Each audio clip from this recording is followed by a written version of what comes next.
such a cruel rule. Before we begin, I'd like to confirm one thing. Is there really a killer among us? Most definitely! There's no doubt that the Blackened is lurking among you! Such a sad state of affairs, isn't it? By the way, this class trial is gonna be 100% fair, so there's no need to worry. I'm the type who hates favoritism and prejudice. Well, not as much as I hate Monami, of course. You hate me that much? Now, let's begin! You're telling us to begin, but what are we supposed to do? No complaining, let's just settle this with our fists. Were you even listening to the rules? Didn't that Byakuya bastard get killed in the dining hall, huh? Then everyone there is a fucking suspect. Yeah, what you're really trying to say is that you're not the killer, right? No shit. You guys went off on your own and started killing each other. This has nothing to do with me. Huh? What does that mean? Anyway, why don't we try talking about the most pressing issue on our minds? Huh. The most pressing issue on our minds? Where we found the body. It's very strange to find a body underneath a table. Then, let's start with that mystery.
In a place like that. His body was underneath the table at the very back of the dining hall. After the killer murdered Byakuya, they probably moved the body there. Huh? Why? Obviously by hiding the body. They tried to delay its discovery! Like a dog burying a bone!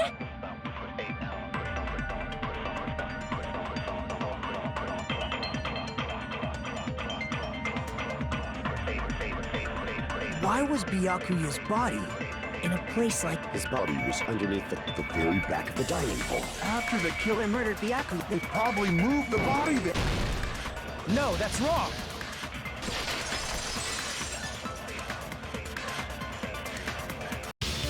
No, I don't think the killer moved the body. Huh? Why? Try to remember what the body looked like when we found it under the table. Though there was a lot of blood everywhere, there was no sign the killer actually dragged the body through it. So that's why you think it's impossible that the killer moved the body. I see. I get your point. Aw, And here I thought I had a genius idea. Too bad you're so stupid and boring and unpopular. Your life is meaningless. I respond better to praise, you know. But if the killer didn't move the body, why was it under the table? Byakuya was probably killed under the table. What? You think he was killed under the table? So Byakuya snuck under the table for reasons unknown, and that's when he was killed. Then, shortly thereafter, we found his body under the table. That does make sense, but why did he go under the table? Obviously, he was hiding so he could surprise us. That dude was always a big jokester. The hell he was? You seriously couldn't tell what kind of person he was? Maybe he panicked during the blackout and dove under the table. It's a blackout, not an earthquake. Just because the power went out doesn't mean he'd dive under the table. The reason why is probably connected to what Byakuya was doing during the party, don't you think?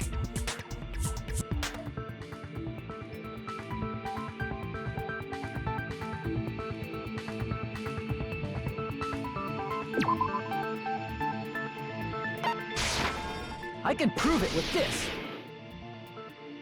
It probably has something to do with the knife we found under the table.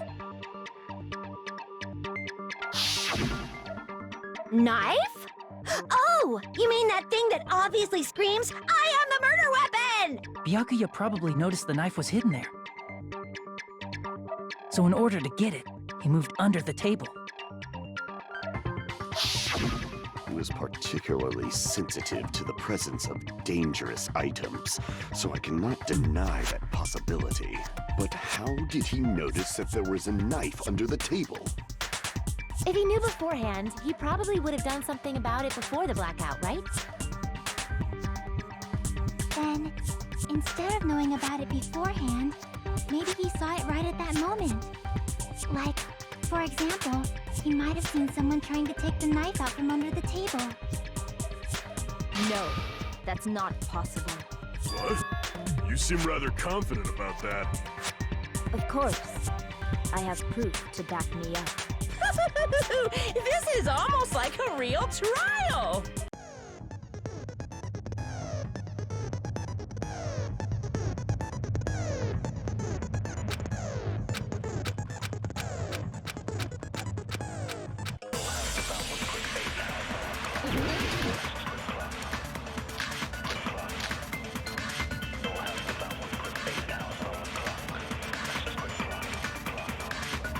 I'm sure Byakuya ducked under the table during the blackout. That sounds correct. If that's the case, during the blackout, Mr. Handhands must have seen the killer take the knife. But it was super pitch black! It was so dark I couldn't see my food. Byakuya couldn't see in the dark either. I doubt he could have seen the killer.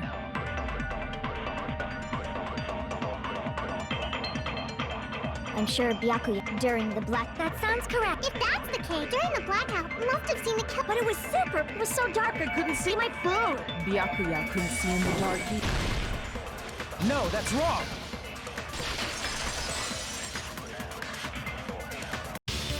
No, Byakuya was probably the only one who was able to see in the dark. Why do you say that? He was using those night vision goggles we found under the table. He could have seen what was happening. So, are you saying Byakuya was the one who used those night vision goggles? Yeah, that seems to be the case. Your reasoning is out of focus. No, that's obviously wrong. It should be the other way around. Other way around? Seriously? The killer used those night vision goggles, not Byakuya.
If you just use common sense. The killer obviously used those night vision goggles.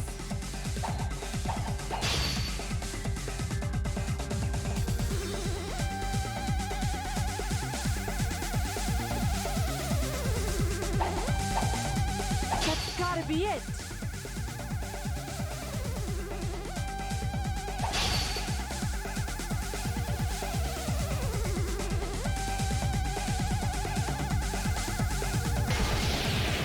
Where's your proof that the killer used them?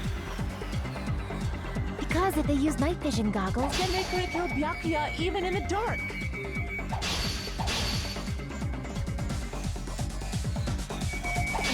in reality, that's what happened. So those goggles were planned in advance. The killer brought them to the crime scene.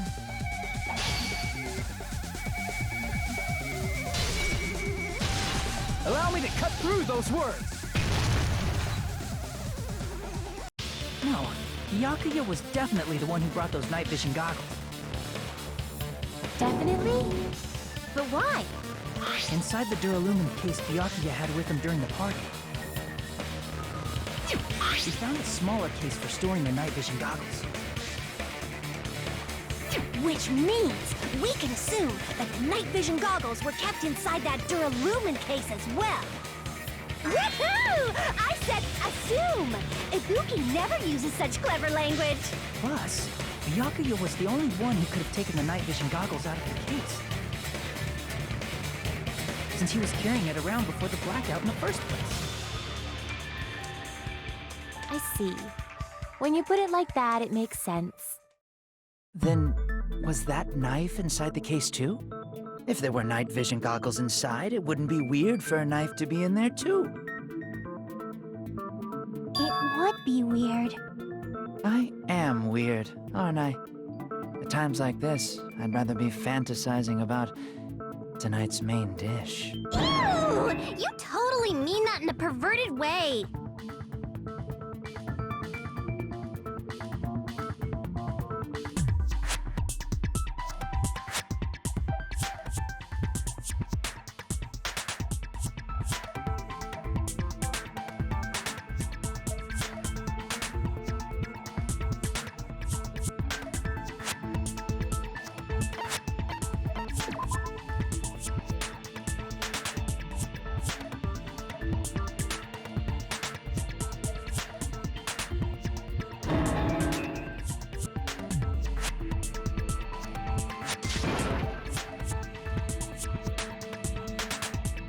Crap!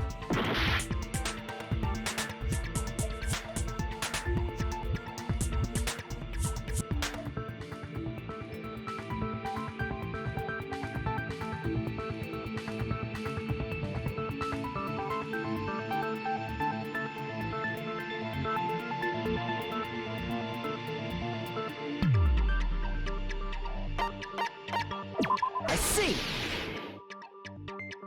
There was duct tape left under the table where the body was found. Huh? Duct tape? They probably hid the knife by duct taping it to the underside of the table.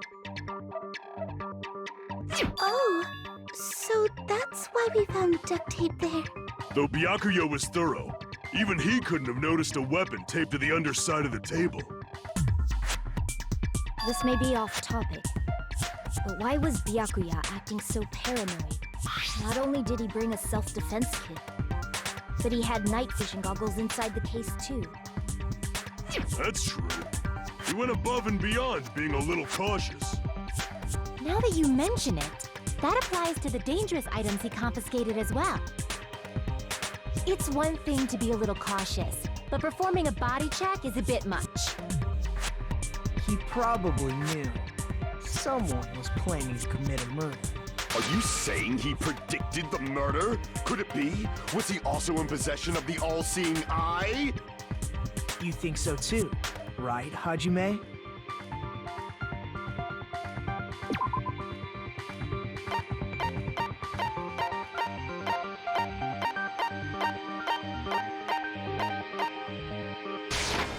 I can prove it with this! Everyone, can you please take a look at this?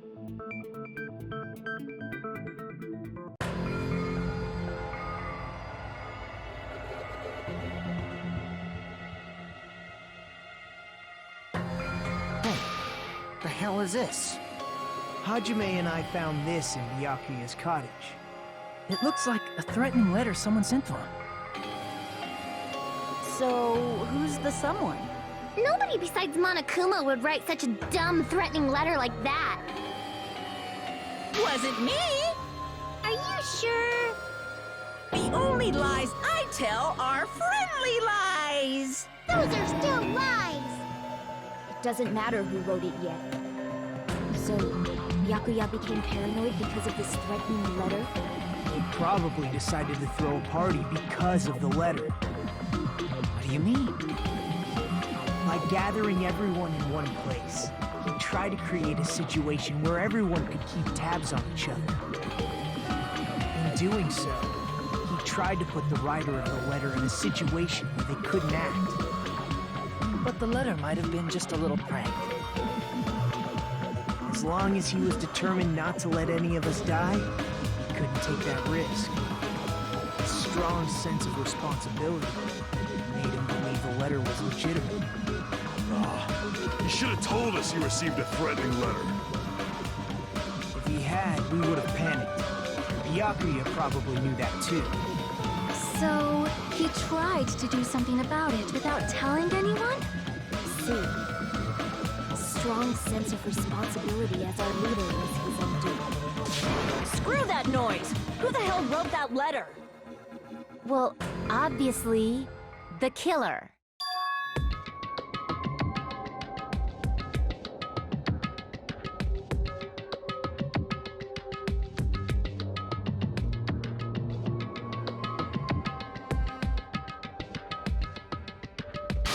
Enough already! Show yourself, you coward! If they were willing to come forward, they never would have committed a murder in the first place.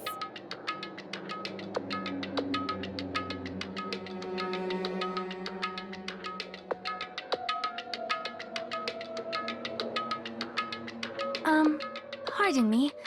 Can I say something, please? What is it, Miss Sonia? I regret that I must return to this topic, but I just realized something concerning the night vision goggles. If Byakuya was indeed wearing those goggles, how did the killer manage to navigate in the dark? You're right. They wouldn't have been able to see anything without the night vision goggles. But if the murderer had the goggles when they took the knife, then how did Byakuya see them? Even if the knife bore some sort of mark, it would have been difficult to see it in that darkness.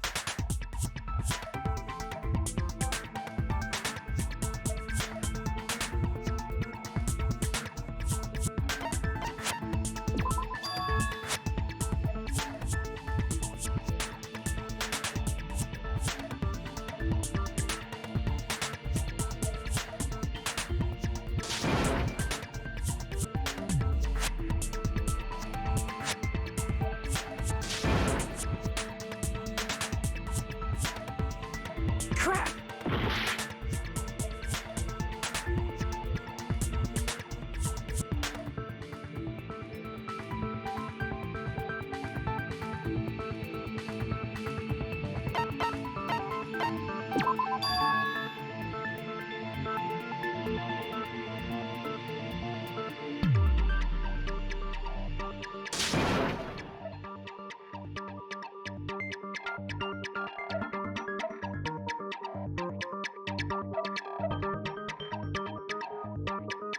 Crap!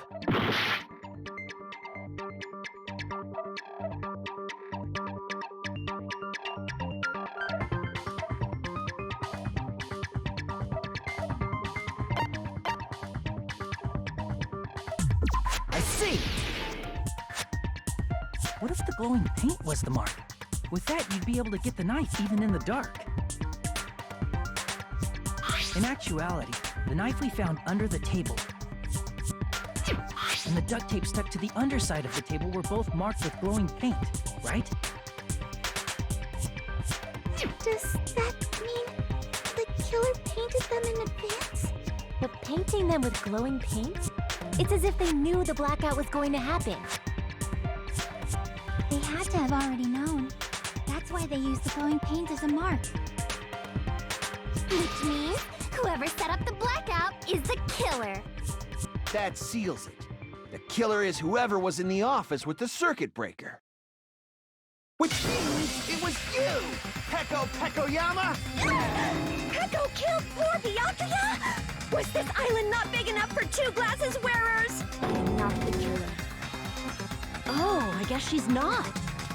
How can you believe her so easily? But with Peko's height, I don't think she'd be able to reach the circuit breaker in the office. I don't care about a technicality like that. Peko's the one who tripped the breaker and caused the blackout.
Since Peko was in the office, she could have caused the blackout at any time. That's impossible. Huh? Why is it impossible? Because I was not in the office. Not even before the blackout. What happened to your guard duty? Sorry. Oh, you weren't in the office? That's clearly a desperate excuse. Since Peko was in it, she could have caused the... That's impossible. Huh? Why is it impossible? Because I was not in the office. Not even before the blackout. I agree with that.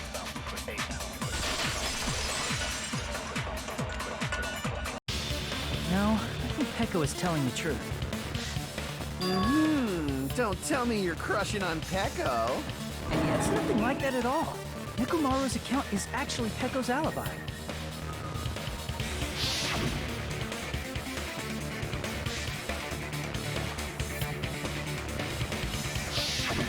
It's true. Someone was occupying the bathroom for a long time shortly after the party started. And it was finally freed up after Byakuya's body was discovered. Then the person who was in the bathroom that whole time was actually... Everyone else besides Peko was in the dining hall after the party started, right? I see. So there's no way anybody else could have locked themselves in the bathroom except Peko. I guess that would be true. You locked yourself in the commode? You should have said so earlier. There's no way she'd actually say that. Gosh, you're so insensitive. If she locked herself in the bathroom for that long, there's no doubt. It's shit. Oh, there's no way she'd admit it. There's no way she'd admit she was taking a shit. Hey, weren't you guys taught any basic manners, or were you raised in a locker room? I'm sorry. It's fine. How about we stop talking about this and move on to something else? Don't worry, the smell wasn't that strong. I used the bathroom right after you, so you can trust me. I said it's fine. But still, you were in the bathroom for a really long time. Did you get food poisoning or something? As soon as I stepped into the office, I felt this sudden rush of pain in my stomach. Because of that, I was unable to leave the bathroom, including when the blackout occurred. Hey, how did it feel to do your business in the dark? Did you get excited? Seriously, stop it. But still, your stomach pain. Was that really just a coincidence? Hey, what's the deal? Don't butt into other people's business, especially if you didn't do any investigating. I'm only butting in because you fucking idiots are out of your element. Stop this childish nonsense. Just what do you mean by coincidence? What I mean is it possible someone slipped her some laxatives? Laxatives? If so, the killer could have tripped the breaker as soon as that girl left the office, don't you think? I see. That might have happened.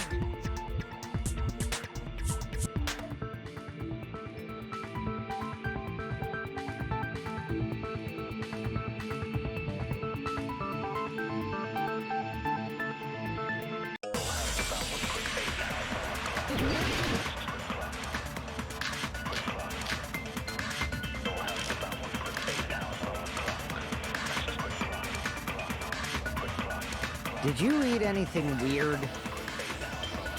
I don't remember eating anything weird. Now that you mention it... You brought food to the office, right? Just a little bit from the dining hall. There might have been some laxatives in it, don't you think? Taro cooked the food. How suspicious! I wouldn't do anything like that. Laxatives would ruin the taste. Did you eat anything? I don't remember eating. Now that you brought food to the office. Just a little bit from... There might have been some laxatives in it, don't you think? No, that's wrong.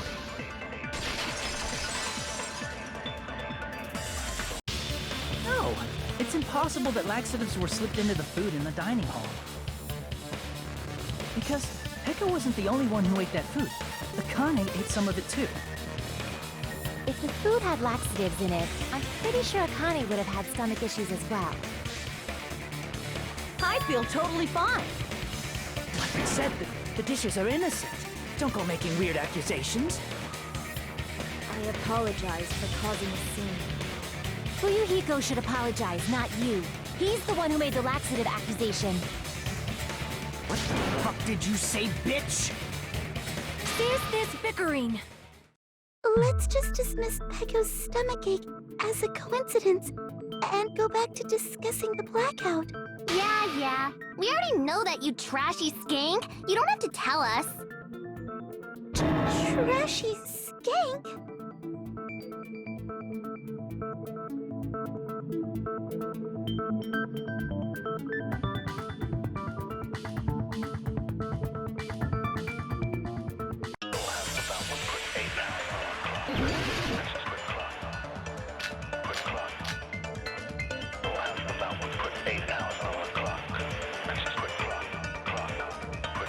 Who tripped the breaker and how did they do it? If you can't answer that, I'm gonna bop you on the head. Did they throw a stone and hit it? Maybe they used a remote control? They probably messed with the breaker. It does not have to be the breaker. They may have tampered with the power supply and transmitters. Or maybe they caused a power surge? I bet it's really Monokuma's fault. By the way, I'm not a trashy skank. Who tripped the breaker? If you can't answer that, did they throw a... Maybe they used a remote... Probably. It does not have to be. They may have tampered with the power... Or maybe they caused a power surge?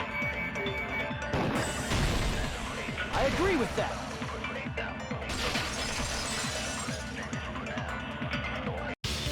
It's just as Mahiru said. The blackout was caused by a power surge. Of course, that's not a coincidence. Someone caused it intentionally. Which is why those 3 irons were arranged to cause the blackout. When you found them right after the blackout, the irons were still on, right? So by leaving those irons on in the storage room, they deliberately caused a power surge. Yeah, it seems that's how the killer caused the blackout. Stupid fool! second. Let me speak too. What the heck? You say the irons in the storage room were used to trigger the blackout? That's inexcusable!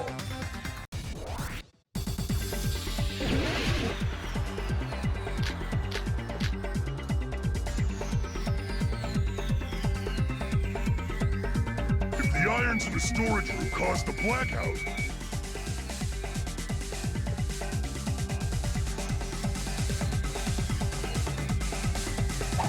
then for the killer to turn the irons on,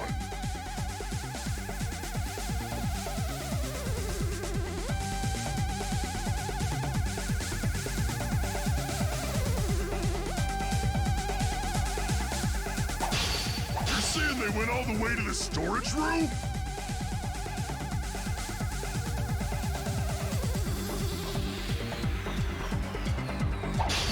And that means everyone who was in the dining hall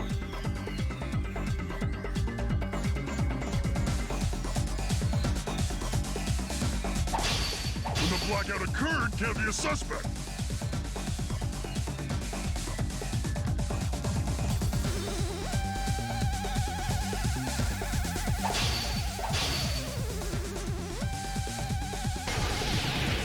No, just because people were in the dining hall doesn't mean they're not a suspect. But the people in the dining hall weren't able to cause the blackout.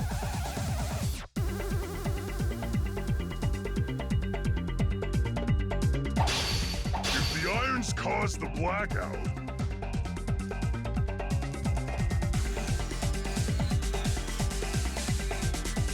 then the killer had to go to the storage room before that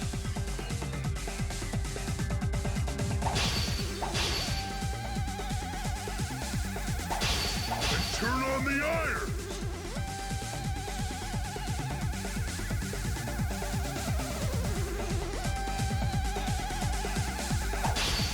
Now do you intend to take back what you said?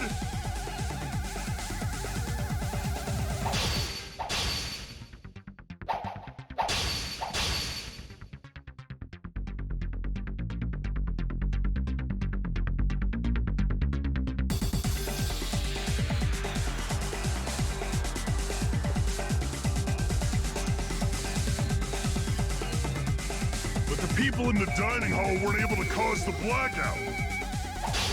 If the irons caused the blackout, Allow me to cut through those words. The irons are just one reason the blackout occurred, but they weren't the direct trigger. The direct trigger was when the air conditioners in the dining hall and office clicked on. air conditioners! The timers for both air conditioners were set to 11:30 p.m. 11:30 p.m.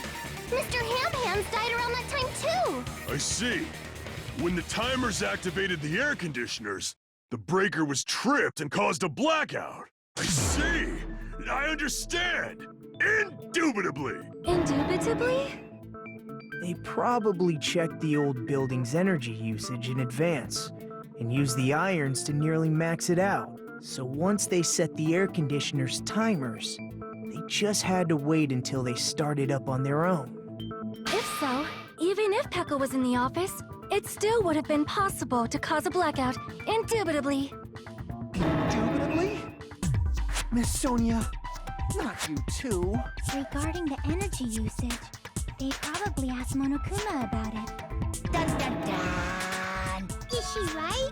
Such a hateful bear! You deserve to die 1,000 deaths! 1,000, you say? If I died that many times, I might really stay dead, you know? Shut up! You guys just stay quiet! I couldn't have prevented the blackout even if I was in the office. Even so, I feel regret. If I was in the office, I could have reset the breaker in time. And maybe the murder wouldn't have occurred. No, the breaker in the office was built into a high area of the wall that's impossible to reach. Resetting the breaker in that darkness would have been impossible, no matter what. Sounds like you don't need to blame yourself. Even so, the killer is so sly. I'm starting to worry we may never actually find them. It's alright. You don't have to worry. Because they're just a petty killer, right? They can't defeat symbols of hope like you guys. There's no way everybody will lose now.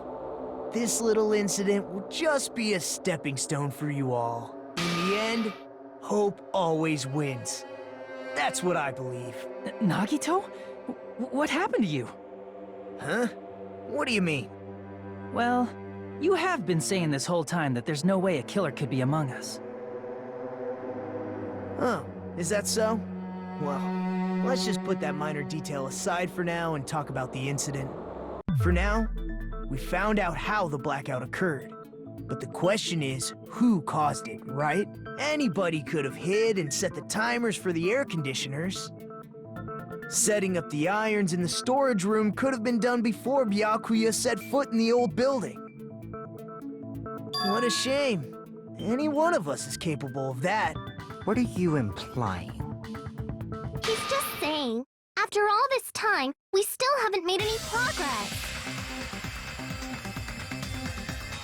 Huh? Even though we have been arguing for so long? Fortunately, it's the truth. Despite the fact that we've discussed this at length, there's not even one clue that leads to the killer. But that might be because there's no way any of us could be a killer. You're changing your story again? Anyway, I have an idea about what we all should do at this point. Has anyone thought about our situation like this?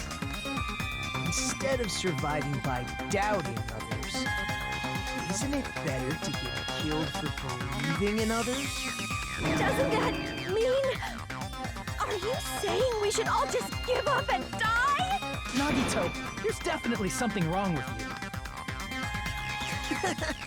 You guys only think there's something wrong with me because there's something wrong with you. Suspecting each other like this. There's no way that's healthy behavior. Let's stop this already. We don't have to find out who the killer is. I can't stand this anymore. I don't want to do this to my friends. I don't want to do this either. Me too! Please, take me home already! I want to go home and eat candy! Stop it. If everyone acts like this, Everyone calm down. We're all friends, aren't we? There's no way one friend would murder another. Then why did Byakuya die? Who cares? Let's just give up already. There are no clues that lead to the killer anyway. Not a single one. That's wrong. I think...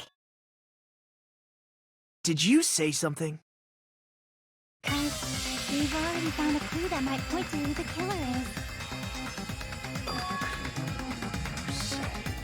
you know who the killer is? The killer? I don't know. But we do have a clue about a suspicious person. I think. I see. Then care to tell me, what's this clue you're talking about? First of all, let's try thinking about how the killer was able to obtain the knife during the blackout.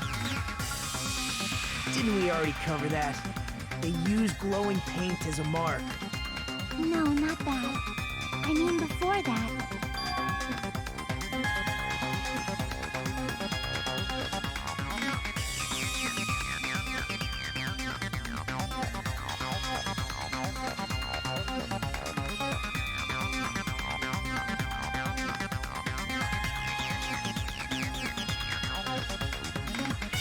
Let's try examining the situation.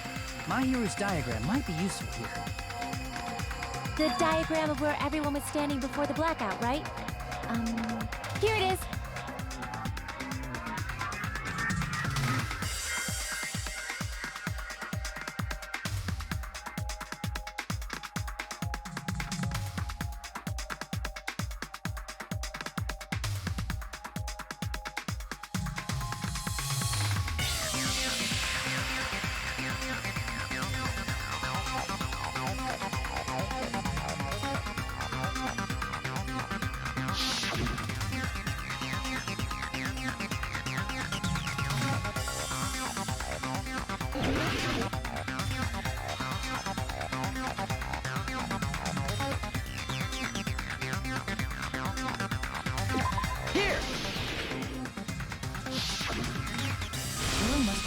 desk lamp to move to that table in the dark. The desk lamp? I hope you don't mean they turned on a light or something. There was a blackout. There's no way the killer could have used the desk lamp.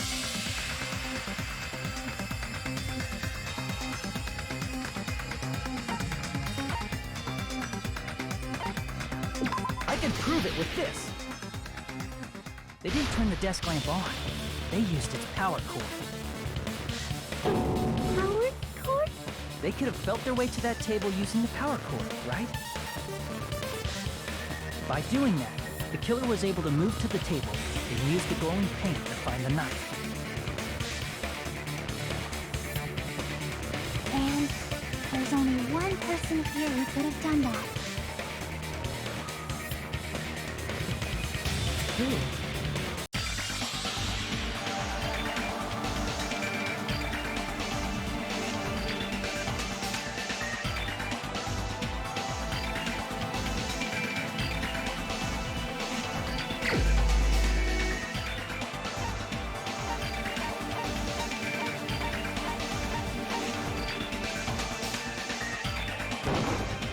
You're the only one!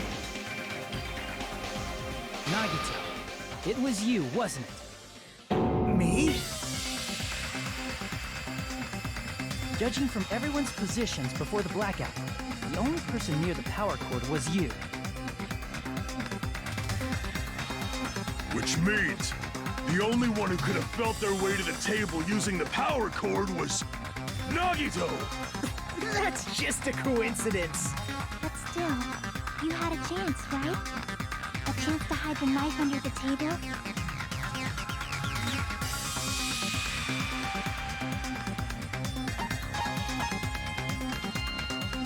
I see! Nagito, weren't you cleaning the dining hall all morning? If so, you would have had a chance to hide the knife. That's... If you factor in the power cord and the time you spent cleaning, you're the only one who could have done it. Seriously! That's all just a coincidence! If it was just one coincidence, it'd be fine. But when it's one right after another, I wonder, is something like that even possible? Could it be? Did you give yourself cleaning duty on purpose so you could hide the knife under the table? Now that you mention it, Nagito did prepare the drawing to pick who cleaned the dining hall.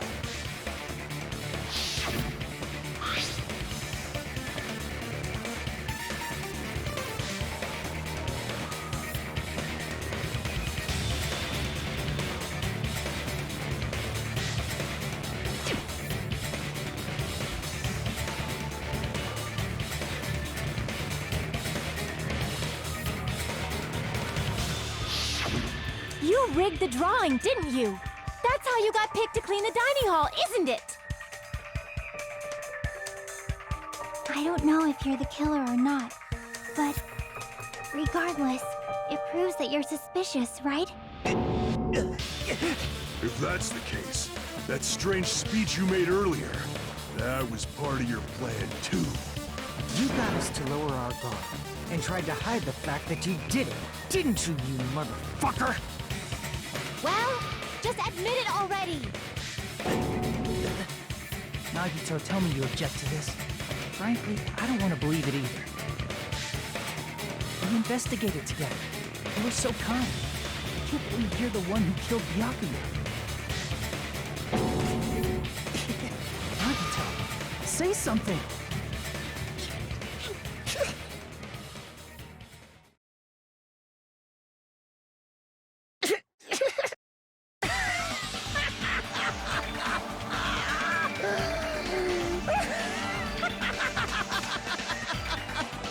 The Ultimates are working together to combat the despair of their friend's death!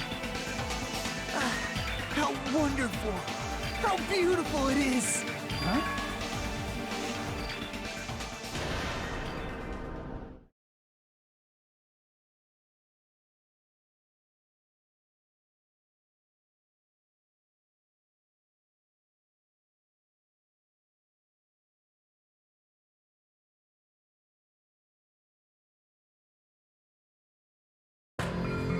cut to the chase.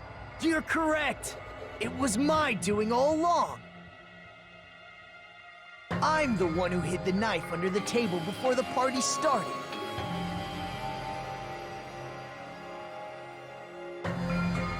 I'm the one who used the power cord to find my way to the table in the dark.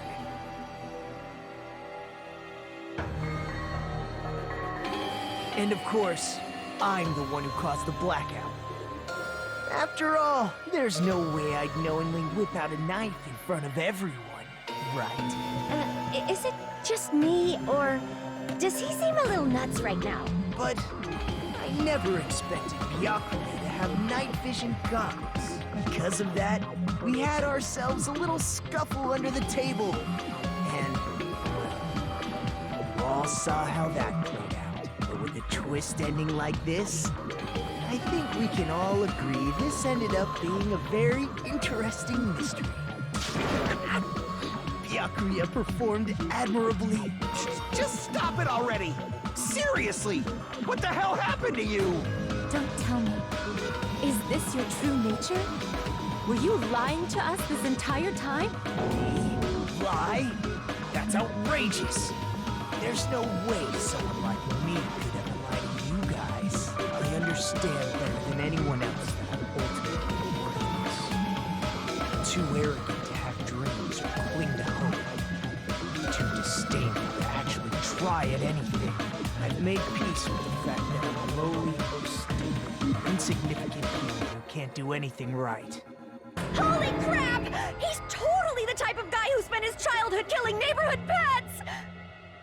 He seems like the sort of person whose eyes light up while watching Friday the 13th. Just like me. That's quite the hobby you have there. But, like, now's not really the time to bring it up.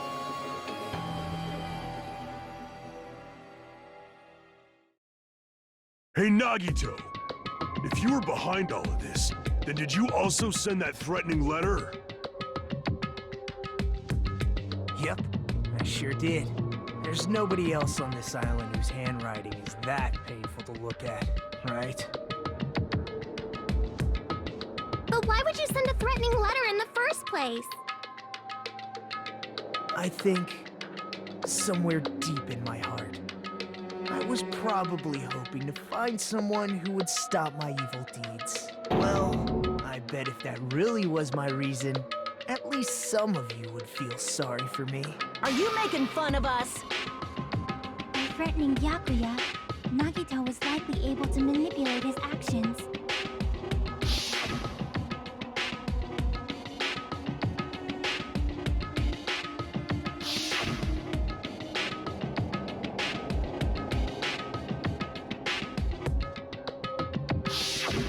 In doing so, Nagito was able to manipulate everyone to the scene where the murder would occur.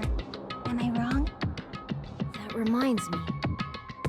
Nagito was the one who suggested I guard the office.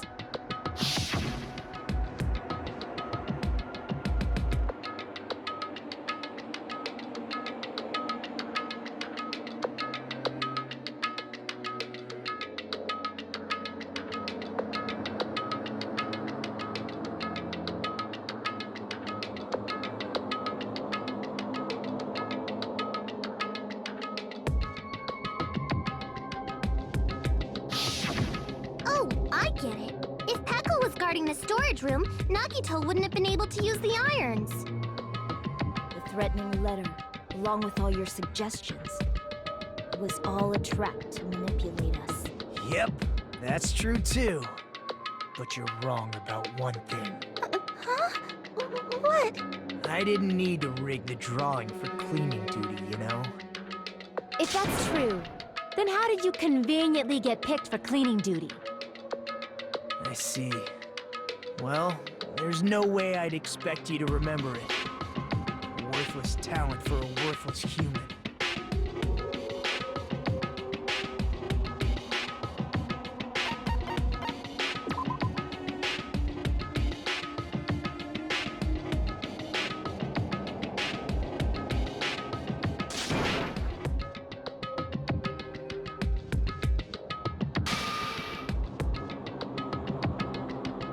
Crap!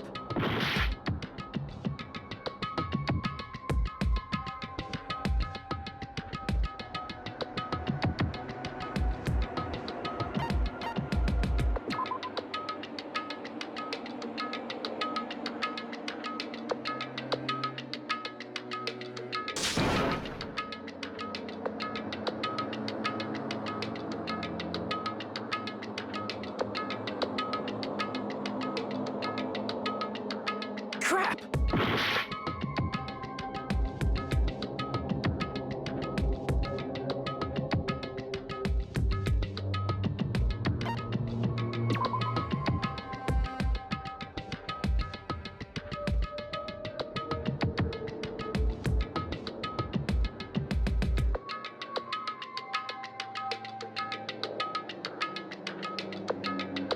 Crap!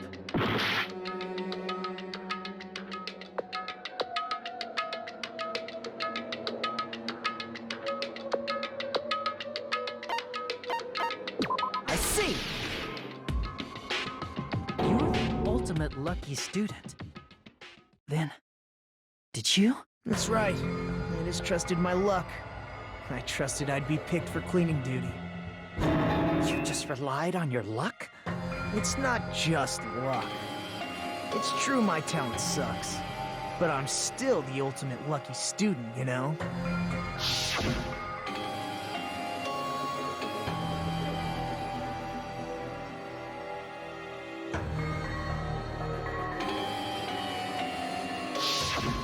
At the time, Hajime said I wasn't lucky. But it was actually the opposite. I was lucky. That's why I got picked for cleaning duty. Just like I wanted. Enough. I don't care about that anymore. More importantly, why did you kill Byakuya? Answer me! Byakuya was a very capable leader. For someone like him to get killed, the despair it brings. It's only fitting that you symbols of hope should use his death as a stepping stone to shine even brighter. That was my only motivation. You're not making any sense! Fine, let's start the damn vote already. I'm ready to fucking kill this site. Please, Monokuma! Please, wait! Huh? The fuck?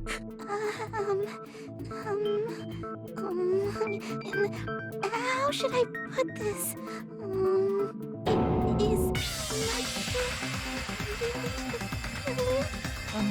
What are you saying? He's already confessed, hasn't he? I already know that, but there's just something a little strange. If it's only a little, then keep your mouth shut. Your ugly face is stressing me out. It makes me want to puke. I'm sorry. For now, might I suggest we listen to what she has to say? But we know who the killer is. Simply listening is acceptable.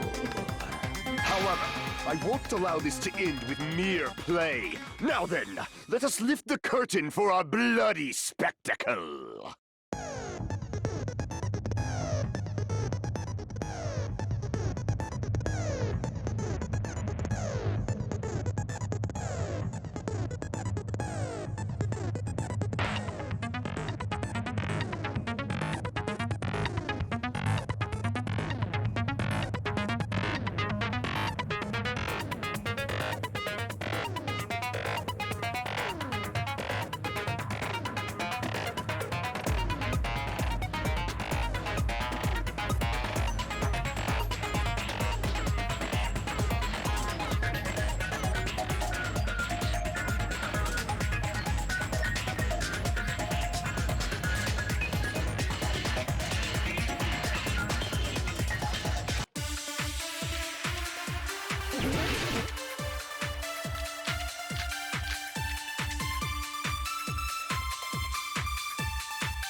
I think it's strange that...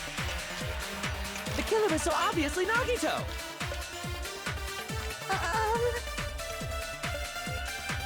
He has already confessed. You know... That bastard Nagito is the one who did it. He killed Byakuya with the knife he hit. Oh, never mind.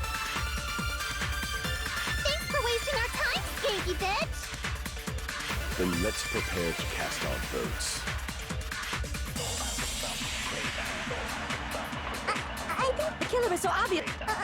He has already That bastard Nagito is the... He killed Byakuya with the knife he hit. No, that's wrong!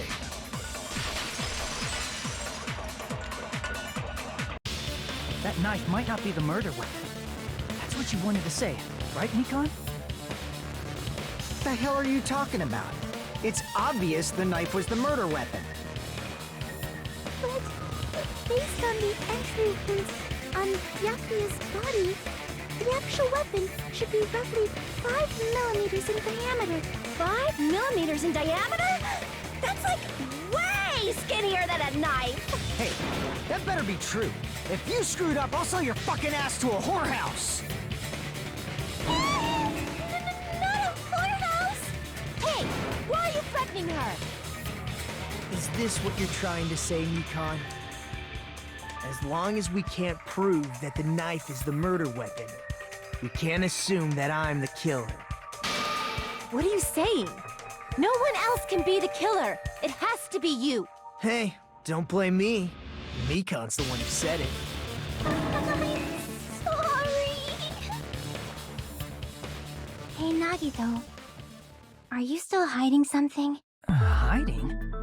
Like, during the blackout, did something happen between you and Byakuya that we don't know about? Who knows? After all this, what else do you intend to hide? Jeez, the moment your back's against the wall, you get all silent. You piss me off. What happened during the blackout?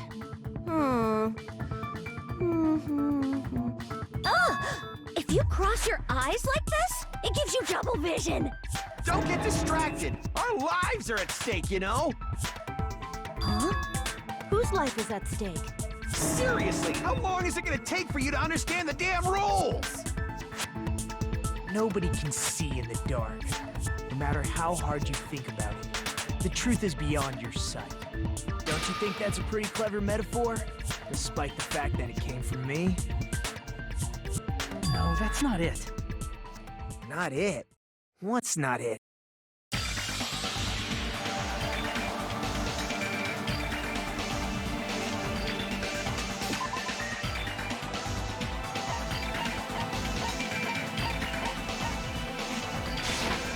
I can prove it with this. Even if we couldn't see what happened in the dark, I'm pretty sure someone could have heard it. Isn't that right, Ibuki? Oh, reals? You were the one who told me, remember? How everyone was shouting during the blackout? Everyone, calm down. We gotta stay calm in a situation like this. Ah! Don't step on my feet! What the hell? What's going on here? This is... Ow! Turn the damn lights on. I can't eat like this, you know. You guys? Where are you? Wasn't the blackout just in the kitchen? Perhaps the breaker overloaded? Hold on a sec. I'll go along the wall and do something about it. Such perceptive hearing. Impressive. I'd expect no less from the ultimate musician. It's a good thing your ears are awesome because your face, style, figure, and personality totally suck. You've cut me deep with your knife of truth. However, after hearing what Byakuya and Nagito said in the dark... What the hell? What's going on here? This is... Ow! It almost sounds like Byakuya fought back against Nagito or something. Well, that's actually what happened. As a sign of respect for Ibuki's talent, I have a small confession to make. I was actually shoved out from under the table by Byakuya. He shoved you out? Just as the blackout occurred, I hurried to duck under the table and grab the knife. But Byakuya, wearing his night vision goggles, caught me and shoved me right out from under the table. That's right. I'm so incompetent that I couldn't even grab the knife.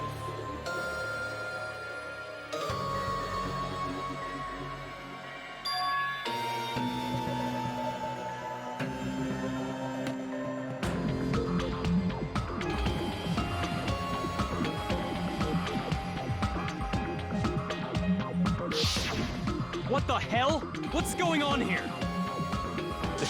This is... Ow!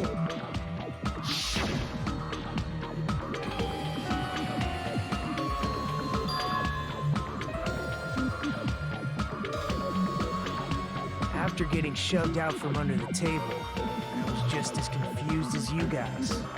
I lost sight of the glowing paint, and I didn't even know where the power cord was. Before I realized it, the lights had come back on, Byakuya's body was lying under the table. Hold on! Are you saying you're not the killer? From the very beginning, the idea to throw a party, hiding the knife, setting up the blackout, it was all going according to plan. But unfortunately, my plan failed. And all thanks to Byakuya's night vision goggles. What happened after that? Even I don't know. You failed? Then you're not the one who killed Byakuya? And we're right back to square one! How can that be? We spent all this time talking back and forth! What other word is brimming with so much despair? But you can't give up. You need to have hope. Do your best and move forward. Rising to the challenge again and again is why you guys are the symbols of hope.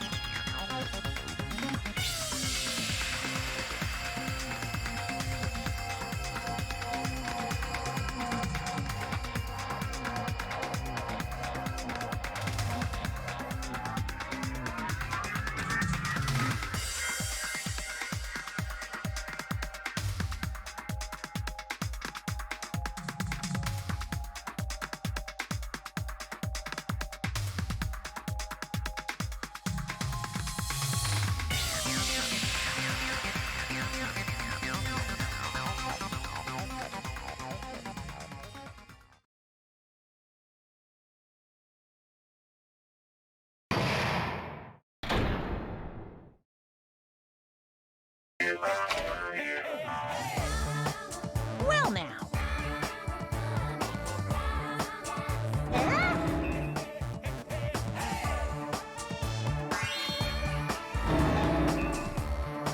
Now then, what are you gonna do? And of course, there's no $10 billion either! You're so evil!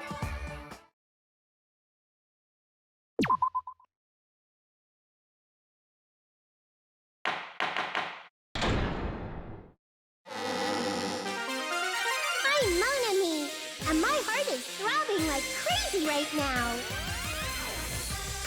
The group's leader, Byakuya, got killed, and his killer is among this group of students?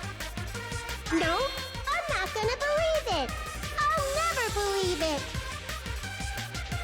'Cause I believe in everyone. So do your best, and don't forget to save regularly. Well, what now? If the knife isn't the murder weapon, there's no definitive proof that I'm the killer. Shut up! We'll be the judge of that. You say you were shoved away, but you can't actually prove it, right? That's right. Even if a different weapon was used, it does not mean Nagito has been cleared of suspicion. But there's another reason why I don't think Nagito is the killer. There's still more? Based on what we've discussed, Byakuya was killed under the table, right? Is there something wrong with that? Well, even if that's true, I feel Nagito looks, clean. Nobody's ever complimented me on my appearance before. Not even my own mother. I'm not talking about your looks.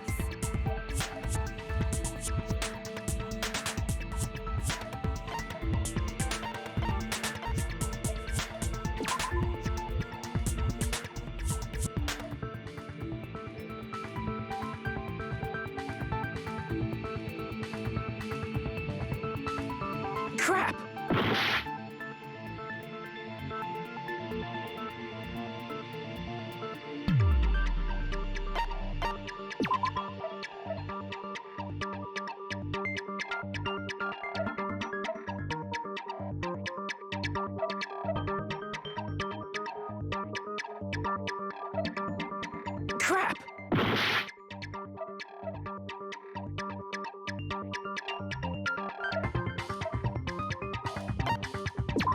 see!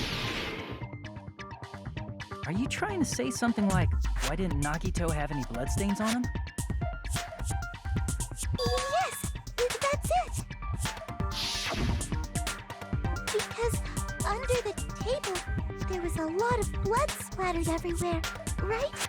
There were even bloodstains on the inside of the tablecloth. If he stabbed Byakuya to death, it's strange he did not get splattered with an appropriate amount of blood. I didn't get any blood on me? That is weird. You just used something to block the blood, didn't you? Something that might have been used to block the blood splatter. What do you think it could have been? I guess we did see something I could have used. Isn't that right, Hajime?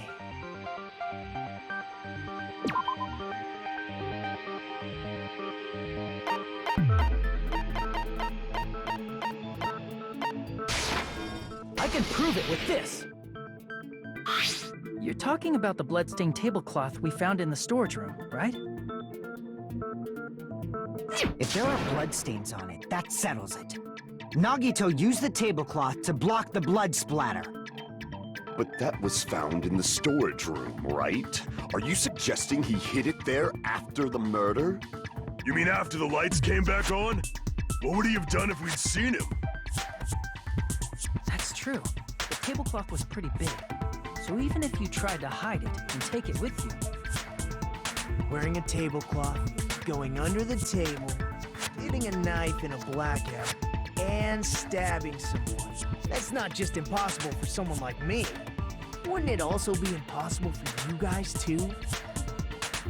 Then, what does it mean? Maybe the killer didn't necessarily stab Byakuya under the table. No, there's no mistake that the murder occurred under that table. Even the inside of the tablecloth was bloody. So there's no denying Byakuya was killed there. But that doesn't mean where Byakuya got stabbed and where the killer did the stabbing are the same, right? I don't understand at all!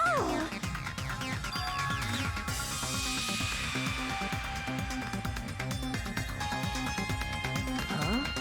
Hajime, you look like you're onto something.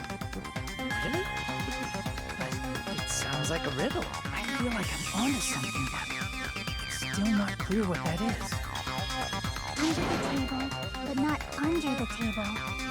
If it's somehow possible, it's the only way that makes sense. Moving forward, we should put aside all unnecessary preconceptions and just choose the answer. I think.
Got it! The killer must have stabbed Byakuya from under the floorboards. Under the floorboards? The floorboards in the old building are full of gaps, and there was no carpet laid out under the table. If they stuck the weapon through one of the gaps, they could have stabbed Byakuya to death. If so, that means the killer was able to get under the floorboards. Where? How? I don't know that yet, but I have a feeling there's someone here who does know.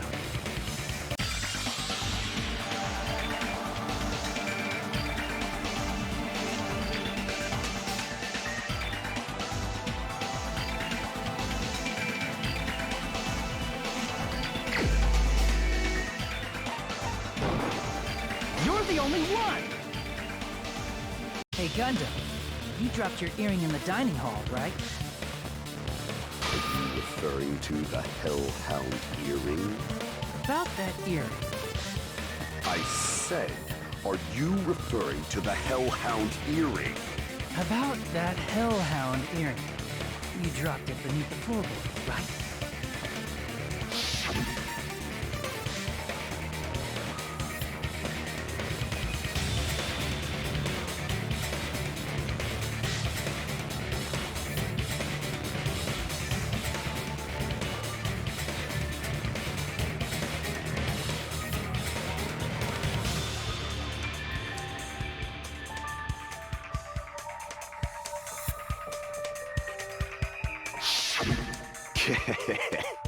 just a bit longer and I would have reduced everything, including that old building, to ashes. However, it's just as the old legend said. The Hellhound earring has returned to its owner, to me! Is it safe to say that that earring is the one hanging from your right ear? Huh? Could it be? Gundam wasn't wearing an earring during the investigation. And if he had it on by the time the class trial began, then that means Gundam was able to retrieve his earring from beneath the floorboards during the investigation. So, Gundam knows how to get under the floorboards. It's understandable. After all, you fools only view the world through eyes of glass. But I am different. With the power of my 4 Dark Devas of destruction, it is of no concern. True, this is the evil 4th eye. Before the might of the evil 4th eye, all visual chaos is rendered asunder. What should I do? I'm embarrassed just listening to him. Oh! Man up and speak more clearly! Fine, I shall tell you all. The answer was in the storage room.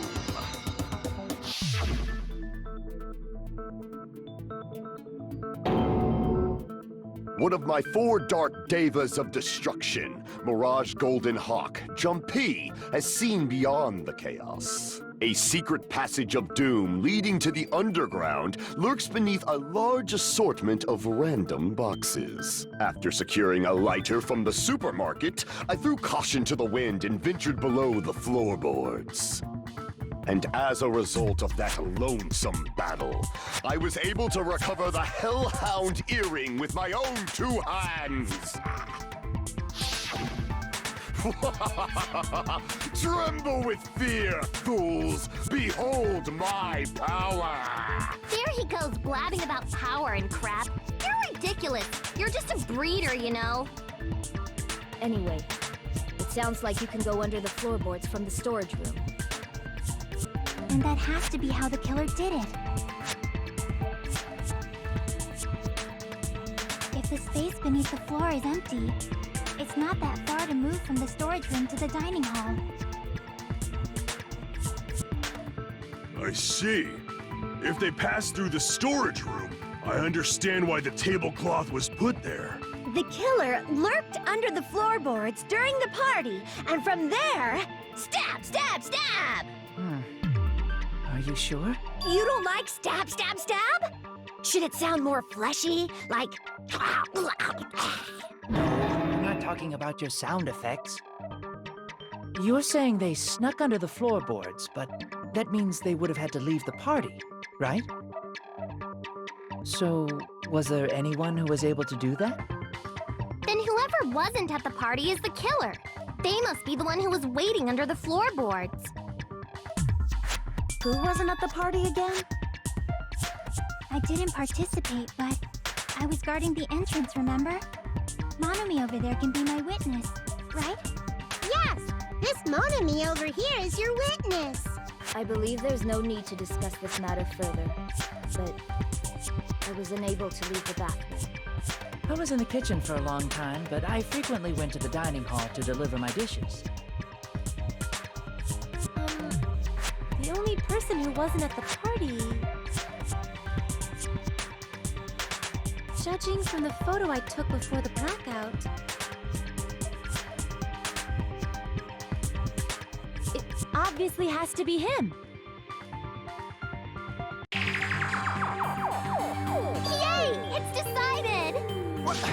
What the fuck are you saying? I'm not the killer! Oh, really? What happened to the tough guy who was saying stuff like, I can do it? Don't mess with me! I'll fucking kill you! See? You're making threats again. Yep, that's right. Things are starting to get exciting.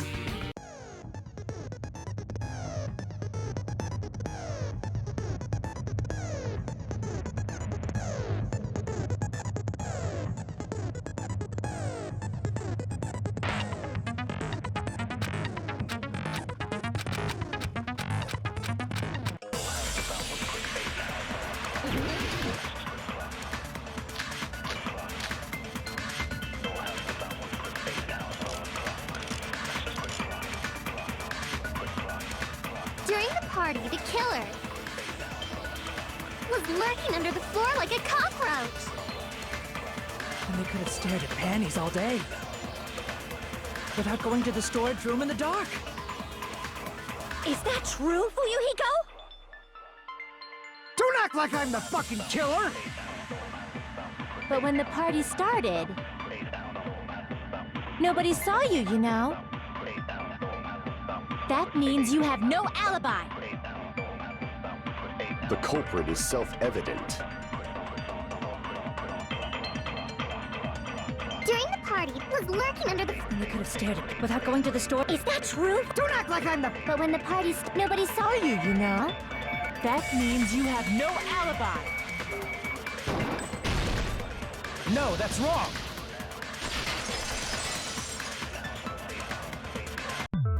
No, Fuyuhiko definitely has an alibi. Isn't that right, Chiaki? Oh, you're right.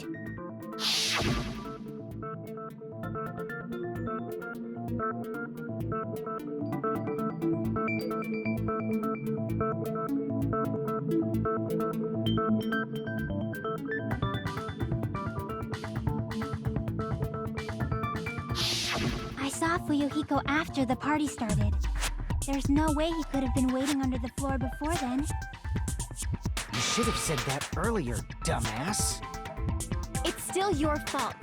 Like, why were you even lurking around the old building in the first place? Shut up! Maybe there really is a secret passage to go under the floorboards from outside. And he came to spy. What'd you say, motherfucker? Oh no! Wow, he got chewed out, but he looks super happy. Regardless, it's impossible to go under the floorboards from outside. Chiaki and I already confirmed that. Then someone definitely went under the floorboards through the storage room during the party. During the party... It was probably during the blackout. Well, if someone disappeared during the blackout, no one would have noticed. But walking down that dark hallway to the storage room is like trying to make Eggs Benedict without any eggs. You're right. I couldn't even see the office in that darkness, and that room was much closer. But is it really impossible? It might be better if we examine that possibility a little bit more. It was super dark, you know? There's no way you'd be able to find your way to the storage room.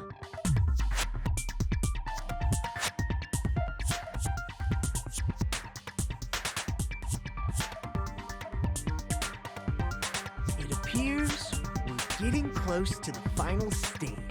The blackened or the spotless? Which is superior? I think it's time to settle this.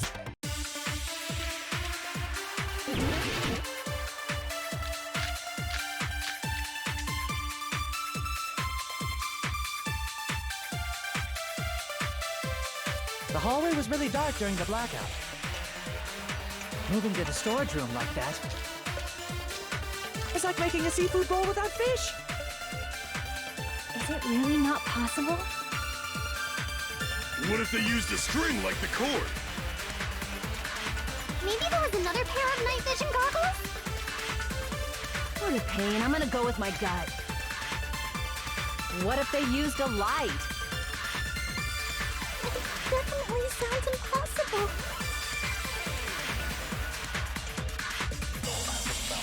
The hallway was really dark. Moving to the storage room is like making a seafood. Is it really not? What if they used a string? Maybe there was another pair. What a pain. I'm gonna go with my gut. What if they used a light? I agree with that.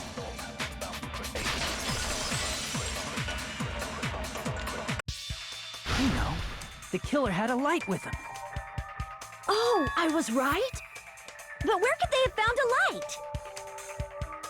There was one nearby for sure. See? It's written on the kitchen's equipment list.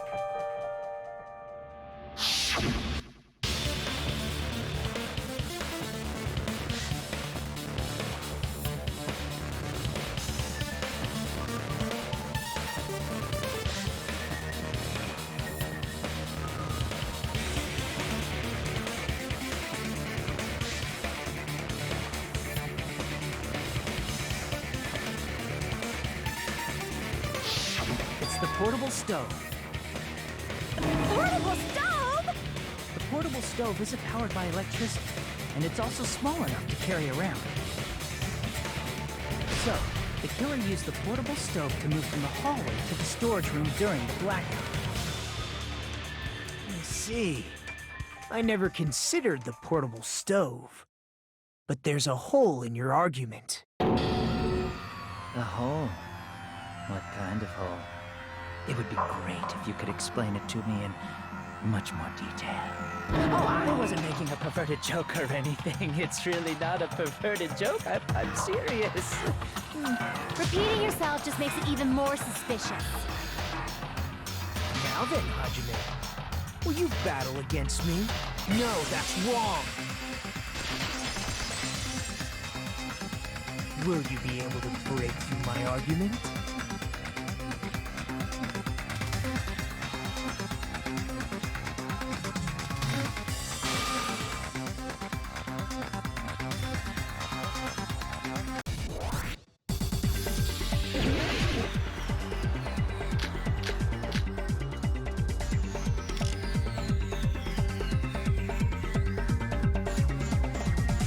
Did you forget what Kazuichi said earlier? He said the hall was too dark to see the office.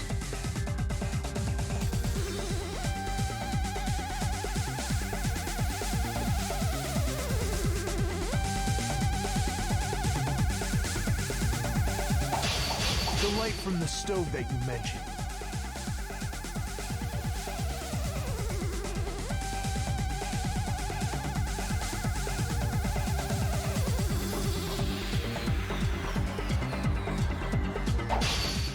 Contradicts his testimony.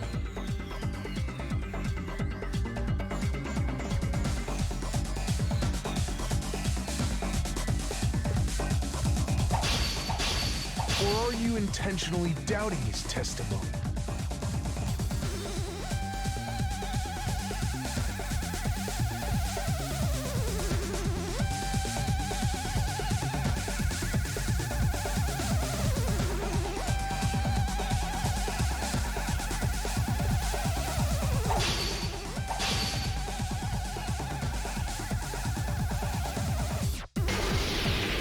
I don't doubt what Kazuichi said. What are you trying to say? The reason Kazuichi couldn't see the office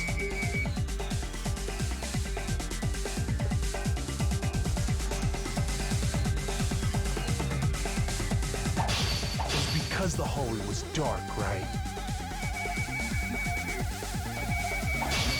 So if a light was shining in such a dark hallway,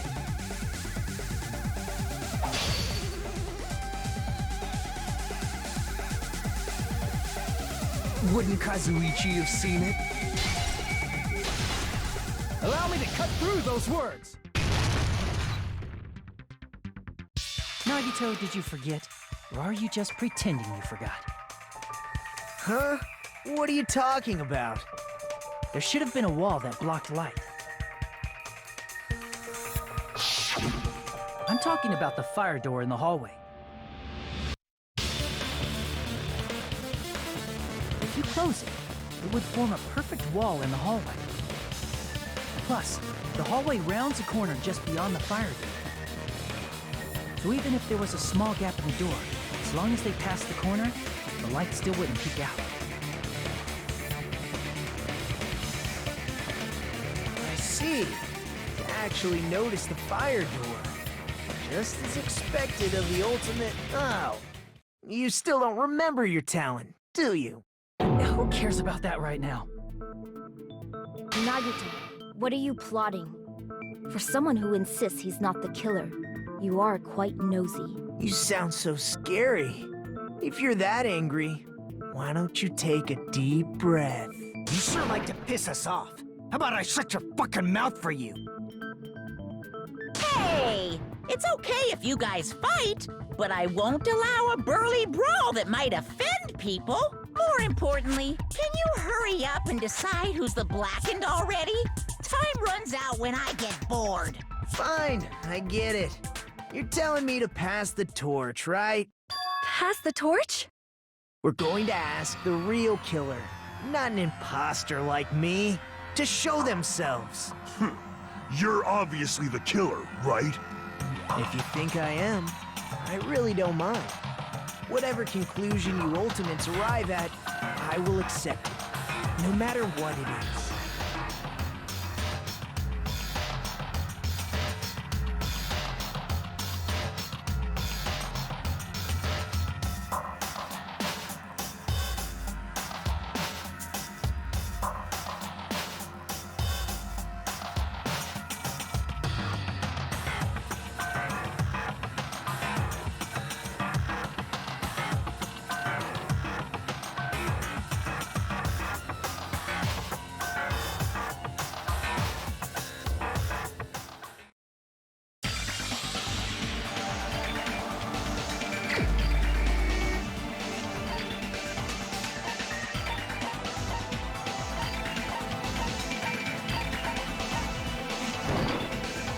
The only one!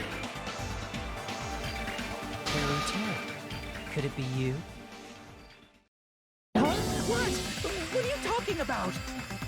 Teru's the killer? Is that true? What are you talking about? There's no way! Of course, that's simply my assumption. So if you have an objection, please speak freely. Objection or not, why am I being treated like the killer? Because the portable stove used in the murder came from the kitchen. That's it? That's the only reason you're treating me like a killer? Isn't that a little drastic? You're cruel. Cruel. Too cruel. Teru. That attitude is so not like you. For the ultimate cook to get so upset. Call me chef. If you fall to aspersions like this, who will be there to support the future of the culinary arts? The future of the culinary arts? That's right. For the future of the culinary arts, you must face this and fight it fair and square. You're right. Yeah, that's totally right. So what's an aspersion anyway? Is it yummy? Did you know asbestos is yummy too? You should try some later.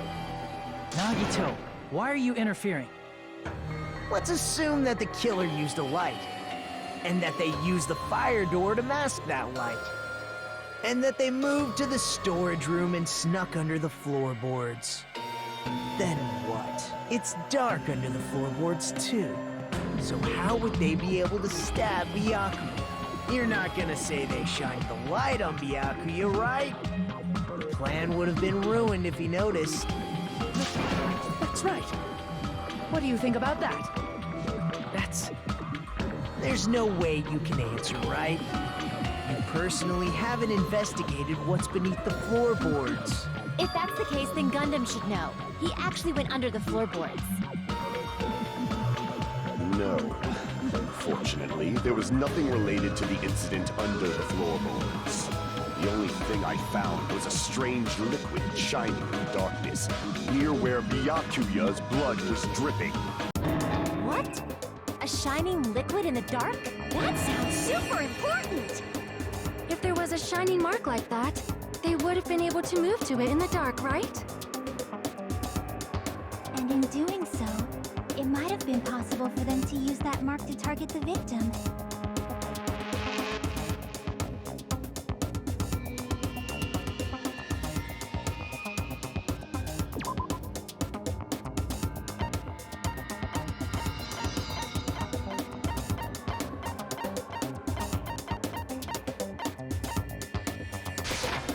I can prove it with this. The mark you're talking about is the glowing paint that was applied to the knife, right? Ah! By using the glowing paint as a target, they were able to judge where to stab even in the dark. I see. The killer didn't target an actual person. They just struck the moment the glowing paint moved. That would be the moment someone grabbed a hold of the knife. So, the killer used the mark that I prepared for finding the knife as a mark for stabbing. I see. That's why Byakuya got killed when he took the knife. But if they were able to do that, wouldn't that mean the killer knew about Nagito's plan all along? Well, Teru! Seriously? I don't know anything. Really, I don't know anything at all. Then can I ask everyone a question instead? You again? Just stop already! Now. We should give everyone a fair opportunity to speak. If Teru is the killer, that would mean he went to the storage room during the blackout. And just what did Ibuki hear during the blackout? Ah! Don't step on my feet! What the hell? What's going on here? This is... Ow! Turn the damn lights on! I can't eat like this, you know! You guys? Where are you? Wasn't the blackout just in the kitchen? She heard Teru's voice in the dining hall? Doesn't that prove Teru was in the dining hall during the blackout? That's right! That's exactly it! But Teru was in the kitchen the moment the blackout occurred, right? So, why was he in the dining hall? I thought the blackout was only in the kitchen, so I panicked and ran out of there. Of course, the hallway was dark too, but somehow I managed to move along the wall toward everyone's voices. Well, it's not that far to move along the wall from the kitchen to the dining hall.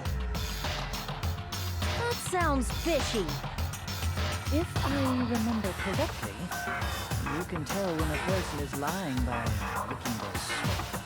So, if you want, you should try licking me.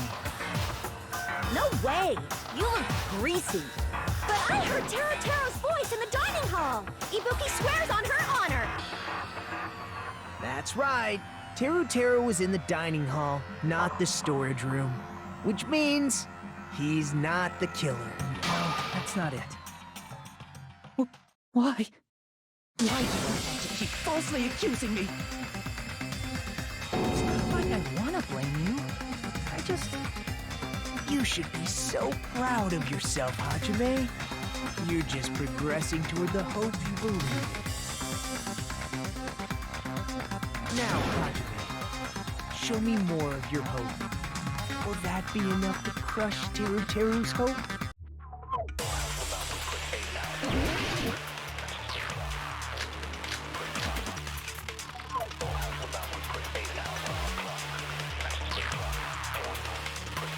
Let me ask you again. Did you go to the storage room during the blackout?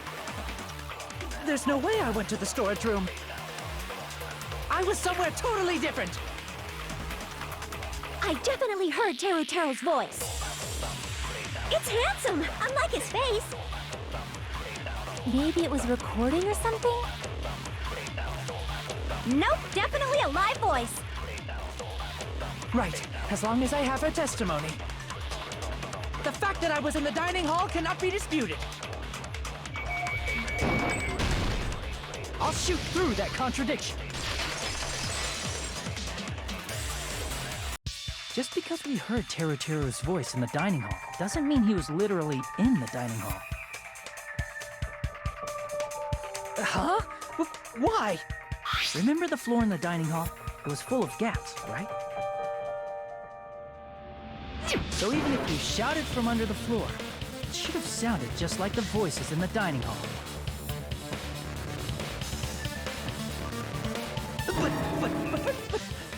But... I see. So he brazenly shouted from under the floor to make us think he was in the dining hall. Is that true, Teru? Hold on a second. Can you explain this, Teru? I told you to wait a second, ain't I? What are y'all even saying anymore? I'm telling you, I was in that there dining hall during the blackout. Where are you from again? Ooh, I was born in West Asabu and raised in South Aoyama. Hey, you guys! This guy's a major liar! If Teru was in the dining hall during the blackout, he should have been there after the power returned, right? Well, I believe so. There's no way he could have gone back and forth in that dark hallway. Huh? Was Teru Teru actually there during that time? I sure was. I was there the whole damn time. Something like this shouldn't be decided by gut instinct. People's lives are at stake. Damn right. You guys should have been deciding this on the spot with your hazy memories. His accent is getting even worse. He's definitely lying. However, I am not sure. I believe that he was there, and I believe that he was not there. No! Is there any way we can decide? Why don't we consult his memories? Grouse, yeah, don't be saying things like that. Don't make no sense. Can you even prove I wasn't in the dining hall? Probably can't. Oh, you again!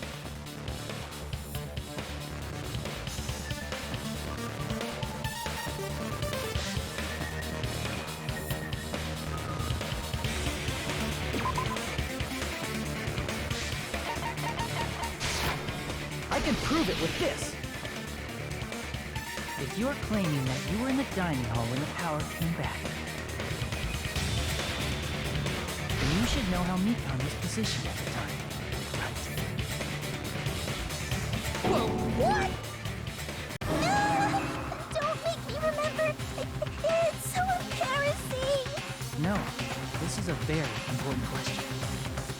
Well, Teru Teru, if you were really in the dining hall at that time, you should know the answer to that. Huh?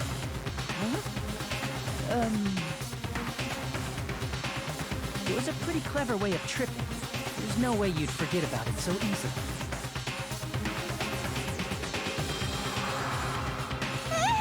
I'm sorry. I'm so sorry. I showed you something so unsightly. How about it? You can't answer, Teru Teru?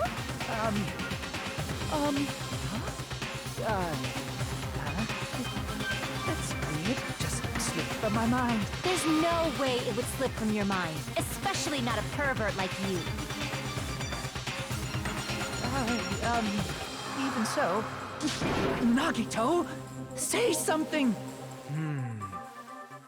I guess you might have to give up now. Give up? What do you mean, give up? Teru Teru. I'm disappointed too, you know. It's lonely watching someone I admire reach the limits of their hope. It kind of feels like a broken dream. Nagito, what are you doing? Why are you messing with the killer like that? Well, hold on a sec. Don't go moving this along on your own like I really am the killer. Huh? But it's already decided, right?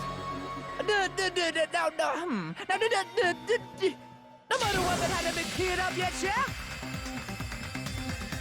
It's no use. I can't understand him anymore. It appears he's saying the murder weapon hasn't been cleared up yet. You understand him? But it's such a sad defense. This is too cruel. Oh, you calling me the killer? Then where's the weapon? Come on, Manumi. Enough with the whimpering and translate. He said, if you're calling me the killer, then where's the weapon? Weapon, huh? It's not the knife, right?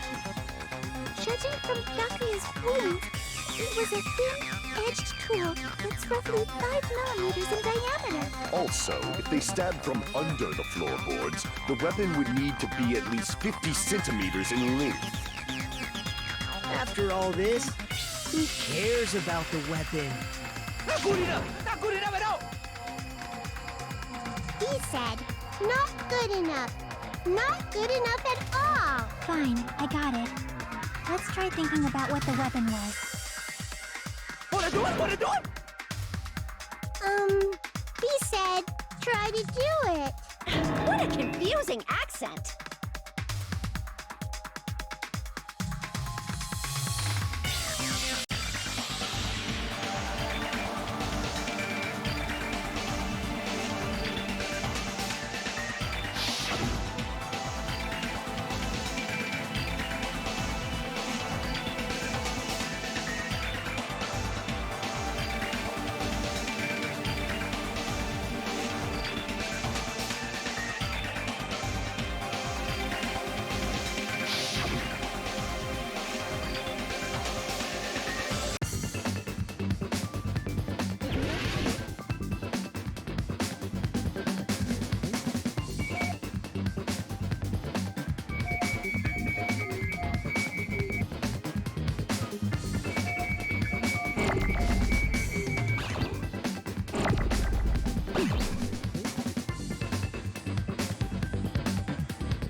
That's it!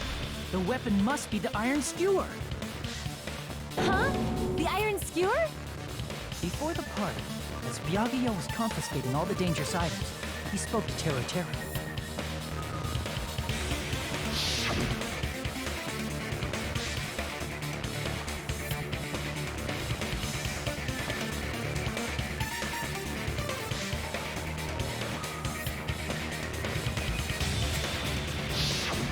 So that missing iron skewer is the weapon? An iron skewer would match up with the wounds perfectly. Hey, Teru Teru, where'd you hide the iron skewer? Avril Lavigne? Huh? Did he really just say that? He's just saying random shit to fuck with us. You probably dumped it somewhere on the island, didn't you? This school trip has a no littering rule. If he had violated it, the island sirens would be ringing non-stop. Island sirens? Just for littering? Also, I was on guard duty, and I never once saw Teru Teru leave the old building. Which means he obviously hid it somewhere in the old building. It's probably the kitchen again, right? Teru Teru, just man up and be straight with us. Oh! Oh! Oh! Oh! Whoa!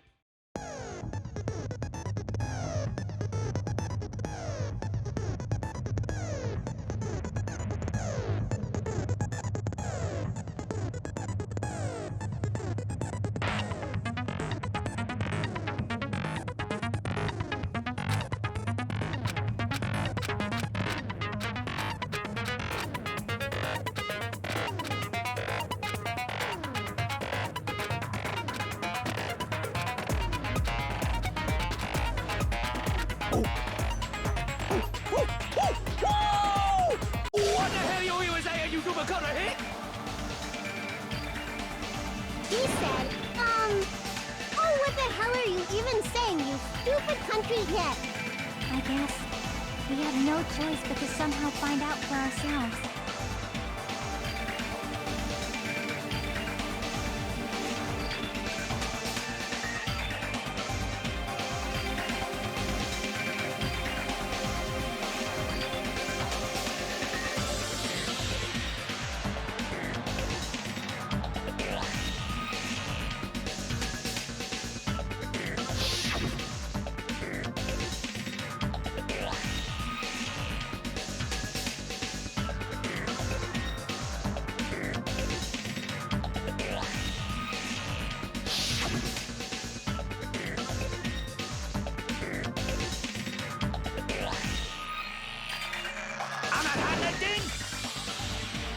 He said, I'm not hiding anything. I'm hiding anything! I'm not hiding anything!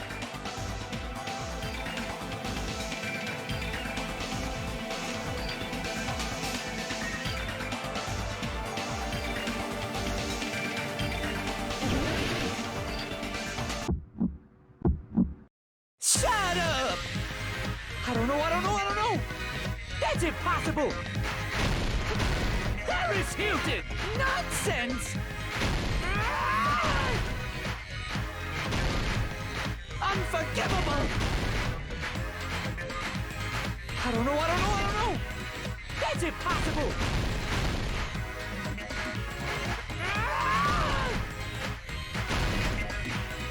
Shut up! I don't know! That's impossible! Paris Hilton! Nonsense!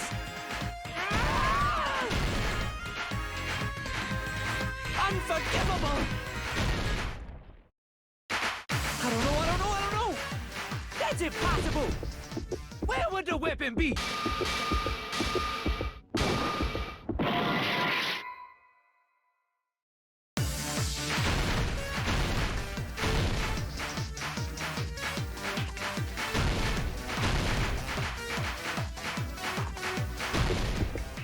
Where would the weapon be? This is the end!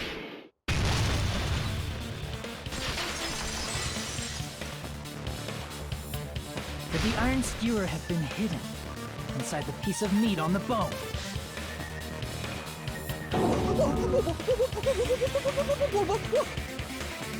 What are you saying? There's no way I'd hide anything in a place like that. That's clearly impossible. I mean, that's inside the food. Impossible.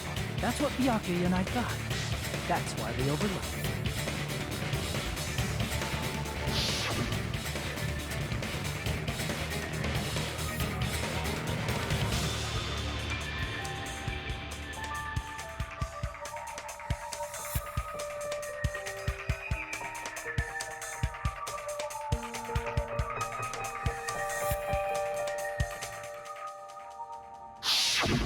But in fact, the only place you could hide the weapon was inside the food that couldn't be inspected. Out of all the dishes you prepared, the only one that could hide a weapon as long as an iron skewer is the meat on the bone. What now? I'm using my right to remain silent. There's no way that exists here. We need to confirm this now!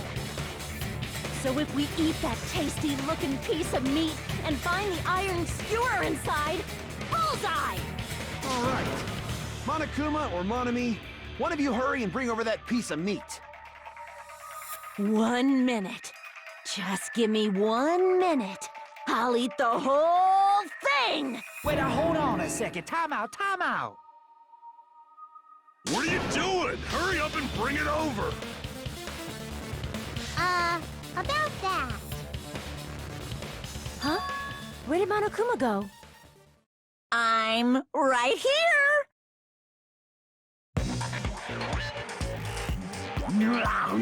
I'm already eating it!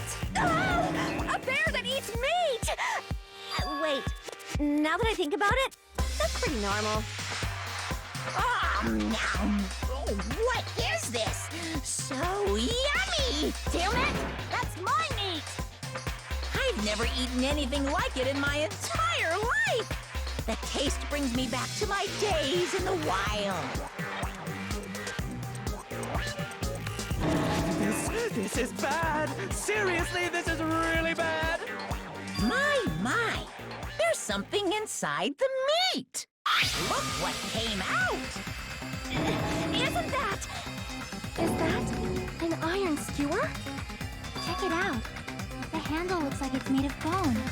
Pretty clever. The sword of destruction, encased in bone and sheathed in meat. It brought catastrophe unto Byakuya.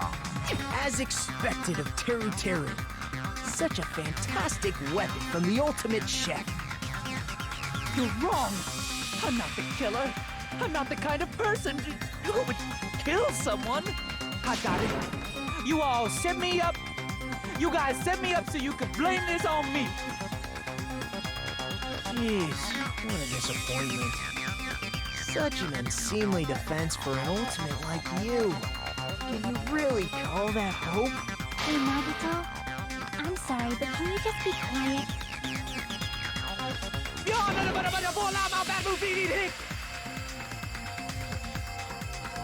He said, you're all nothing but a bunch of poor, loudmouth, fast food eating hicks.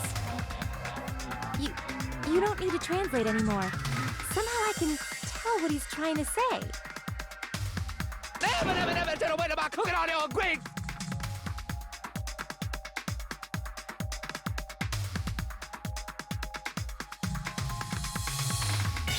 I guess we need to settle this, once and for all. To do that, we need to go over the entire incident from beginning to end and make everything clear.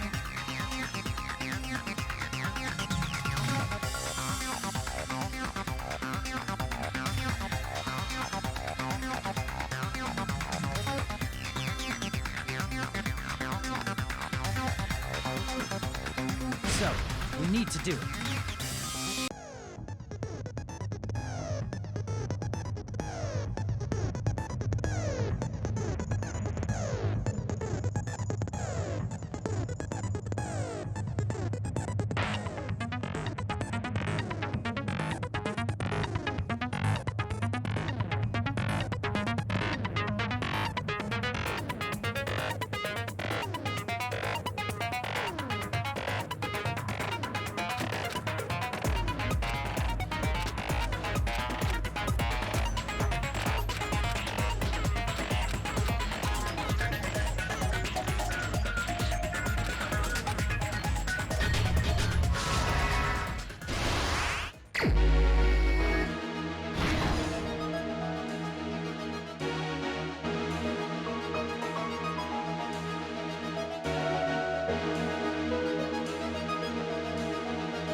everything that happened in this case.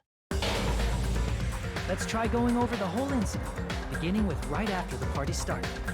Byakuya had us gather in the dining hall of the old building near the hotel. He was extra cautious about a murder occurring that night because of a threatening letter he received. Therefore, he decided to throw a party so he could monitor us. Though one person didn't come, the rest of us assembled at the dining hall, and the party was underway. But at that time, the trap set by a certain someone was already in motion. They plugged 3 irons into the outlets in the storage room, which nearly capped the power usage. Additionally, they prepared something else that would activate at 11:30 p.m. The air conditioners in the office and dining hall. They had already set the timers for this. Thanks to the irons maxing out the power usage, the breaker was tripped when the air conditioners kicked on. Since the windows in the old building were covered, the blackout plunged the dining hall into total darkness. But when that happened, Byakuya took out a specific item that he brought in his case. That item was the night vision goggles. Byakuya was so concerned about a murder occurring that he brought a variety of security equipment with him. When he put on his night vision goggles, Byakuya witnessed a certain someone making a suspicious move. He saw Nagito guiding himself with the desk lamp's power cord so he could get under the table. That's right. Everything up to that point was all part of Nagito's plan. The murder warning to Byakuya, the source of the blackout, it was all Nagito. While the blackout was happening, someone else, the real killer, began making their move in the kitchen. The killer probably already knew about Nagito's plan, so they knew a blackout was coming. That's why the killer prepared all the items they would need to commit their crime in the dark beforehand. They needed a light source, which was provided by the portable stove in the kitchen. They needed a weapon, too. This had also been hidden in the kitchen beforehand. The long iron skewer used in the churrasco dish. The killer hid that inside that meat with the bone in it. With the weapon and portable stove in hand, the killer stepped out into the hallway. First, they closed the fire door in the hallway so their light source wouldn't peek toward the dining hall. Then, guided by the light, the killer headed toward the storage room and grabbed a specific item. That's right, a tablecloth to block the blood splatter. With this, the killer finished their preparations and snuck under the floorboards through the secret passage. They probably turned off the portable cooking stove at that point, or left it near the entrance of the door. The floor in the dining hall is full of gaps, so there's no way they could have safely held a light source. But thanks to the glowing mark they painted earlier, the killer was able to get beneath the table. Under the table, Byakuya found the knife that had been hidden there. If only he had retreated, he probably wouldn't have gotten killed, but he had to retrieve that knife. And at that moment, the killer lurking beneath the floorboard stabbed straight up with the iron skewer. The killer had been waiting in the dark for the moment when the glowing paint began to move. After they murdered Byakuya, the killer purposefully shouted from beneath the floorboards to make it seem like they were still in the dining hall. Afterward, they came out from underneath the floorboards and rushed back to the kitchen. And then, after hiding the murder weapon in the kitchen, they rejoined the group as if nothing had happened. There's only one person who would have been able to commit this crime, especially if that person is someone who'd think of an unexpected way to hide a weapon inside food. Isn't that right, Teru Hanamura? That's what happened. How about it? Did I get anything wrong? This is a mistake. A mistake, I tell you. I would never kill anyone. Would never.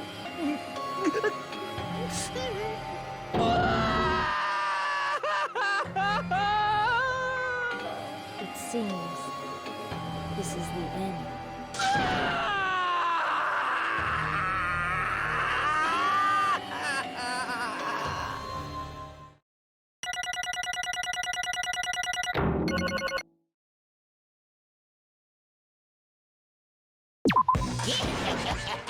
It looks like your argument has come to a close. Whoops! I lost control of my wild side for a second. Was that a side effect of the meat I just ate? Well, putting that aside, let's move along to the nerve-wracking voting time! Now then, please pull the lever in front of you and cast your vote. Oh, just a reminder, make triple sure you vote for someone. If you don't vote, I'm gonna eat you up just like that meat from earlier! Why did this happen? Who will be chosen as the Blackened? Will you make the right choice or the dreadfully wrong one? Such heart-pounding excitement! Oh, no matter how many times I hear it, it's such a cruel rule. Now then, let's first discuss the motive. That masterpiece of gaming, Twilight Syndrome murder case. What? Who cares about that game? The outcome of this trial should be determined by whether or not we find Mahiru's killer. Nevertheless, we shouldn't ignore it. After all, that game is the motive this time. Yeah, you're right. Then let's try discussing that first. I'm sure everyone who's beaten the game already knows that it's based on an actual murder case.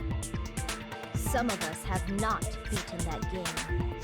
Give us a detailed explanation. It means Twilight Syndrome Murder Case is a non-fiction game. Additionally, some of us are characters in that game too. Some of us are characters in a video game? So, I think it's better if we clarify who the characters in the game are first.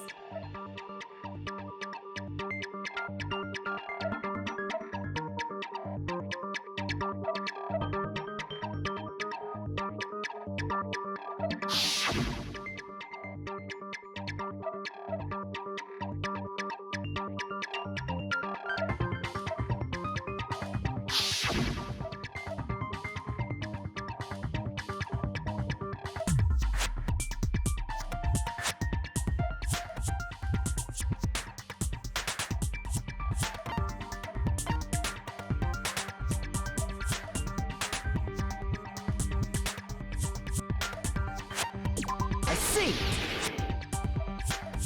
Girl A is probably Nikon Tsumaki. That timid tone. That definitely sounds like Girl A. Based on the list of names in the staff roll, I can't think of anyone else who would be Girl A. Why am I in a video game? That's an infringement of my right to privacy. Ha! A nasty, trashy pig shit like you doesn't have any privacy rights. Ah, a nasty, trashy pig shit. I feel like I heard that in the game too. Huh?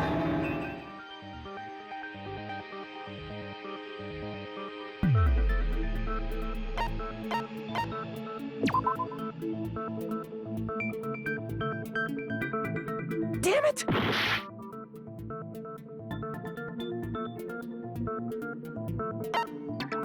I see! Girl B was short and foul-mouthed.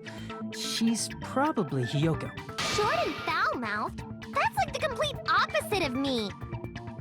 Anyway, let's move on. Next is Girl C.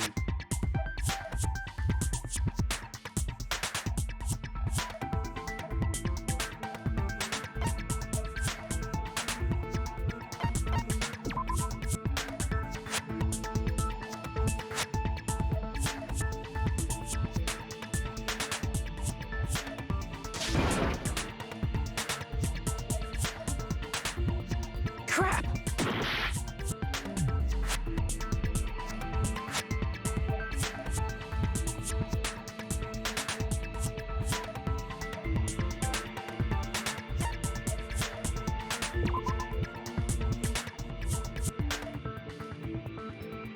Damn it!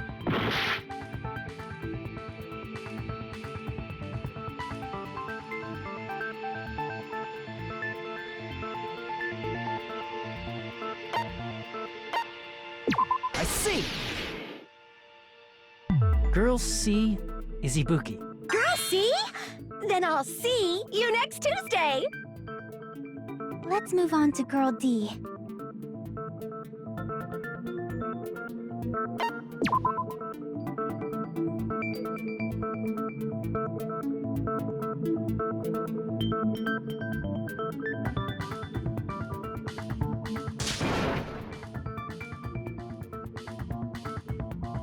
Crap!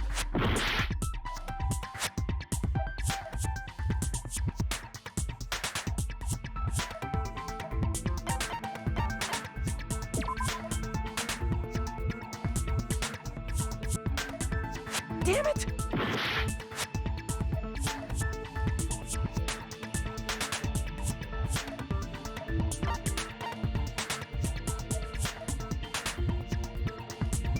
I see!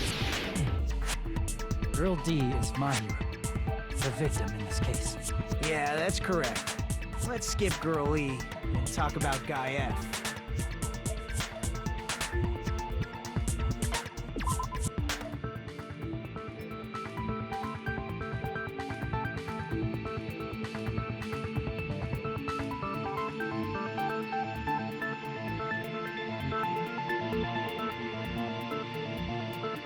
Crap!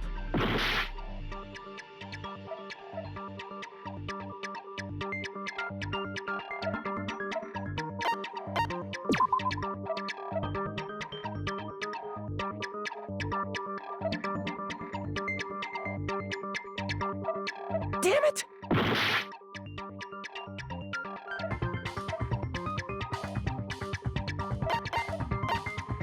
Damn it!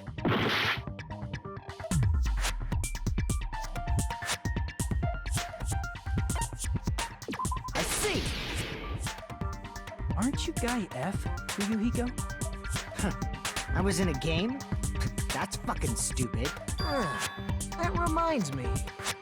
Wasn't there another person whose last name was also Kuzuryu? Another person? It was one of the names on the staff roll. The names were Sumiki, Koizumi, Sayonji, Miyoda, Sato, Kuzuryu, and then another Kuzuryu. Hold on! Why do you keep saying there were two Kuzuryus? It's not like I'm wrong. That's how it's written on the staff roll.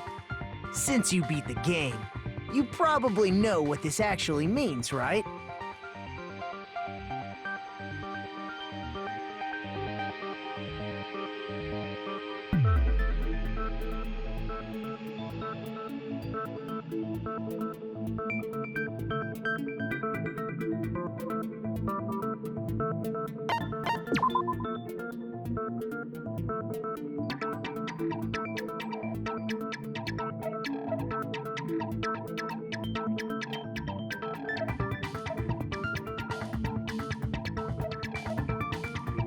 Crap!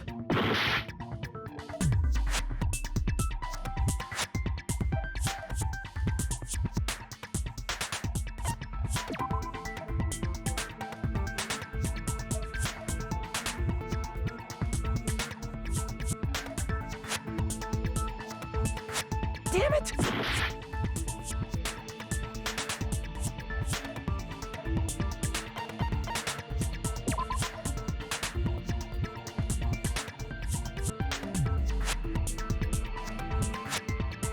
Damn it!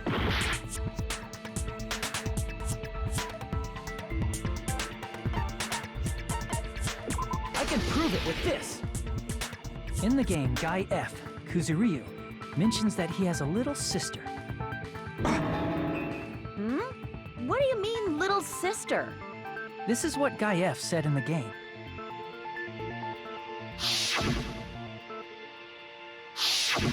It's pretty clear. There's no doubt that Guy F had a little sister. Plus, the sister actually appeared in the game. That's why the name Kuzuryu appeared twice. By the way, what role did Guy F's little sister, the other Kuzuryu, play? You probably noticed, right?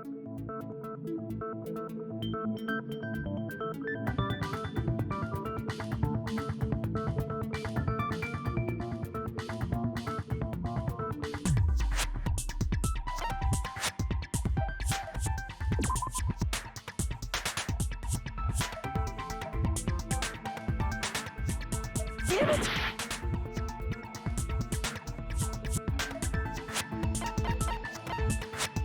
I see! The dead high school girl who was the first victim in the game is the only person I can think of.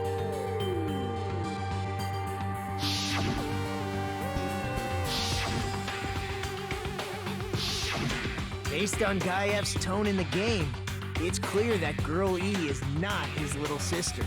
So if the only person left is the dead high school girl, Then she must be Fuyuhiko's sister. Why do you sound so fucking happy? That's a winning personality you've got there. Winning personality? Are you praising me? I was being sarcastic, dumbass. Hey, you said the game is a work of non-fiction. That means Fuyuhiko's little sister is... Yeah, I have a little sister. Something wrong with that? It's just a fucking game. Don't go mixing up some video game with reality. It's not just a game. It's definitely based on true events. That's why it's the motive. Don't go making shit up, bastard! If she was the type to die easily, I'd have fucking killed her myself a long time ago. I mean, when I first entered Hope's Peak Academy, she was mouthing off to me as usual and set me off. It happened just the other day. About that, you're probably thinking like that because you lost your memories. Shut the fuck up! You be quiet! I see. So you're never gonna accept that that game is based on true events, huh? Okay, I understand your attitude toward this class trial now. Nagito, you seem to be doubting Fuyuhiko a lot. Do you suspect he's the killer? A mystery that easy would make me feel sad. It wouldn't be good enough to serve as everyone's stepping stone. That's why I'd be much happier if Fuyuhiko wasn't the killer. Okay, you're starting to act weird again. Anyway, now we've established who all the characters in the game are. Girl A is Mikan. Girl B is Hiyoko. Girl C is Ibuki. Girl D is Mahiru. Guy F is Fuyuhiko. And the first victim in the game, that dead high school girl, is Fuyuhiko's little sister. That's just a story in a fucking game. If so, then Girl E is Miss Sato. Could it be? The same Miss Sato who likes white rice? I don't know what Sato you're talking about, but I don't think she's relevant to this case. Maybe it's related to Gundam's last name, since they're both really plain names. Tanaka may be an ordinary family name, but it's far better than Sato or Suzuki. Hey, no one cares about that. Hurry up and talk about the mystery of the game. Huh? What do you mean, mystery of the game? My, you don't know? I heard that Girl E got killed. What? No way! Is that true? Getting killed is so violent, don't you know? My, such awful times we live in. Why did this happen? You guys are definitely friends. So the mystery of the game is the murder of Girl E, correct? Then let's hurry up and solve it! Let's first figure out why Girl E was killed.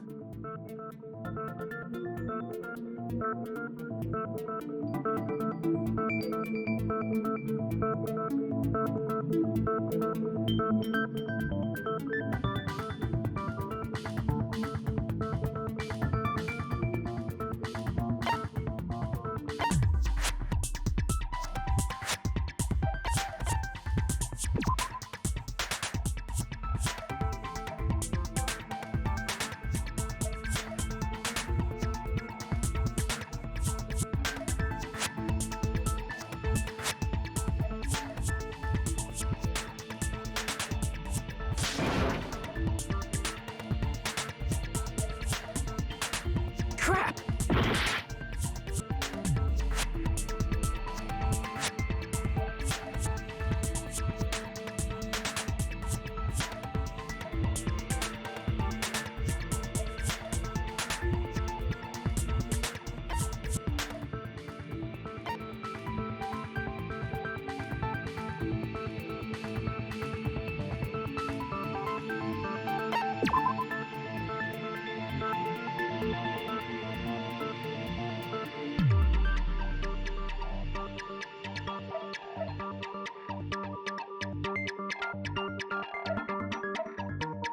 Crap!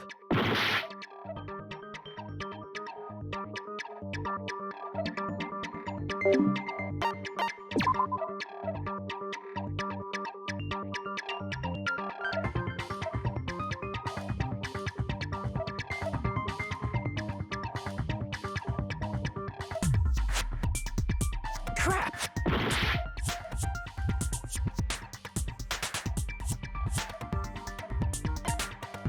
I see! The reason Girl E was killed is because she killed the first victim in the game. Which means Girl E was killed as revenge for the dead high school girl. What do you think, Fuyuhiko? Apparently Girl E was killed to avenge your little sister. You're fucking persistent. I don't care what that game said at all. But... Is that true? Girl E, she killed the first victim? In order to make that clear, we need to know more about the case involving the first victim's murder. It's the murder that occurred in the music room. I knew it would come up, so I prepared in advance.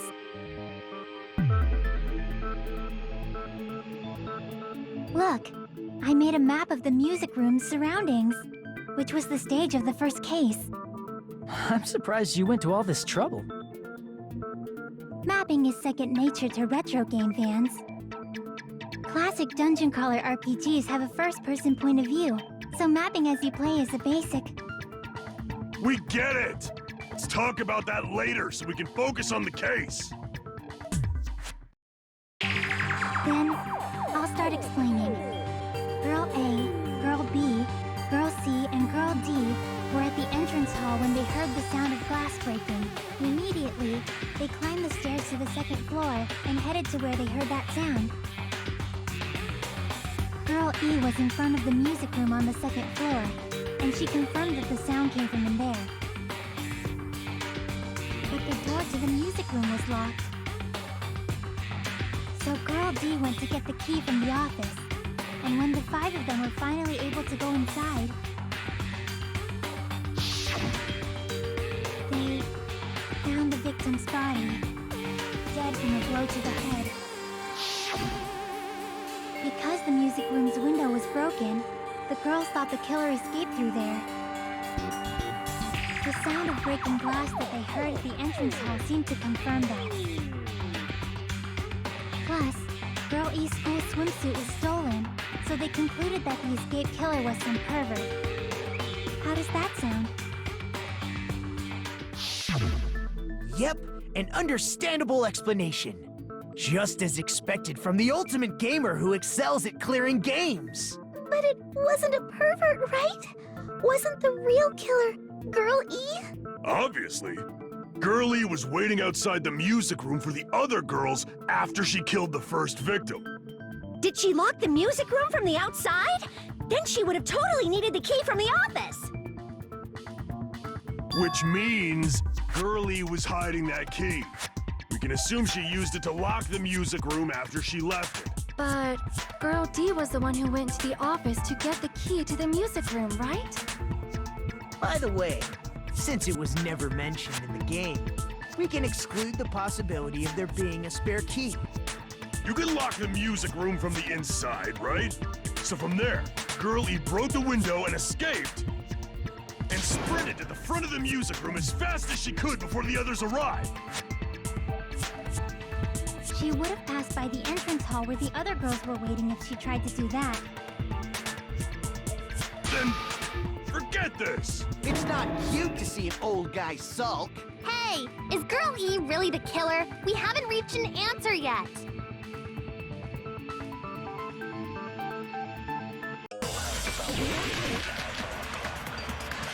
After she killed the first victim what did Girl E do? She just broke the window in the music room and escaped outside. So how did Girl E get from outside the school to the front of the music room? To go back to the music room from outside, you need to go through the entrance hall. Plus, at the entrance hall, the other 4 girls should have been there. At the entrance hall, the girls heard the sound of the window shattering. How was she able to get past those four and wait in front of the music room? She probably used a hidden passageway! Twilight's hidden passageway is the world's best!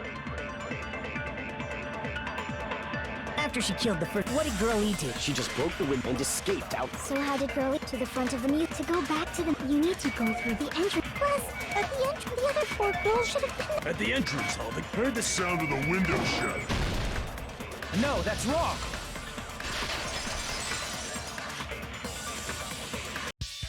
First of all, the sound the girls heard wasn't the window breaking. If it wasn't the window, then what broke to make that sound? A vase. Vase? How low can you go? After the murder, a broken vase was discovered in the classroom next to the music room. So the sound of breaking glass that the four girls heard wasn't the music room's window. It was the sound of the vase breaking. Probably. Actually, the murder was nearly finished by the time the four girls met in the entrance hall. Girl E killed the victim in the music room, broke the window, and went to the office to get the key. With that key, she locked the music room from the hallway, turned the key to the office, and went back to wait in front of the music room. All she had to do was break the vase in the next-door classroom as the four girls met by the entrance hall. To make them think the murder had just occurred and that the killer had just escaped. So, when the four of them ran over after they heard the sound, Girl E acted like she had just rushed over too.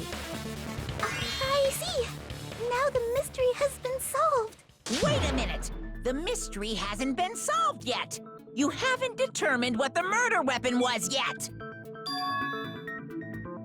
Who cares about the murder weapon? We found out who the killer was. Not cool! I went to all the trouble of making this death march, so you gotta stick with it to the end! What the heck? You're so annoying! Fine, let's figure out the weapon. If this keeps up, I'm gonna feel like I need to shit. Which means I'll feel disgusting! You're the disgusting one. The weapon is pretty unconventional. The answer was revealed in the game, though. Now then, will you guys be able to figure it out?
A weapon inside the music room, huh? What about broken glass? Isn't the cause of death a blow to the head? Then she attacked her with the fish tank. That's too big to be a weapon. Then the piano. Why are you going even bigger? The investigation conducts universal chaos. It's on that big a scale, too? How about beating her with gravel instead? If it's a weapon that was used to beat them to death, it should have had blood stains. Was there a weapon with bloodstains on it? She beat her to death with her fists! A weapon inside the... What about broken glass? Isn't the cause of death? Think you talked to her? That's too big to... Then the piano. Why are you going... The investigation. It's on that big a scale, too? How about beating her with gravel instead? I agree with that.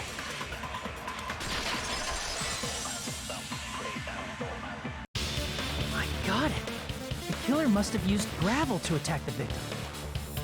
My goodness. I got it right. And I was just throwing things out there. Just as I thought! I'm chosen by the gods! You're not chosen at all. And gravel is impossible. It's too small to be a weapon. What if the gravel was put inside some sort of bag? What kind of bag? If the weapon is something that appeared in the game, then so is the bag. And the only thing I can think of is the school swimsuit. If you tie the swimsuit like a bag and stuff it full of gravel, it'd make an effective weapon. Gravel inside the swimsuit? Even the Ace Attorney would be astonished by such a fantastic idea! But for the killer, it's an idea that kills two birds with one stone. To make people think the killer is some pervert, it makes sense for a school swimsuit to be stolen. And if that swimsuit was used to make an improvised weapon, it'd have to be disposed of later. How about it, Monokuma? Are you satisfied now? This happiness you feel when the mystery you create is solved.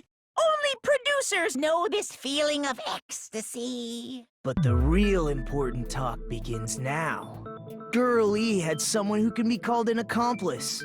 That person was actually Girl D. Girl D. You're talking about Mahiru, right? Huh? Mahiru is the accomplice? What is this? What does that mean? The piece of face that became an important clue in the music room murder. Girl D got rid of it.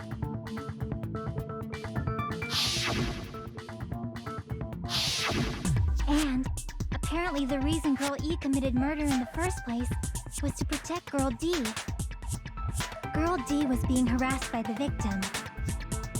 Girl E found out and tried to stop it, and they ended up getting into an argument. And she felt a rush of anger and ended up killing her. But she should have had a clear murderous intent. I mean, she choked her out and then bludgeoned her to death. She probably made her unconscious by accident. And from there, she couldn't go back. I somewhat understand that feeling. You can? That's pretty scary. But Girl E was also killed by someone on the 4th day. Or the game's last day. I might as well ask just in case. Who do you think killed Girl E?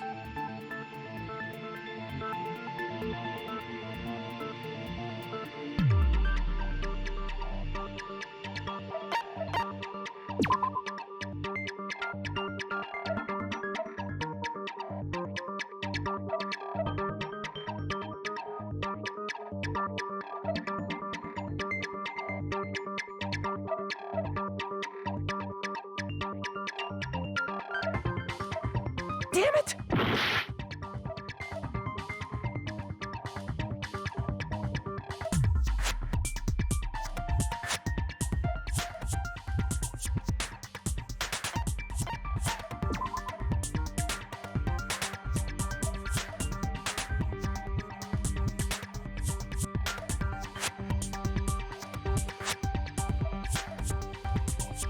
Damn it!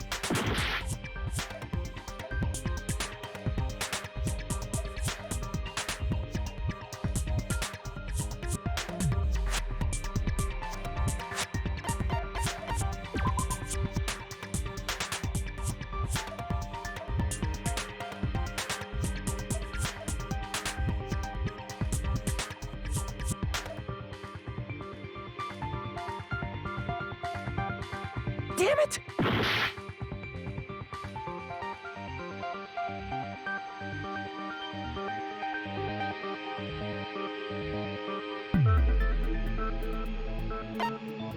I see!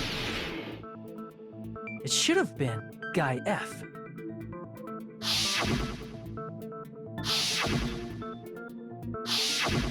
A scenario where Guy F murders Girl E out of a burning, hellfire desire to avenge his murdered sister. But Guy F is... What?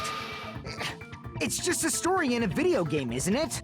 That's all you can say. If that game is telling the truth, it'd be a huge problem for you. Hey, clear this up for me. Those of you who appeared as characters in the game, do you remember this incident? That is... I'm terribly sorry, but... They don't remember. That's obvious. Because their school memories were, like, totally stolen. Even if I don't remember, I already know. It's obvious that guy is the killer. No one would kill a nice person like Mahiru besides a piece of shit menace to society like Fuyuhiko. Girl Eve and Mahiru were killed by that guy. Sure do talk a lot of shit. Well, I'm used to it by now. But does Mahiru's murder have anything to do with that game? Perhaps the two are unrelated.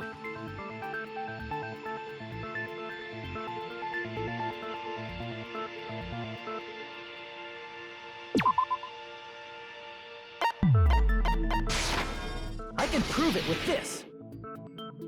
I'm not sure the two events are unrelated. At the very least, the killer has definitely played the game. As proof, Mahiru, who was killed in the beach house, and Girl E, who was killed in the game, were both killed by a blow to the head with a metal bat. There's no way we can ignore that connection.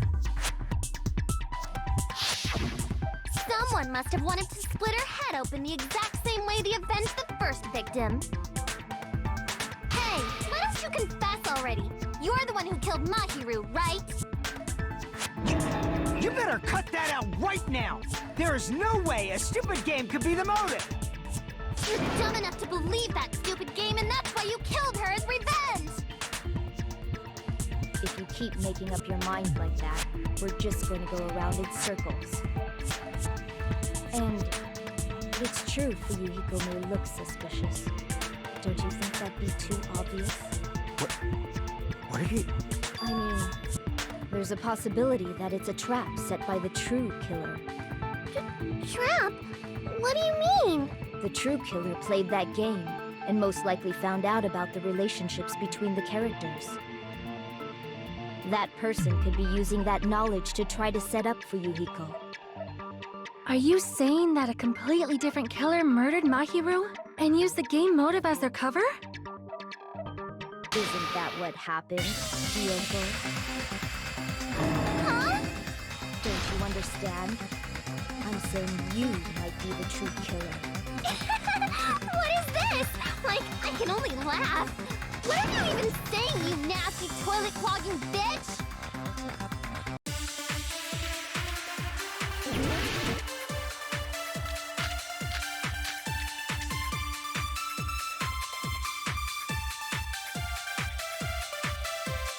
What are you saying, you four-eyed troll? Accusing me of killing Mahiru? You're so mean! Why do you doubt Hiyoko? Do you know where Hiyoko was today? She was at the beach house, the scene of the crime. But I didn't go to the beach house! I was squishing Mr. Ants all day!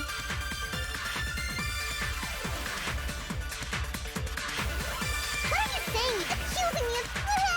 Why do you doubt? Do you know where Hiyoko... She was at the beach house, the scene of the crime. But I didn't go to the beach house! No, that's wrong!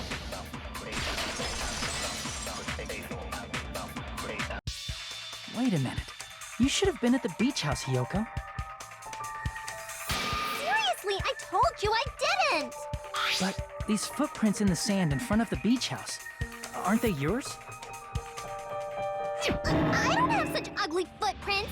They're probably Nikon's based on how ugly they are. Don't decide that based on ugliness! They're not Hiyoko's footprints? That's strange. The footprint I collected from your room matches these footprints perfectly. Collected? I permission to collect that, you nasty pedo? Plus, the footprints left in the sand were facing away from the beach house. Which means, when the owner of these footprints went inside the beach house, they used a different entrance. A different entrance? Are you talking about the door facing the road that Mahiru's body was leaned against? Are you saying when that person went inside the beach house, the body hadn't appeared yet? The door was still accessible when they went in, and wasn't when they left.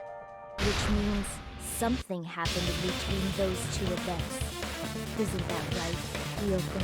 Ah! I remember now! I remember when I went to the beach house! So you finally decided to confess. I'm pretty sure you guys already know this, but going for walks in the morning is my daily routine. I've never heard of that daily routine before. And that's when I went to the beach house. I went there on my morning walk. I see. If you went there during your morning walk, that doesn't have anything to do with the case at all.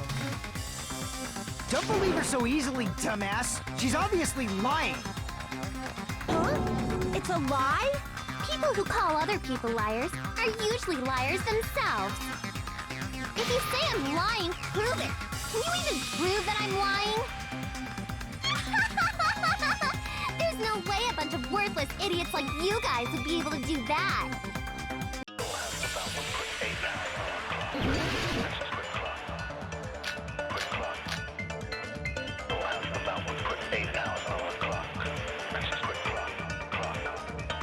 I did go to the beach house. But only during my morning walk. I didn't go any other time. Then you didn't meet up with Mahiru at the beach house? Obviously not! Saying I met up with her when I never even saw her? Is this a panel of idiots?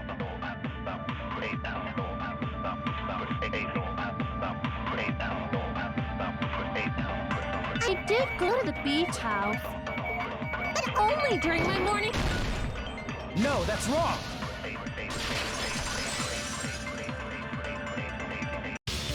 Only during your morning walk, huh?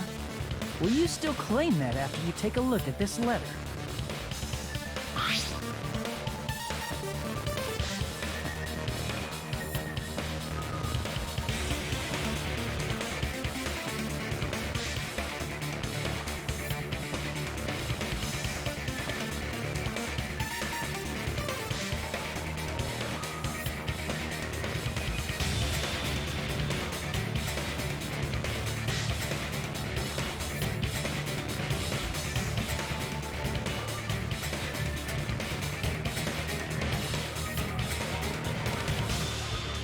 That letter!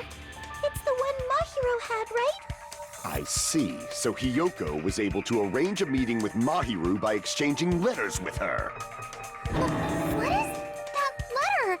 I'm serious, I don't know. Oh, snap! I remember now. I totally saw you. Huh?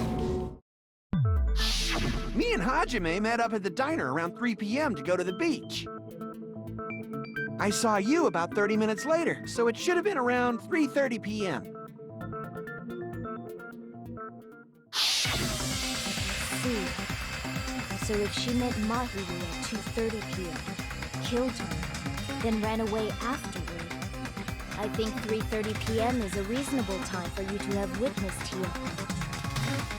You're wrong! You're totally wrong! Now that you mention it, you also passed by the diner, Fuyuhiko. So you should have seen Hiyoko too, right? No, I didn't. It's just a coincidence that I passed by the diner. I wasn't even paying attention to the beach house. I went straight back to my cottage after I saw you guys. I didn't see anyone during that time. For some reason, that sounds suspicious too. It's the truth. Deal with it. Just leave him alone. It'd be a waste of time to question him any further. Anyway, that letter in Kazuichi's testimony says it all. You were meeting up with Mahiru at the beach house. Seriously? I don't know! I didn't even write that letter! I'm telling the truth. I really don't know. Is she really crying? Or is she faking it? She's probably faking it. We can assume she summoned Mahiru with the intention of killing her all along. That's why she wrote a letter to let her know where to meet, so the others wouldn't find out. And then you went ahead to the beach house, hid yourself in a specific place, and waited for Mahiru. There's evidence for that, too.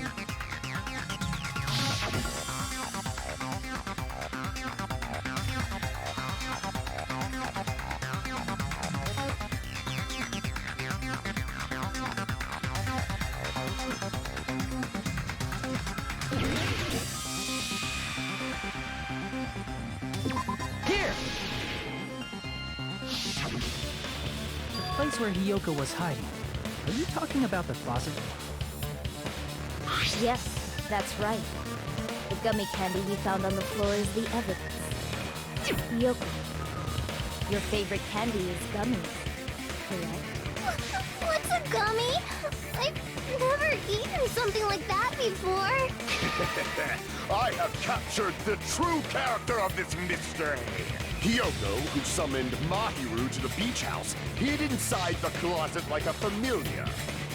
When she saw her chance, she attacked her like an evil spirit and left the beach house like a swift wind. But Hiyoko miscalculated that Mahiru's body would be blocking the door at that time. Because of that, she was only able to leave from the beachside door and ended up leaving her footprints. We have presented the proof! My 4 dark devas of destruction didn't even need to come out! It's a trap! This is obviously someone's trap! Who's someone? Whose trap is it? It must be that one person. You know, the one with the mask, maybe? The one with the mask? There was a suspicious mask at the beach house, right? Whoever was wearing that could be the real killer. You're the one who wore that mask and killed Mahiru, right? There's no way I'd wear such a childish mask. Is your brain fried or something? That is right. It cannot be Hiyoko. That mask belongs to Sparkling Justice! Huh? Sparkling what now? That mask says it all. Sparkling Justice is hiding on this island! Which means the legendary serial killer Sparkling Justice is the one who killed Mahiru! Why, if you continue to say such foolish things, I shall tear you limb from limb. Don't blame Miss Sonia. It's just a difference between cultures. Culture shock, you know? Yoko, why don't you just admit it already? You're being unreasonably stubborn. It's all in your head! Oh, why can't you understand? I'm not the killer!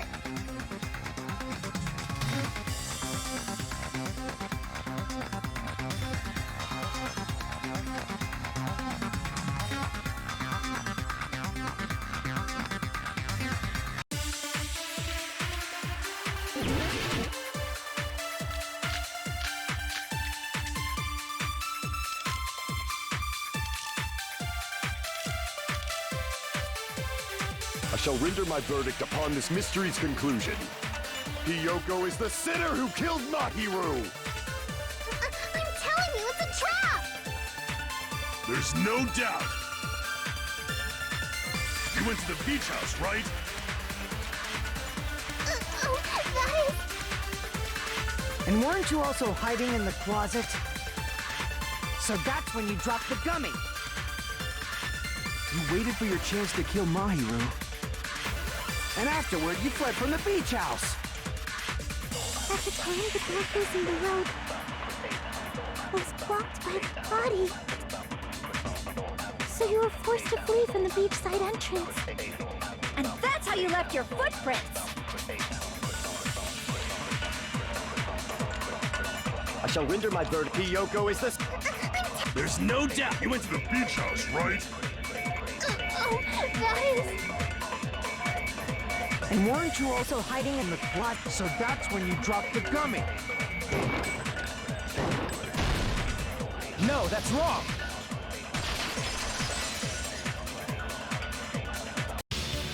About that gummy, did Hyoko really drop it? The only one childish enough to eat gummies is that midget over there. You're a midget too, you know.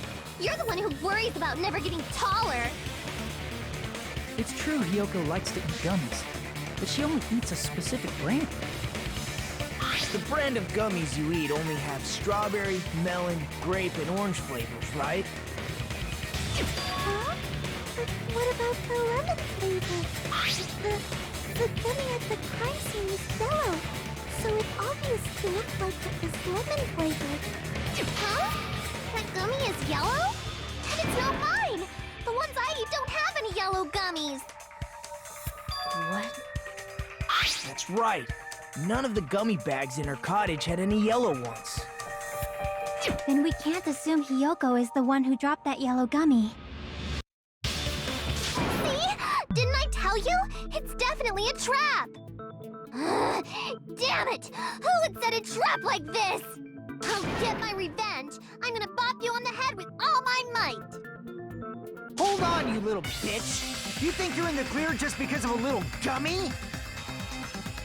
Don't be stupid. I'm not done backing you into a corner yet.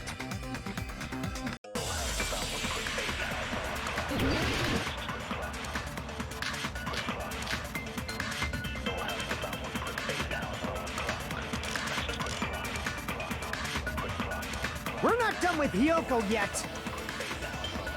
There's still a huge piece of evidence left. You're talking about the footprints near the beach house, right? It's true, that's an important piece of evidence. And we can thank Mahiru for it! What does that mean? Mahiru used her last ounce of strength and blocked the door to the road. Thanks to her, we have the evidence we need. That's wrong! I left those footprints during my morning walk!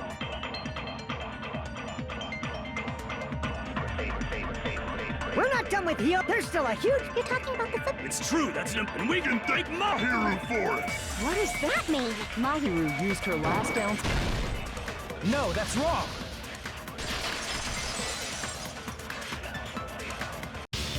Mahiru didn't block the door. Her death was instant. Instant death? According to my autopsy, yes, there's no doubt that Mahiru died instantly. If you keep making shit up, I'll fucking kill you! I'm sorry! Ryuhiko, you cannot do that. Only a coward threatens women. I'm pretty sure her death was instant, too. I mean, her injury was only a single blow. That's why Mahiru isn't the one who blocked the door. Someone else used her body to block it. Someone else? The killer, of course. They're the one who blocked the door with Mahiru's body. That's why there were bloody drag marks left on the floor. But why did the killer block the door? Just ask Hyoko. She's the killer, after all. Seriously! That's not true! Let's assume Hyoko is the killer. Wouldn't that mean she's also the one who dragged the body?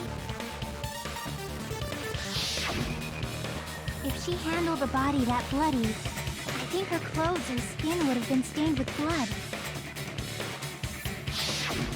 Huh? But when I saw her, she was clean. See? I told you I wasn't the killer! Yay! With this, my innocence has been proven! I won't let you look down on me! We haven't decided that yet! Hey, Fuyuhiko, why do you keep insisting that Hyoko is the killer? Shut up! I'm telling you, she's the killer! That little bitch is definitely the killer!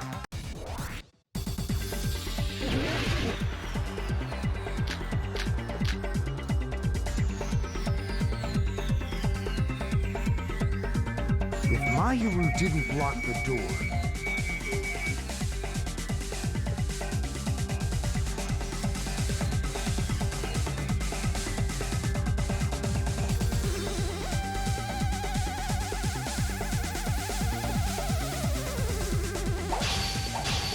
Then Hiyoko did it.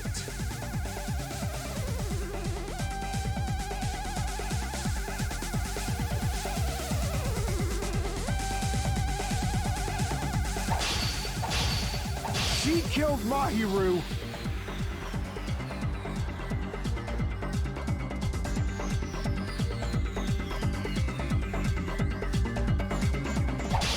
And blocked the door with her body.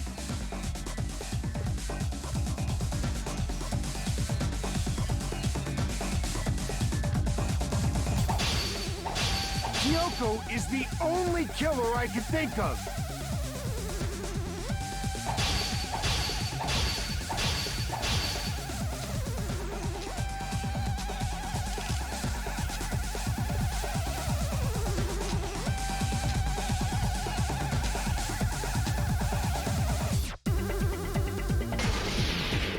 If Hiyoko moved the body, then she should be covered in blood. So what, dumbass?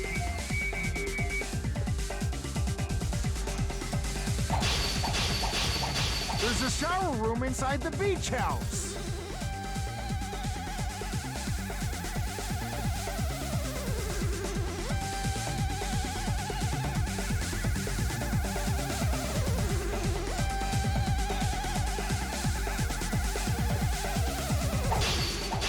After she moved the body,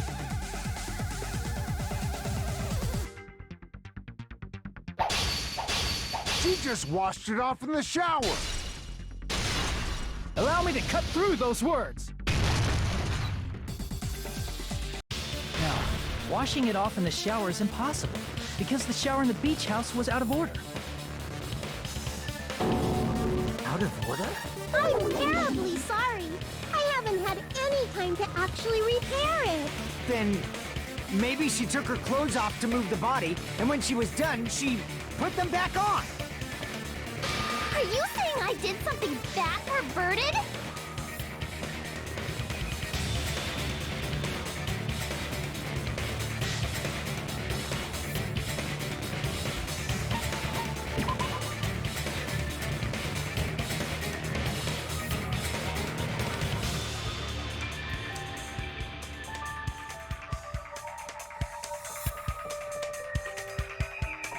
Crap!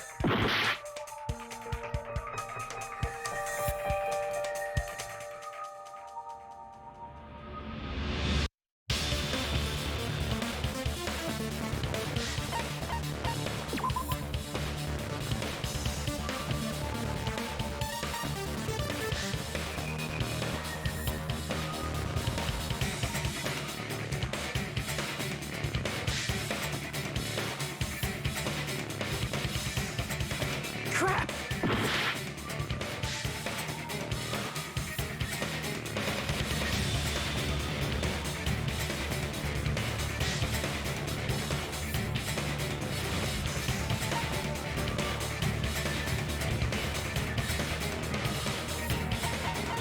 I see.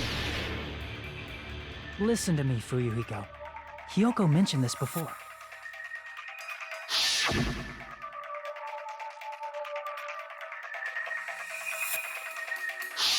Which means Hiyoko can't change by herself. It's impossible for her to put on and take off her clothes.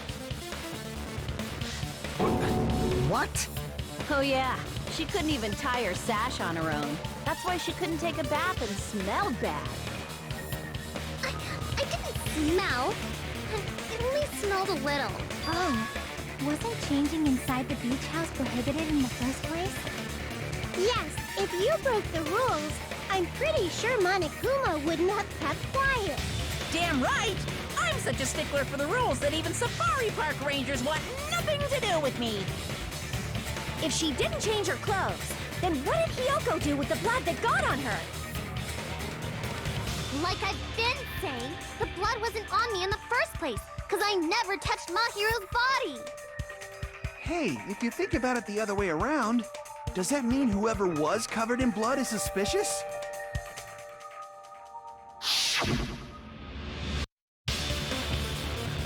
Because if so, I believe Akane was soaked with blood when we all met up to go to the beach.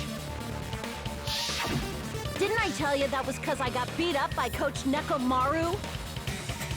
I can attest to that. If I hadn't gotten that rough with her, she never would have backed down. Doubting me, of all people. You got some nerve. All right, I'll bend your body in half so you're stuck in a bowing position for the rest of your life. That actually sounds pretty cool! The hell it does! Hey, more importantly, I'm okay now, right? It's okay that I'm not the killer? Yeah, seems like it. See? I already told you. There's no way I'd kill Mahiru. 'Cause Mahiru taught me how to wear a kimono, and she was very, very kind. There's no way I would kill a nice person like her. Why wouldn't you believe me earlier? You guys are stupid! Stupid, stupid, stupid! Hyoko, please don't cry. Everything is fine now, right? Shut the hell up, pig barf! I hope you get a hangnail and die! I'm sorry for being pig barf!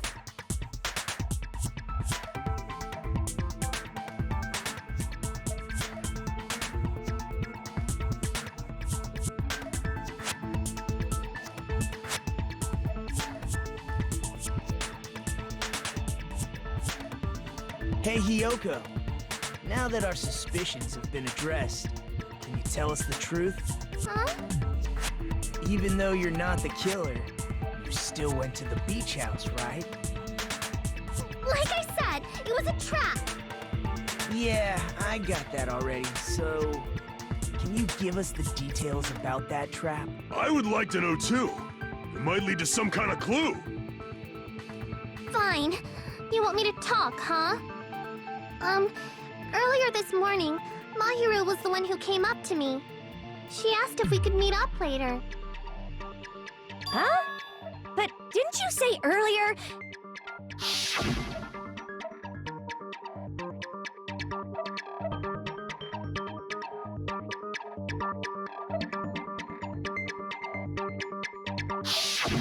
Damn it! So that was a lie? 'Cause I thought it'd be doubted if I admitted it. So I figured it was better not to say anything. So, what was your answer to Mahiru's invitation? I told her it was fine. I mean, I didn't have a reason to say no. Unlike everyone else here, Mahiru was someone I wasn't embarrassed to be seen with. You always have to say something snide. At the time, we were supposed to meet around 2 p.m., but... Around noon, there was a letter inside my mailbox. A letter? Yeah, this one.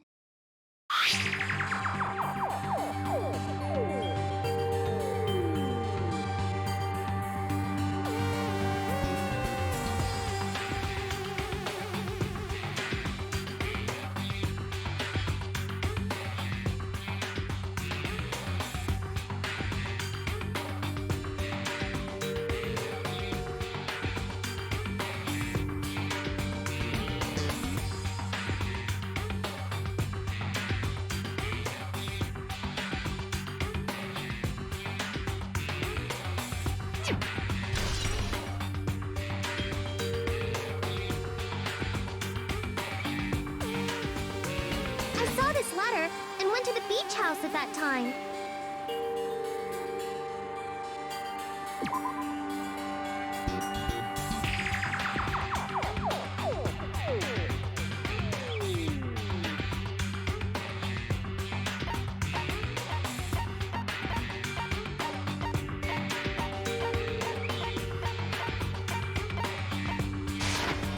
I can prove it with this.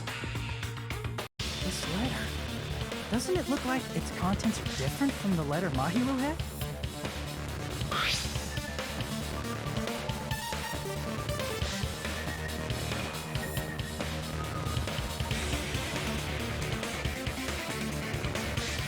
Mahiru's letter said to meet at 2:30 p.m., but in Hyoko's letter...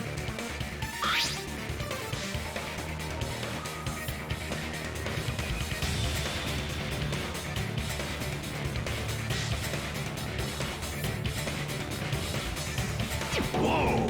The meeting times are off. It's also strange that both letters wanted to change their meeting spot to the beach house.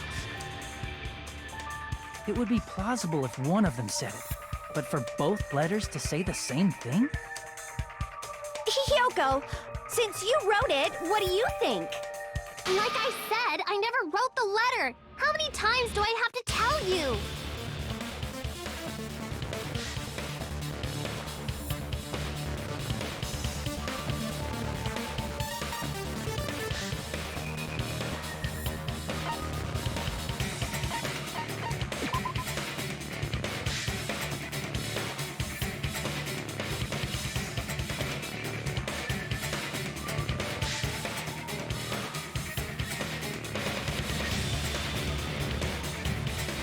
Crap!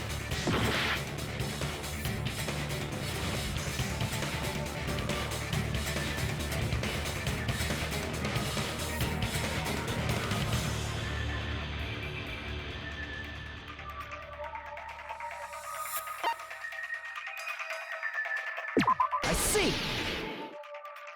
The killer must have forged both letters. The killer forged them so they could manipulate their actions. Yeah, that's how we should think about it. That seems very likely. In fact, if you compare both letters... Confirmed! Just as I assumed, the handwriting is the same. The content of the letters matches too. Like this part. I was going to tell you in person, but I couldn't find you, so I put this in your mailbox. This part, it seems there's someone who wants to interfere with our meeting. And this part, let's keep it a secret. Until then, let's try not to see each other for a while. The killer forged both of those letters. In doing so, they were able to control Hiyoko and Mahiru to do their bidding, like a netherworld puppeteer. So they completely tricked me. And then Mahiru's killer. How mean! Give me back Mahiru! Really? This is really terrible. I've offered to help so many times. But the killer this time didn't discuss their plan with me at all. It's all my fault. I'm so ashamed of being unreliable. Here we go again. Once we let our guard down, this happens. We can just lightly punch him to death later. So based on what the letter said, you went to the beach house at 2 p.m., right, Hiyoko? What's most important is what happened afterward. What on earth happened there? I fell asleep. Why'd you fall asleep? It's not like I wanted to. I think I was forced to get a whiff of some kind of medicine or something. Medicine? That medicine, could it be? Did they get it from the drugstore? I thought that place seemed unsafe. They even have prescription medicines laying out in the open. If you were aware of that from the start, you should have done something about it. I'm sorry. When I woke up, I was inside a small closet.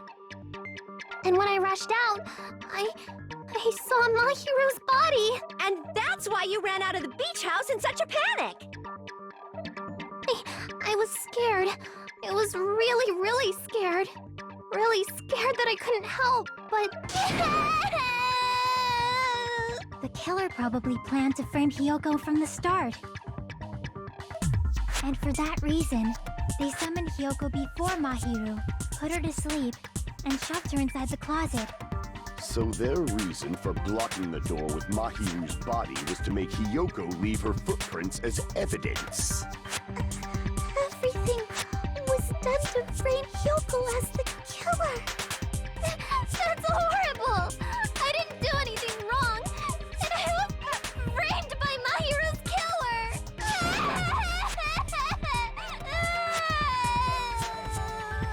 Hiyoko, please do not cry.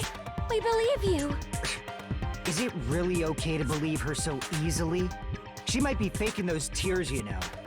This'll never end if you keep being so suspicious. Isn't that what a class trial is all about?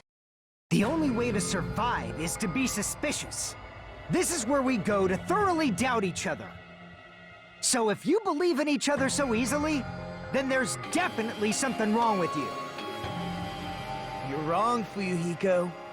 We aren't supposed to doubt each other here. We're supposed to work together. The class trial is where we cooperate with each other, work hard, and aim for victory. The killer and everyone else. Two hopes attempting to grasp the one true hope. Two hopes clashing with each other is poetry in motion. That is what a class trial should be. Seriously, which side are you on? I'm on the side of the absolute hope that can overcome any despair. And I believe that absolute hope exists at the point where two hopes clash. Your stance is neither white nor black, but gray. And you do not yearn for your life, or even for victory. Jeez, I wish he'd just side with the enemy already so I can believe what he's saying! Let's stop. Believing every little thing Nagito says is a waste of time. Yeah, we need to figure out who Mahiru's killer is. There should be a new clue contained in what Hyoko has told us. So, let us believe Hyoko's words and discuss it once again with everyone. Yup, yup! The debate proceeds when you assume you can believe each other. Good job! That's the right way! That's the splendid power of teamwork! Hey, what do you think of that, Monokuma? I'm not gonna let you have the outcome you want! Hey! Whoa! He's sleeping! Dumbasses. You bastards don't know anything. If you're stupid enough to trust each other, the only thing waiting for you is the bitter truth.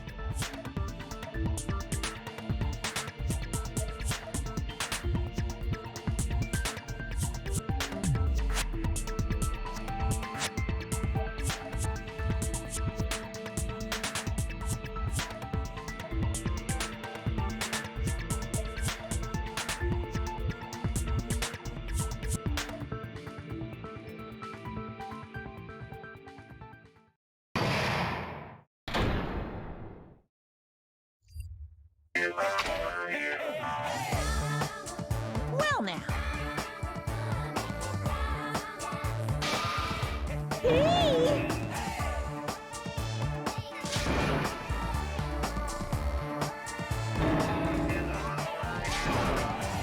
Correct! You say Nanu in German when you're surprised. I'm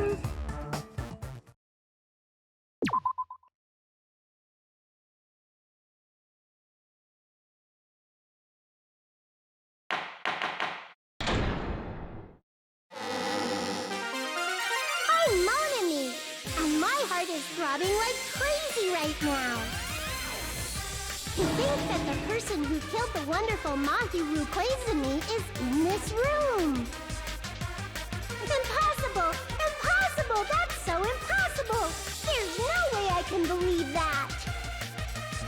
Oh, I can't do anything! How annoying! But I'm just gonna believe in everyone. That's the least I can do. Everyone do your best. Don't lose to yourselves. And don't forget to save regularly. Well, now that we've decided to believe Hyoko, now what? If the killer was luring Hyoko into a trap, then something that was used there might be a clue. Do you mean the letter?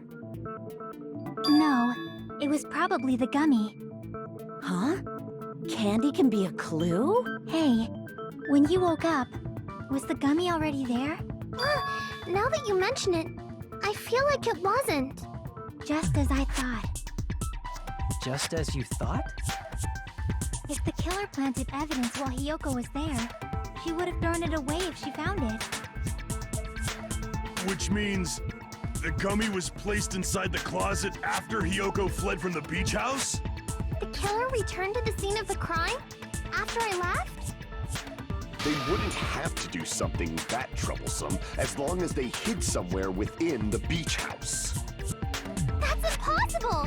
There's nowhere to hide! I even glanced inside the shower room as I was running away, but there was nobody there. Then Does that mean the killer came back? I wonder. At any rate, the solution to that problem is connected to what really happened. That's what I think.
It's all coming together!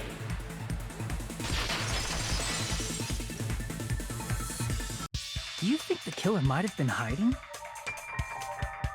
spent all that time thinking just to say something so pointless. How disappointing. Didn't I just say there was nowhere to hide? Do I have to explain it in another language so you can understand? Her personality got a hell of a lot more forceful once she stopped being a suspect. No, there should have been a place for them to hide. A place you didn't look, Yoko. What are you saying? Stop being annoying or I'm gonna make Akane bop you on the head and shut you up for good!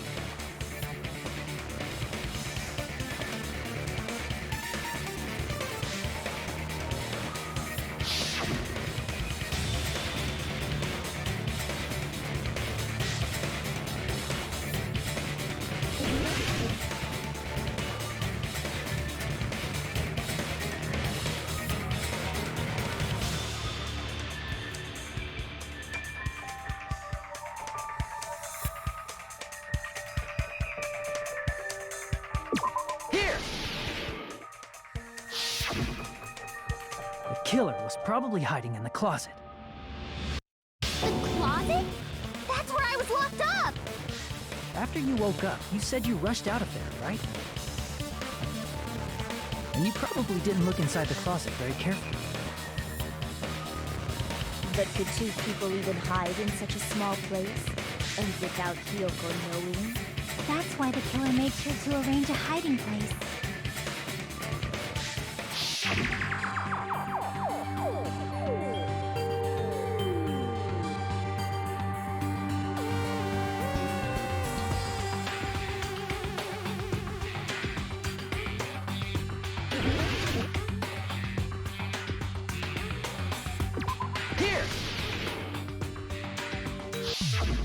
What about the surfboard case in the closet?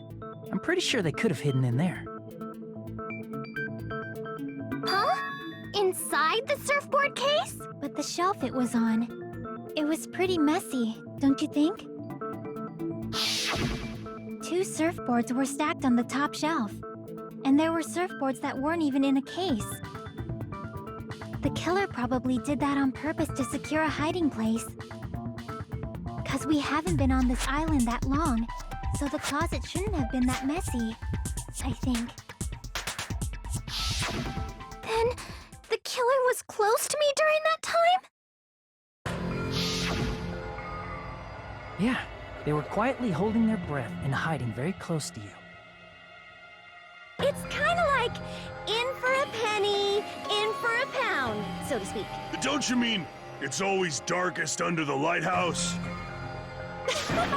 I shouldn't say things I don't understand, like, so to speak. Anyway, the killer hid silently, and after making sure Hyoko left, they finally left the surfboard case. I agree with that as well. Seriously, nobody asked what you think. There's no way the killer would leave Hyoko by herself if they were trying to frame her. If Hyoko was left alone and ruined the evidence the killer had planted, it would have messed up their plan. Instead, it makes more sense to think that the killer was hiding in the beach house, watching Hyoko. Saying whatever you want, even if you didn't ask. All right, if you don't want to friggin' get punched, just stand still and let me punch ya! Oh, you shut up. Then, Grit your teeth. Sorry, Akane. It's not like that. Hey, Monokuma. Can I ask you about something that seems strange to me? I believe Prince Shotoku was from the future. A man from the future is always directing the flow of history. I'll listen to your story about men from the future some other time. As I recall, the body discovery announcement is made when 3 or more people discover a body, right? Is the killer also included among those 3 or more people? Yeah, that's true, but, well, something like that is basically what it's supposed to be. You don't sound very articulate. Jeez! You're pretty annoying for noticing something like that! I know it sounds like an excuse, but the body discovery announcement isn't supposed to be used for deduction. It's intended to create a fair trial. It's supposed to let everyone know a body has been found. So you're saying it's unfortunate that I used it for deduction? I understand your excuse, but depending on who actually found the body, it's possible that your 3 or more people rule could be deadly. Well, as long as I keep things ambiguous, I can respond to situations with some flexibility. Flexibility, huh? So what about this time? Is it 3 people including the killer or not? Jeez, fine, fine! You want me to say it? It doesn't include the killer this time, okay? All done. Which means 3 people other than the killer discovered Mahiru's body. What's wrong with that? Nothing. I just thought it was somewhat strange. More importantly, let's get back to our original topic. You're the one who went on a tangent. We were just saying the killer was hiding in the surfboard case, right? and after Hyoko ran away, the killer got to enjoy the simple life of destroying evidence. However, before we proceed any further, there's something we have to make clear. The killer blocked the roadside door with Mahiru's body before Hiyoko ran away. But what about the blood? Now that you mention it, that mystery hasn't been solved yet. It's going to be all right. If you guys have come this far, I'm sure you can discover that answer too. Now, let's start the argument, shall we?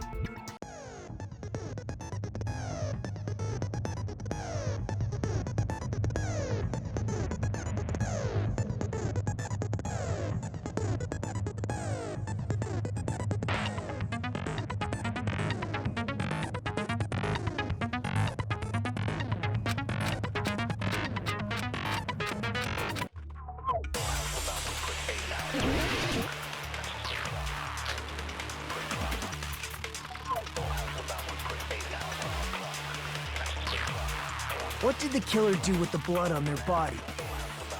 Maybe they simply washed it off. They couldn't use the shower, right? So washing it off would have been impossible. They didn't have to use the shower. Oh, what about the wetsuits in the closet? Maybe they wore one when they moved the body. If they used something other than the shower... What did they do with the bloody wetsuit? They cut it up and whoosh. As someone who flushes their shit every morning, I can declare it would definitely clog the toilet. Maybe it's the other way around? Perhaps someone other than the killer moved the body? Maybe they were able to wash it off.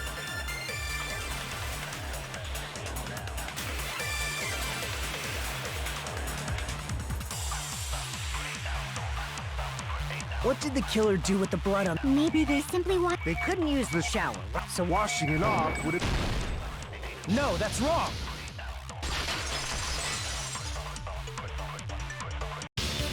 They just needed to wash off the blood. They didn't necessarily have to use the shower. They could have just as easily used something else. Something other than the shower. Like what?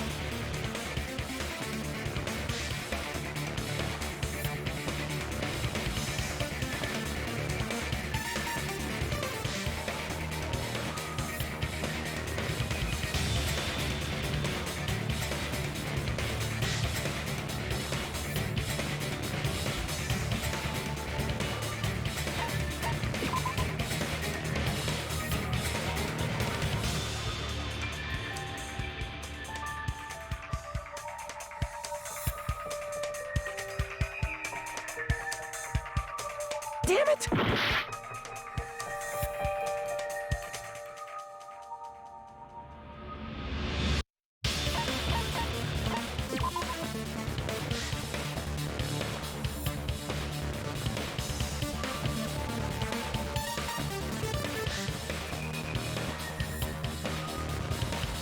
Crap!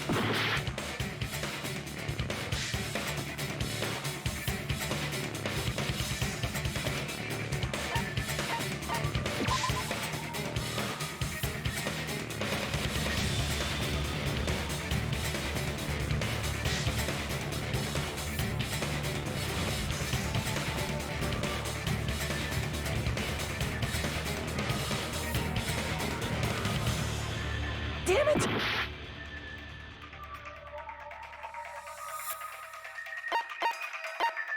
I see! The drinks inside the refrigerator. Couldn't the killer have used those to wash off the blood? I've seen through it.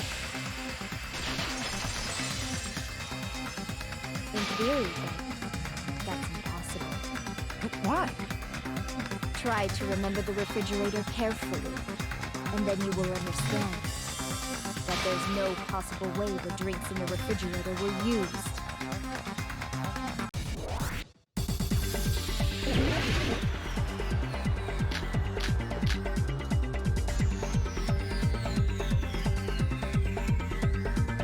It's true there were drinks in the beach house refrigerator. However, try thinking about it. One bottled drink is simply not enough. Damn it! It's true there were drinks in the beach house refrigerator. However, try thinking about it. One bottled drink is simply not enough. Damn it! It's true there were drinks in the beach house refrigerator. However, try thinking about it.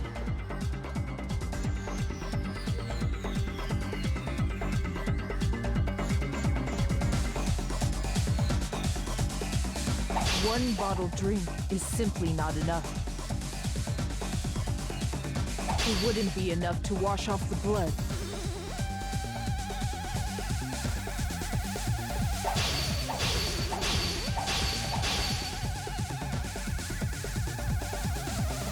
I can't back down!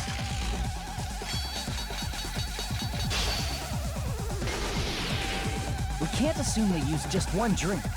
They could have used a bunch of them to wash it off. Didn't I say it was impossible? There were no water bottles in the refrigerator. Allow me to cut through those words! There were water bottles inside the refrigerator. How many times do I have to tell you? There were no water bottles in there whatsoever. That was after the incident, right? But before the incident, there were water bottles in the fridge. And the killer took all of those water bottles and used them to wash the blood off their body. So you're saying the water bottles were gone? Because they were all used? That's a logical fallacy. It's not a fallacy. There should have been evidence inside the trash can. Evidence like a lot of thrown away plastic water bottles. Isn't that right, Chiaki? Oh, you're right. These bottles look like they may have been filled with water. Well, now that you mention it, when I went to the beach house a few days ago, I feel like I drank one of those plastic water bottles. Huh? You should have said so sooner. Then, the plastic water bottles were used in place of a shower. Dousing your body with lots of water bottles is such a simple and easy to understand explanation.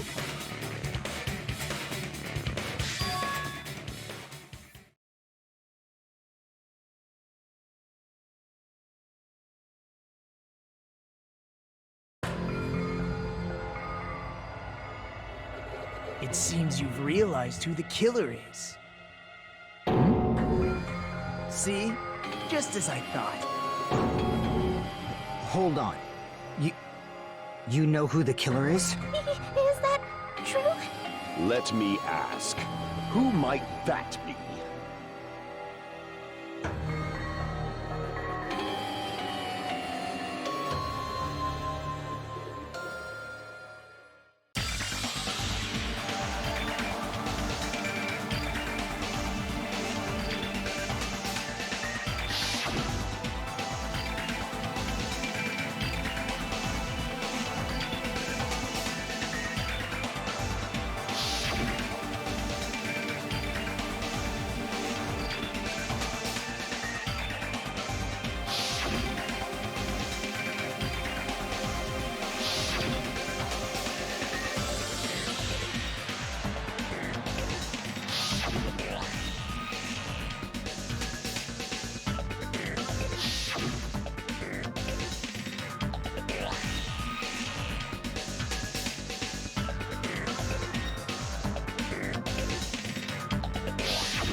The only one! Peko. Is it you? Hey! What are you being quiet for? They're accusing you of being the killer! Then I should ask you this. Why do you believe I'm the killer? I remember when we were all meeting up to go to the beach. Your appearance when you came to the diner.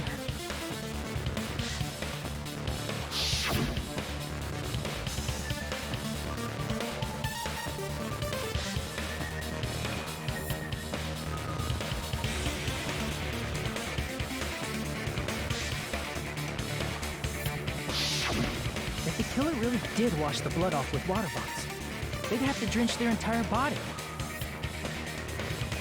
But there were no towels in the beach house, and it would have taken a while for the water to fully air dry. So you said you went swimming so you'd have a cover story. Don't just stay silent! Say something! Hold on, you bastard! You saw her at the diner! You never saw her near the beach house, right? So maybe she really was swimming! No one even saw her swimming. No. I saw her. Huh? After I ran into you bastards at the diner, I crossed paths with her on my way home. So there's no doubt. She would have arrived at the diner from the opposite direction of the beach house. Hold on. That's strange. Didn't you just say this earlier?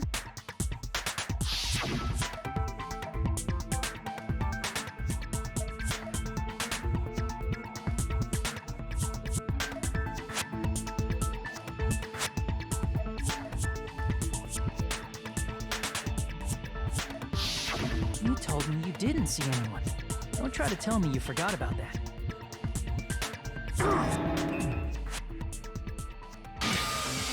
Not so fast! It's too soon to decide she's a killer! We haven't established how the killer was able to leave the beach house! Now that you mention it, you're right. The roadside door was blocked. And if it's impossible to leave from the beachside without leaving footprints, then how the fuck did the killer escape? Why are you all fired up, Fuyuhiko? You're not the suspect. Peko is. Who cares about that? Answer me! If you have an explanation, then show me what you got!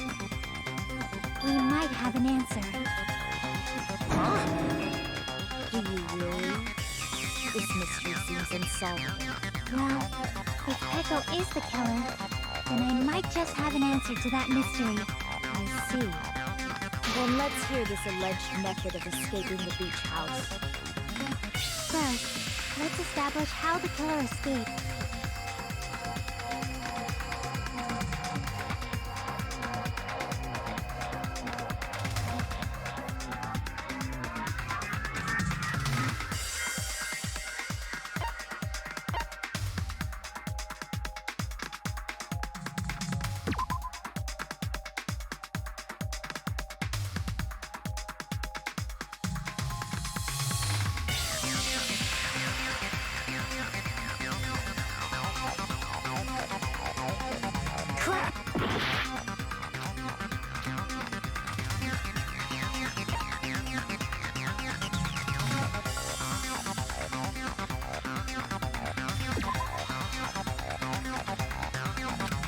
Damn it!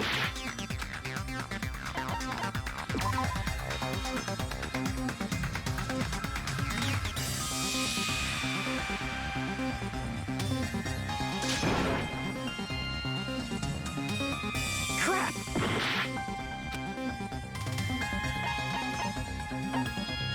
I see! If the roadside and beachside doors aren't an option, the only other thing I can think of is...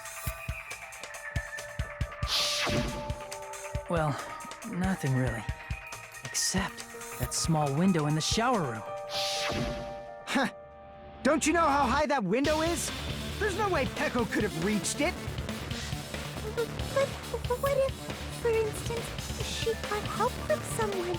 She might have reached it by riding someone's shoulders, but then that person would have been left behind.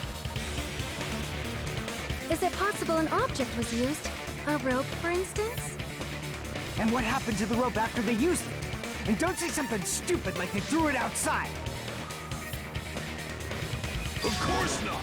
That would violate the school trip rule!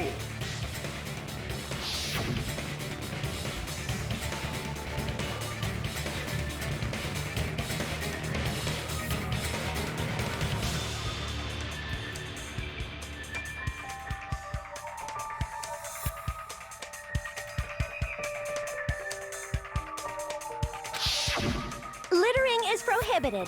Even if it might be evidence, rules are still rules. You see? There's no way they'd be able to escape from that window. No, they just have to use an object. Chiaki, don't fall asleep on us! We just said they couldn't use an object! You did? I thought you were saying they couldn't dispose of an object. I see. You don't have to throw it away if you can just hide it somewhere on your body. Huh? Pekka was wearing a swimsuit, remember? Where would she even hide an object? And if you say she hid it in her special place, I'll stab you in yours! No! Please don't be violent!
I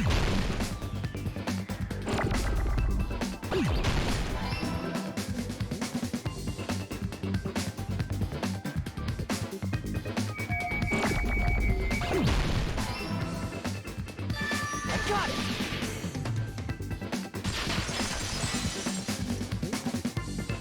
Peko, you carry that bamboo sword on your back at all times, right?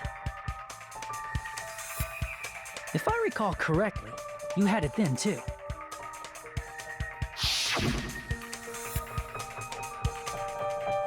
Despite the fact that you had a swimsuit on, you were still wearing your bamboo sword.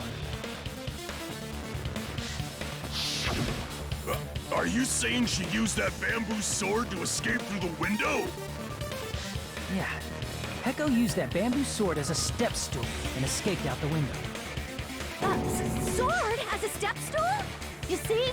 I knew it! I knew it was a ninja! Didn't I tell ya? A ninja could have climbed that easily! Ninjas know a climbing trick where they lean their sword against a wall and use the handguard as a step stool. Wow! Just like a Japanese ninja! Miss Sonia, ninjas only exist in Japan.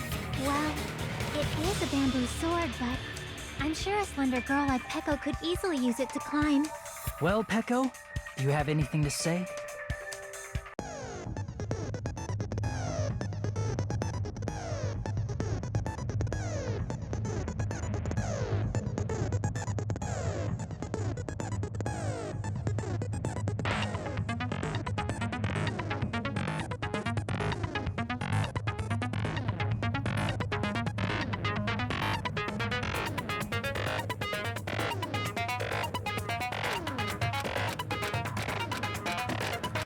You're saying it would...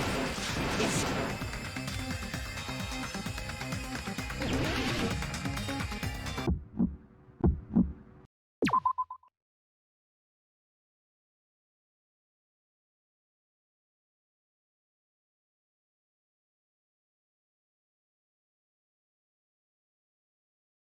Got proof, you bastard? I'll sell your fucking organs! That's obviously impossible! You're pissing me off! Shut up! Shut up! Don't fuck with me! Got proof, you bastard?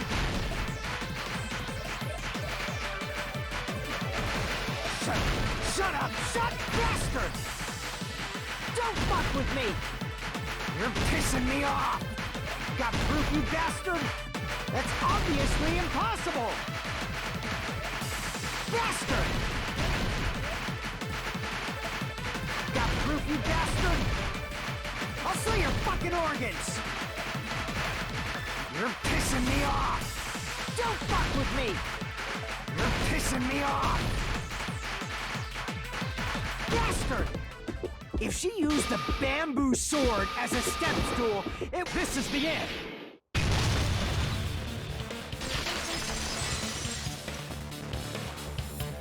If she used her bamboo sword as a step stool, she could have recovered it with her sword bag. When she leaned her sword against the wall to use as a step stool, she tied her sword bag to it.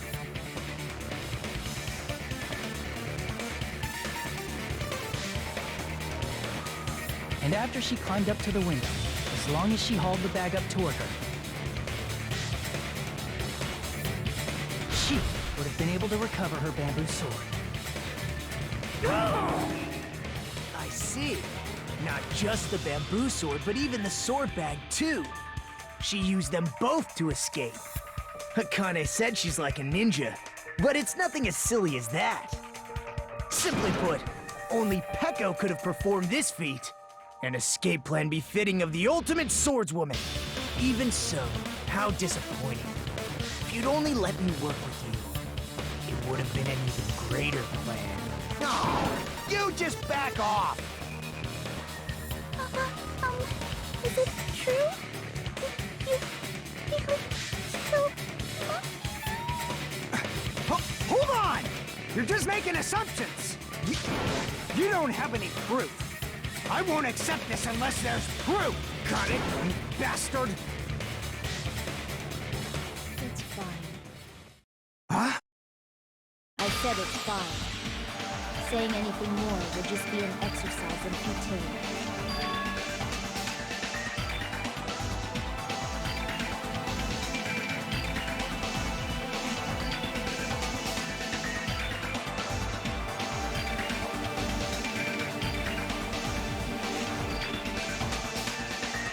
Among flowers, the cherry blossom. Among men, the samurai. I commend your decisiveness. Very well. If you admit it, this ends now. Let's cast our votes. Agreed. Hurry up and vote. Hold on.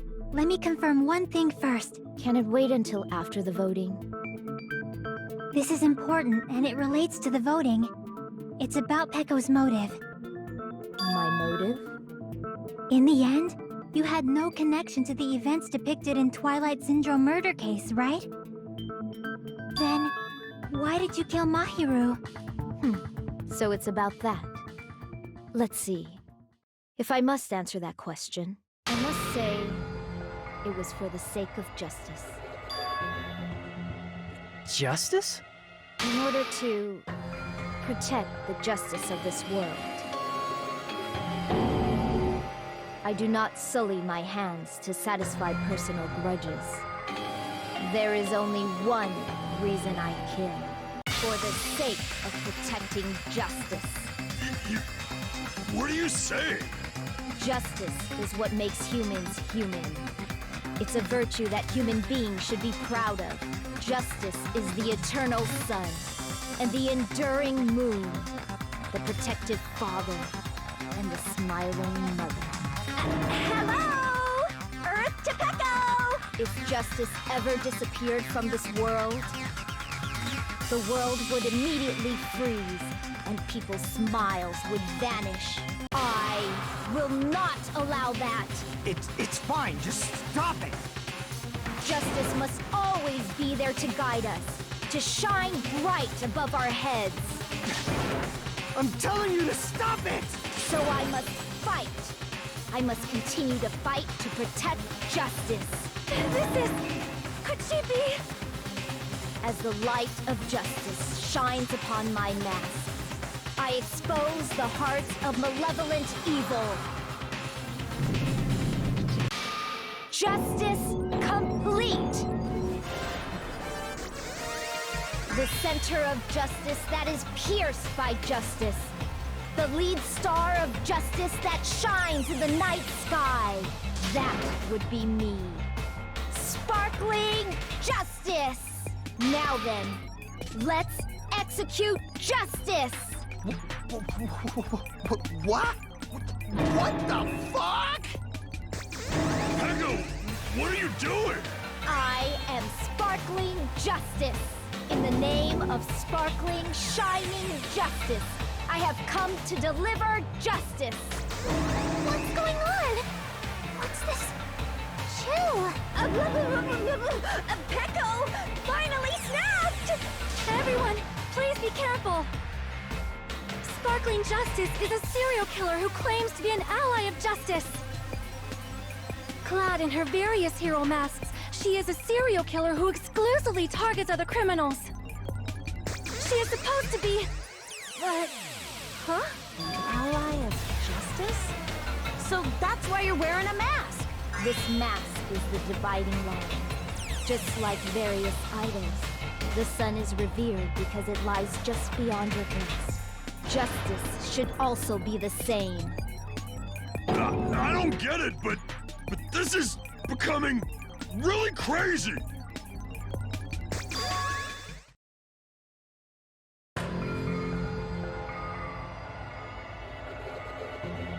This is turning out to be a surprising turn of events. Hey!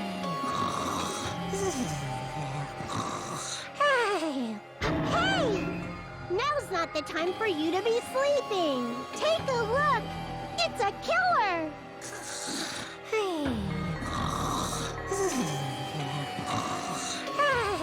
This again? Huh? Sleepwalking? So what's your answer to my previous question? Why did you kill Mahiru? This world must always be bathed in the light of justice. I must not allow even one shadow. Evil must be eliminated immediately. No matter what, I must not overlook evil. Evil? Are you saying Mahiru is... If you knew about that incident, then you must have played the game. Am I right? And because of that, I was able to find the killer's accomplice hiding on this island like a sewer rat. Then, the reason you killed Mahiru was...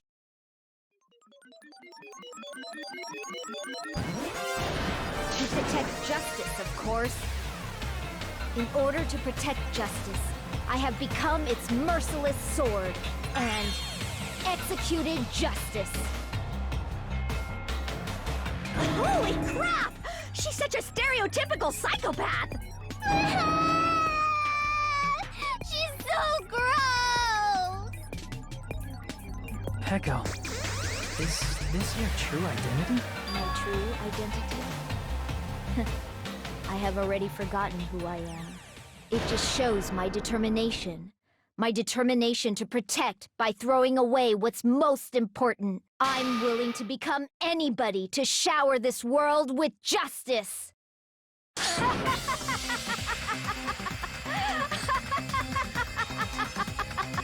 Oh, I can't stand this anymore! Let's just end this farce already!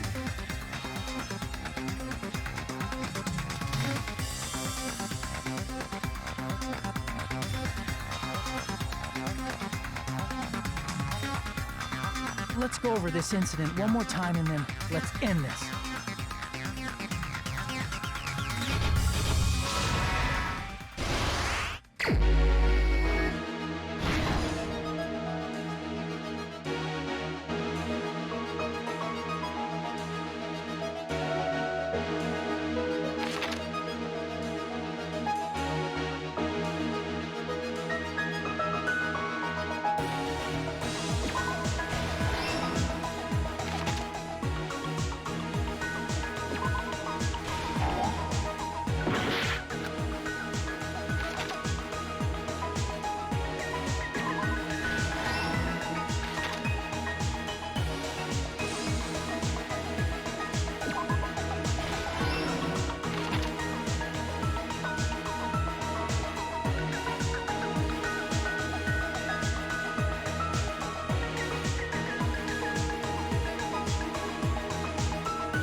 Here's everything that happened in this case.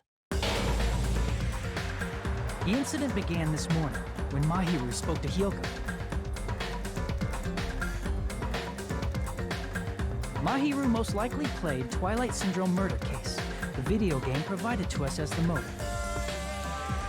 She probably wanted to discuss it with someone else who also appeared in the game as a character. Hyoko accepted Mahiru's invitation, and they promised to have a more detailed conversation about it later. However, someone else overheard their exchange. The killer. The killer eavesdropped on their conversation and used their promise to devise a specific murder plan. By preparing a specific item, they planned to manipulate the two's actions. That item was the letters. They sent fake letters to both Mahiru and Hyoko. The letter Mahiru received told her to come to the beach house at 2:30 p.m. And the letter Hyoko received told her to come to the beach house at exactly 2 p.m. By providing different times, the killer was able to lure them to the beach house separately.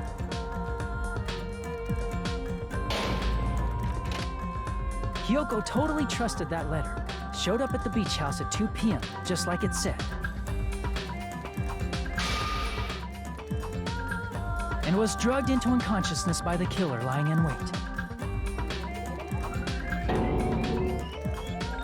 After putting Hyoko to sleep, the killer immediately hid her inside the closet, so they could frame her as the killer later. At 2:30 p.m., Mahiru arrived at the beach house. She was completely unaware that she'd been targeted for murder. Approaching her from behind, the killer struck the defenseless Mahiru with a specific weapon. The metal bat that was left at the scene of the crime.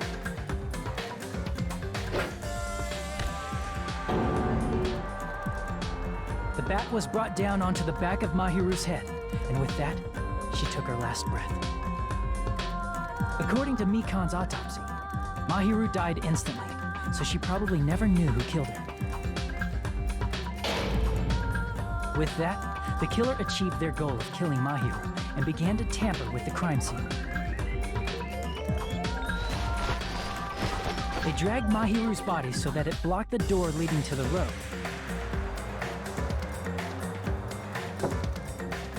Also, the mask found at the scene of the crime was something the killer personally left. I'm not really sure why. My guess is it's something similar to a calling card. That's how the crime scene we discovered was created. However, by moving Mahiru's body, the killer got blood splatter on them. Plus, the shower room had no water because it was out of order, so they couldn't wash it off. But the killer expected something like that to happen. Instead of the shower, the killer used something else to wash the blood off their body. They used plastic water bottles that were inside the beach house refrigerator. We can assume they carried the bottles to the shower room before the sequence of events had happened. In place of showering, they washed the blood off their body with water bottles instead. However, they had no choice but to dispose of the empty bottles in the beach house's trash can. Littering is against the rules, and it would have taken too much time to throw them away somewhere else. After the killer washed off the blood, they hid in a specific spot inside the closet Hyoko was in. The killer hid inside the surfboard case that they had already emptied beforehand.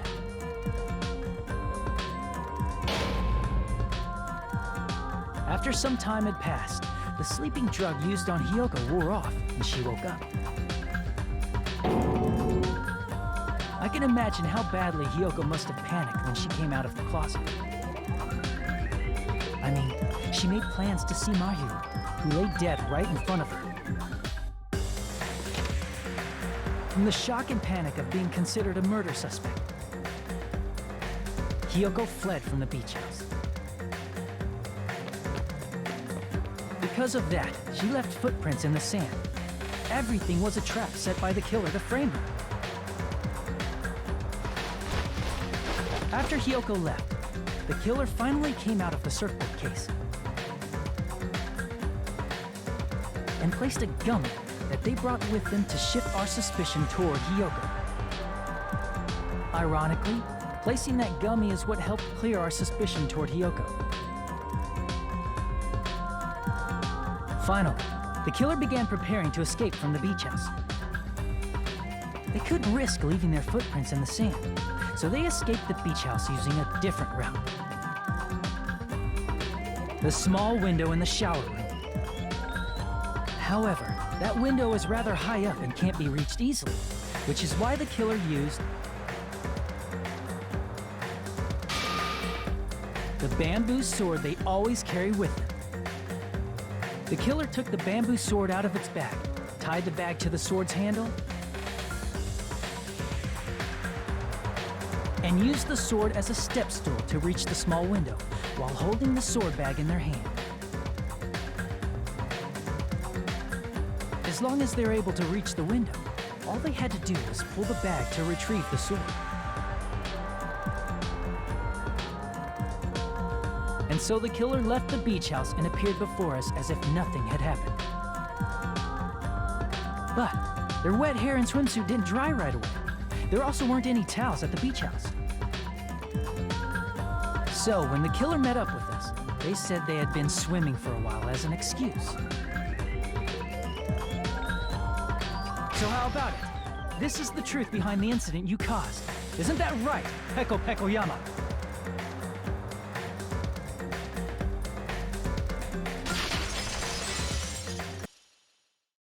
I see. And what of it? She's like, totally cool with it. I haven't done anything to be ashamed of. What are you saying? You killed Mahiru! Wrong! I punished evil in the name of justice. That's no reason to condemn me. Whatever. Let's hurry up and vote so we can freaking kill this weird, crazy bitch. There's no way you can kill me. Justice can never be killed. You should all know that as well. What are you saying? To protect what's most important to you, you must be prepared to throw away something equally important. Understand? I don't get it. I don't get it at all. Then I shall be direct. Justice must carry on in order to keep justice. To keep me alive, you all must give up your lives. Are you serious? It's not serious. It's justice. If I fall here, who will combat the evils of this world? Now, follow your hearts of justice that reside within you all, and save my life to protect justice. Hurry and carry on justice. Give me a break! Who's gonna die for you? If we let Peko go, we're all gonna get killed! For the sake of grand justice, a few sacrifices are unavoidable. A few sacrifices? That's... Don't worry. The justice that you give your life to protect will never go to waste. I can't stand her anymore! Let's vote already and execute her! However, before we do that... Monokuma, the boat! Hurry up and let us vote already! I'm awake! Ah! He finally woke up! I've heard your story! Well, I wasn't listening, but who cares? Now then, please pull the lever in front of you and cast your vote! Who will be chosen as the Blackened? Will you make the right choice or the dreadfully wrong one? Such heart-pounding excitement!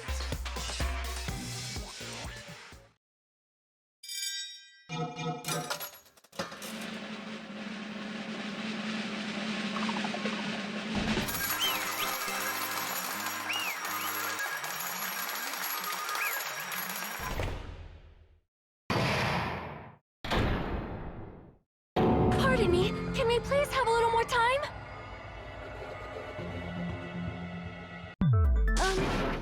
Pardon me, can we have a little bit more time? Please let us continue our discussion. Continue our discussion? But isn't the voting over? Yes, but I cannot help but feel strange. Something about this is definitely strange. Strange? What do you mean? There's no doubt that Peko is the killer. That is true. However, As a serial killer enthusiast, you're wondering if Petco is really sparkling justice, am I right? Hey, Miss Sonia isn't a serial killer enthusiast. She just has a little more passion about them than most. That makes her an enthusiast! Honestly, it felt strange to me too. I mean, there's a distinct difference between what we know about sparkling justice and Petco, right? Distinct difference? You know, Sonia described sparkling justice like this. justice complete. The center of justice that is pierced by justice. The lead star of justice that shines in the night sky. That would be me. Sparkling Justice!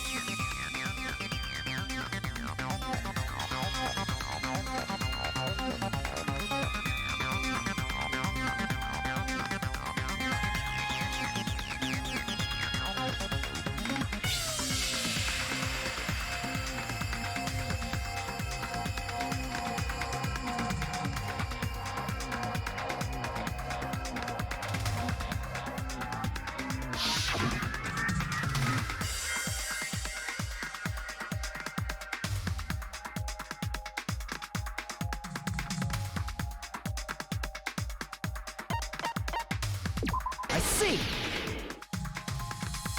That's right. According to what Sonia said, The article was written in their native language, so I tried to translate it. if she had to translate it, that means it wasn't written in English, right? Huh? Yes, the magazine I read was written in Spanish. So, Sparkling Justice's catchphrase was no doubt written in Spanish as well. Which means the journalist and Sparkling Justice are both... From Spain? What?!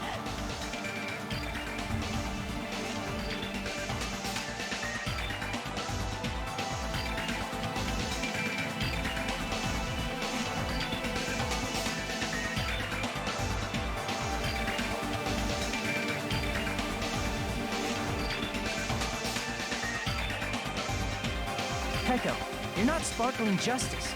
There's no way that's possible. Or, you insist that you're Sparkling Justice. Can you try saying that catchphrase in Spanish? Would you be able to do that? It appears that the time has come for this mask to come off. However, that's perfectly fine. It's no longer necessary, and even if you find out now, it's too late for you all to do anything about it.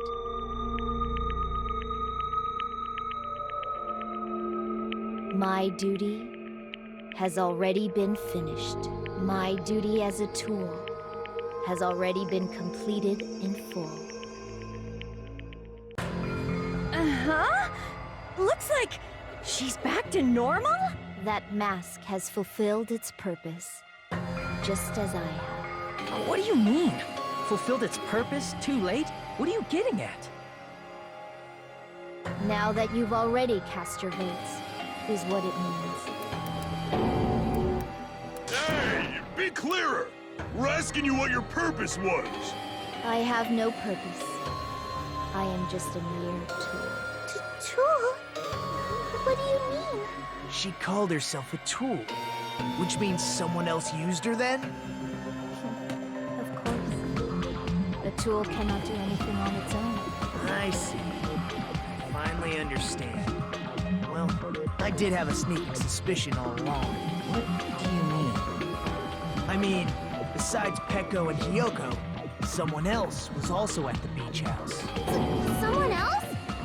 There is proof that establishes that fact. Try to remember it.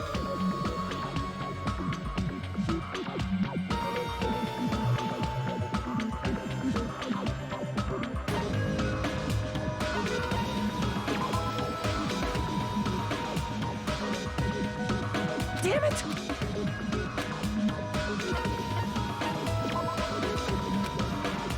Damn it!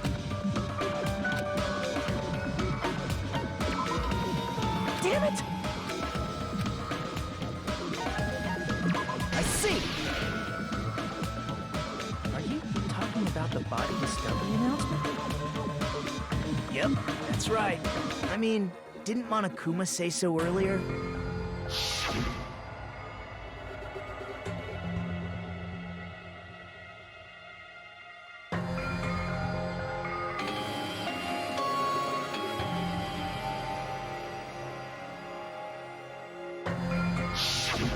That announcement is made when at least 3 people discover a body. And in this particular case, the killer, Peko, is not one of those 3. If that's the case, it would mean only Hiyoko and Kazuichi discovered the body, but... I see. That leaves us one person short. So that means there was one more person in the beach house. Plus, the fact that Monokuma tried to hide that truth from us by being flexible with his own rules. That's such a vital clue that it could alter the outcome of the trial. Like an accomplice, for example. No, that's not it. Huh? Am I wrong? Yes, from your basic way of thinking about it, you are wrong. Didn't I tell you? I'm just a tool. That means I'm just a simple tool to be used by that person. Therefore, that person would have the strongest motive out of anybody else here, right?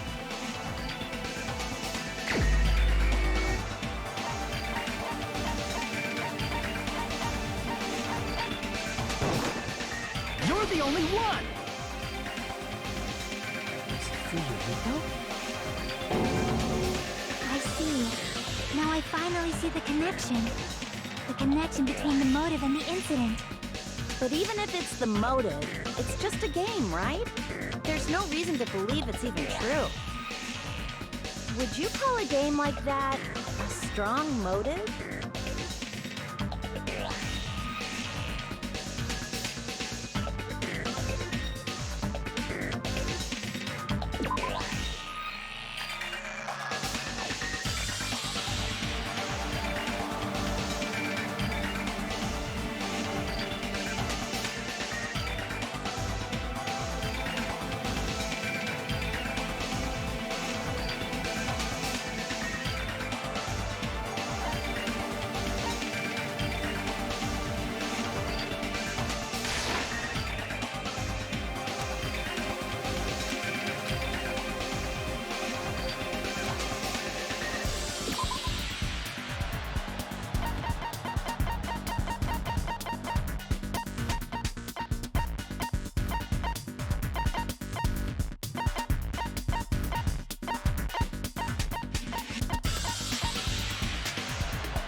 I can prove it with this.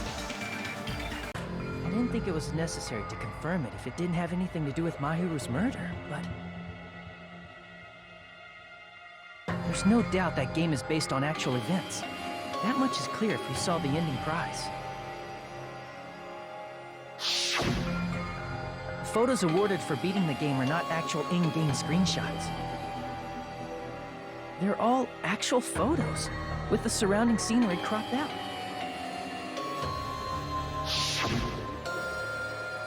You knew all along, Fuyuhiko, didn't you? You knew whether or not the first victim in the game was actually your little sister, right? Because whoever beat the game first will receive the ending prize.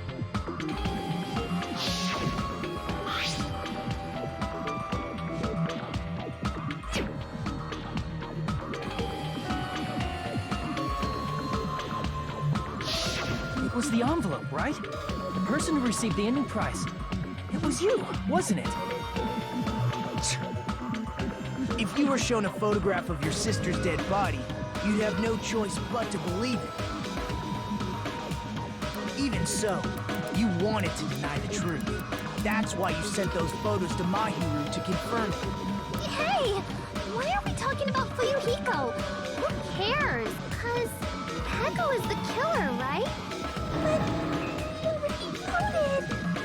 why I told you. You're all too late. As I said before, I exist as nothing more than a tool. I had no motive for killing Mahiru. No reason to kill. Not even the will to kill. I was simply used as a tool. As long as I am a tool, I cannot defy my orders. Hey! What's going on? Can anyone give me a simpler explanation? I'm not the killer. The true killer, who used me as their weapon to kill Mahiru Koizumi, was Fuyuhiko Kuzuryu. What? What the hell? I see. That's what you were aiming for all along. No, I have no aim, but my young master does. My young master planned this from the start. Young master? That is the truth of this case. I'm sure you realize it by now, but it's too late. You cannot undo the vote. That's a problem. If Pecco's allegation holds up, that means our vote was incorrect. In that case, the person who gets to live is... Just... me? That's nuts! No matter how you look at it, that's completely insane! How would Pecco be a tool in the first place? Pecco is a legitimate human being! That's not for you to decide. It's for Monokuma. The votes have been cast. All we can do now is wait and see what Monokuma decides. What the hell?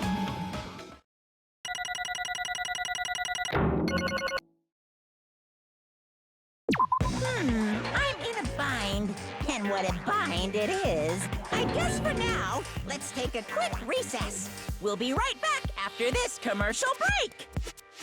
Oh well, who cares about this boring explanation? Let's get on with it already! I don't mind starting the trial, but I don't really have a grasp of how the case played out. You know, because I was asleep the whole time. Even if you do grasp it, you're just gonna confuse the heck out of us, aren't you? But Nagito's not alone. I don't really get it either. You're fine. Your head's empty anyway. Empty head? Huh. What's wrong with that? Listen up! The emptier your head, the more dreams you can stuff inside it, you know?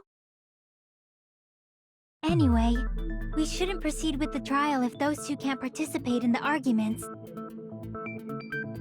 Since he's the first witness, why don't we ask Hajime to explain the incident and the sequence of events? Then, let's start with when we split into the hospital team and motel team because of the despair disease. The hospital team consisted of Nagito, Ibuki, and Akane, who were infected, and Mikan, Fuyuhiko, and me.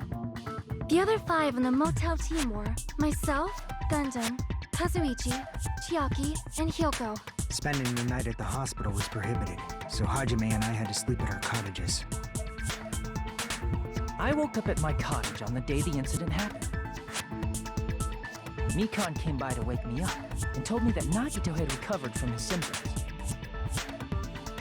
We immediately headed over to the hospital, and after we confirmed his recovery, I made Mikan rest in the on-call room, since she hadn't slept all night, while I waited in the hospital lobby. And then, I saw the incoming signal light on the surveillance camera blinking before our scheduled time. When I pressed the button to turn on the monitor, what appeared on screen was a video of someone wearing a hospital gown and a hemp bag on their head, climbing a stepladder. Amazing! That's such a heart-pounding story! And then what did you do, Hajime? I tried to stop them, of course. I rushed out of the hospital and ran to where the video was being recorded, the music venue. But it was too late. By the time I arrived, the person wearing the hemp bag on their head was already hanging from the ceiling. I thought I should tell the others right away, so I headed to the motel. Why the motel? Because it was close to the music venue, and unlike the hospital, there were more able-bodied people there. At least, that's what I thought. The only person who came with me was Chiaki. But I remember feeling a little relieved because not long after, we met up with Mikan and Fuyuhiko. We were also looking for Ibuki since she disappeared from our sight. After I rested for a bit, I started counting everyone at the hospital. And then I noticed Ibuki was gone. So I sprinted out of the hospital. Coincidentally, I ran into Fuyuhiko. So I pled with him in various ways to see if he could help me out. Various ways? Don't say it like that and confuse people. After I heard from those two that Ibuki disappeared, I had a feeling she was the person wearing the hemp bag. So I immediately led them to the music venue. But the door wouldn't open. Since we had no other option, the four of us broke down the door. And when that happened, we didn't just find Ibuki's body. We also found Hyoko's, and not just that. Her body was taped to a pillar. That's when we heard the body discovery announcement. Not once, but twice in a row. And so we decided to lower the hanged body, didn't we? When we removed the hemp bag, just as we feared, it was Ibuki. So that's how the case played out. Thank you. I understood it very easily. Well, it's clear what the problem with this case is. When Hajime left the music venue, who... Wait, how do I know anything Hajime just said is true? Sorry, I'm only being impartial right now. The story I just heard is clearly suspicious. Hajime, if you're the only one who saw the hanging video, and the first one to discover Ibuki's body, then you could be lying as much as you want right now, right? Lie? Why would I lie? Obviously. So you could make us ignore what might be an inconvenient truth for you. Do you doubt me? If you're not lying, I would like you to prove it. Come on, try to prove it to me. Prove you're not the killer.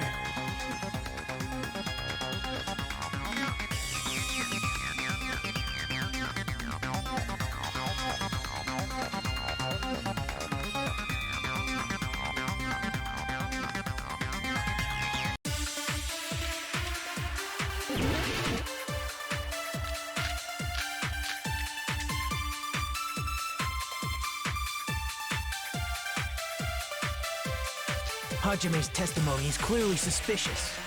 If Hajime's testimony is a lie, then the fact that Ibuki hung herself... That would also be a lie.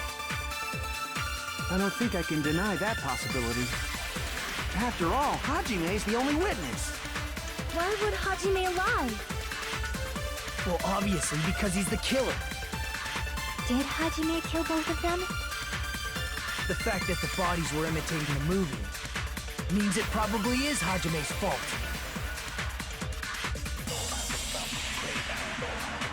Hajime's testimony. And the fact that Ibuki... That would also... I don't think I can... After all... Why would Hajime... Well, obviously... Did Hajime... The fact that the bodies were imitating... No, that's wrong!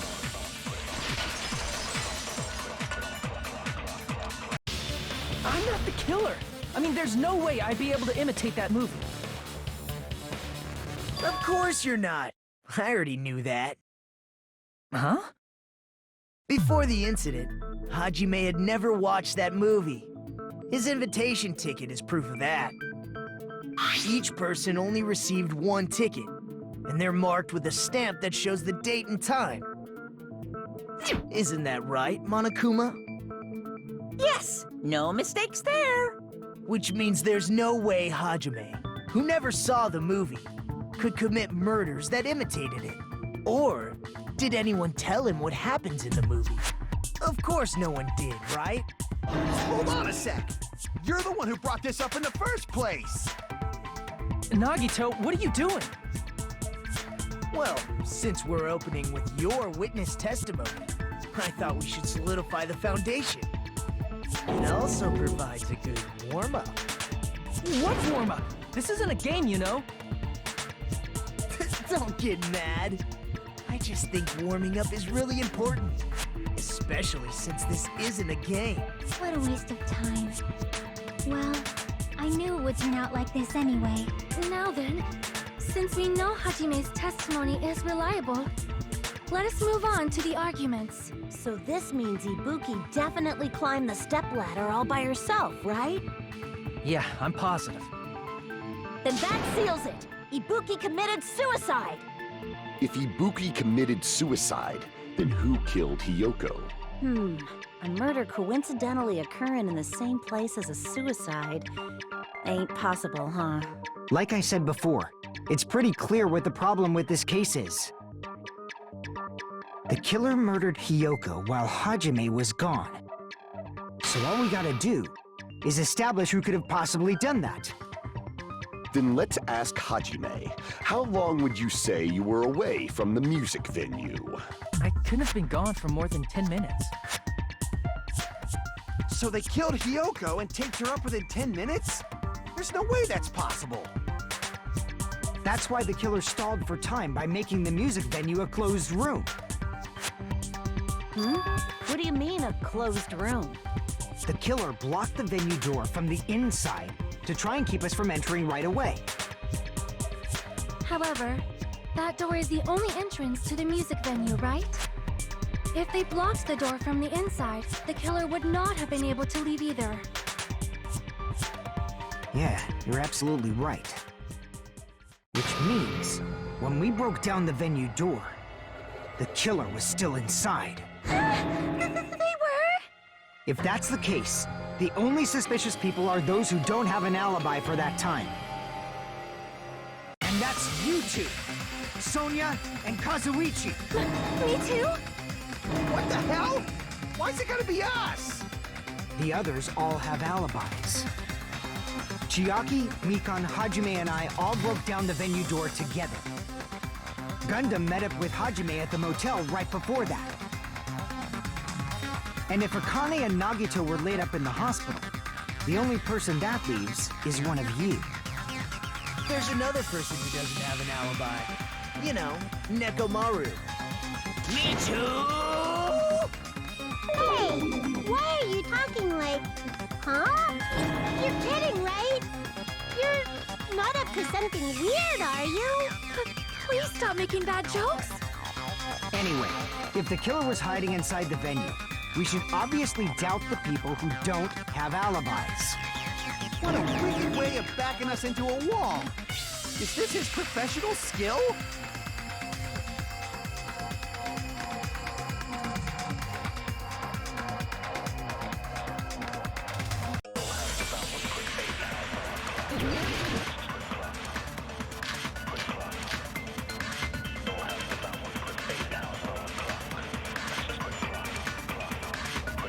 The killer was still inside the music venue. By locking the door from the inside, they tried to keep us from getting in. It seems they were trying to stall for time. How did they lock the door? That door should not have had a lock. The lock was on the floor in front of the door. Are you talking about the broken drumstick? You can use that as a bolt to lock the door. By doing that, the killer who was hiding inside waited till we gathered together and suddenly appeared. So they look like they had just rushed over. I have seen this in serial crime dramas. The killer was still inside the music venue. By locking the door from the inside. No, that's wrong.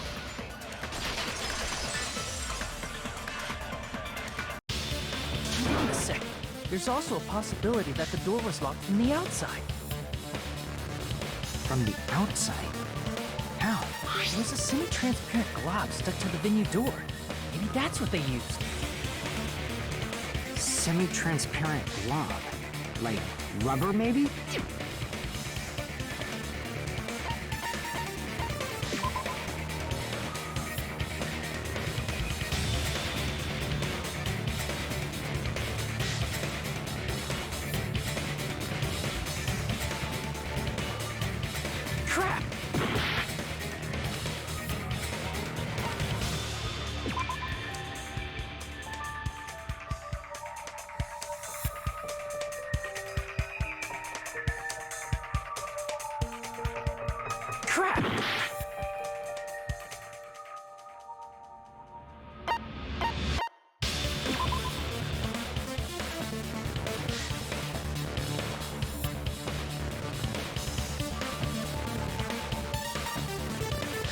Crap! I see! That semi-transparent block must have been glue. Glue? Yeah, I think so too. It had a firm, gel-like chewiness, and I could smell workshop chemicals the moment I put it in my mouth. Based on all that, I'm certain it was glue. I didn't know glue was edible.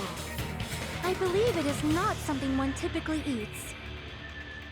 That glue was only applied to the areas where both doors touched.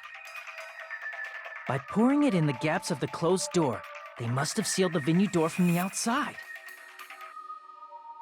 And thanks to that, a glob of glue was left where the door was stuck. Yep, it fits perfectly.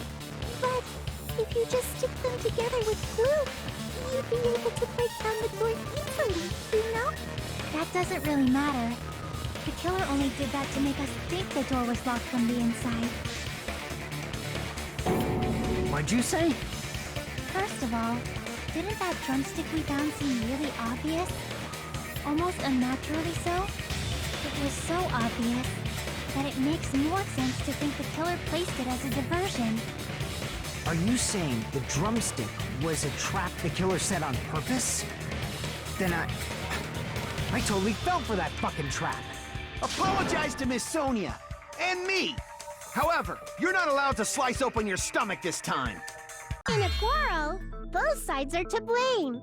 That's why it's better to just have no sides at all. So, during the 10 minutes Hajime left the venue, the killer murdered Hiyoko and created a closed space? And they also taped her up after killing her, right? Even quick work has limits. Oh, what unimaginable speed for a slowpoke like me. If they couldn't have done it while Hajime was away from the venue, they must have done it earlier than that. But when Hajime got to the venue, only Ibuki's body was there, right? And when you went back with everyone else, Hiyoko's body was there too, right? But it's possible that the body was just revealed at that time, when Hiyoko was actually killed earlier. Just revealed? Of course, the body wasn't revealed on its own. The killer did that too.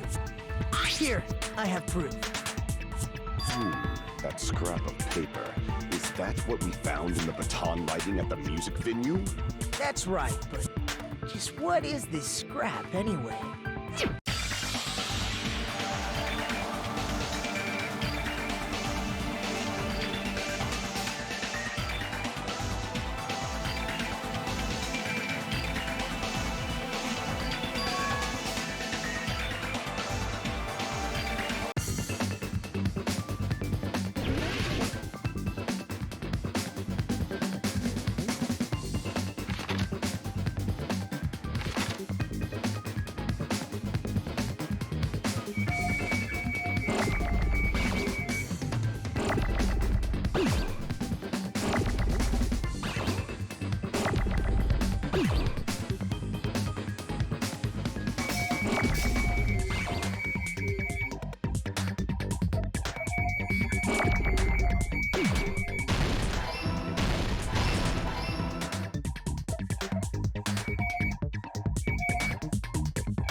Got it!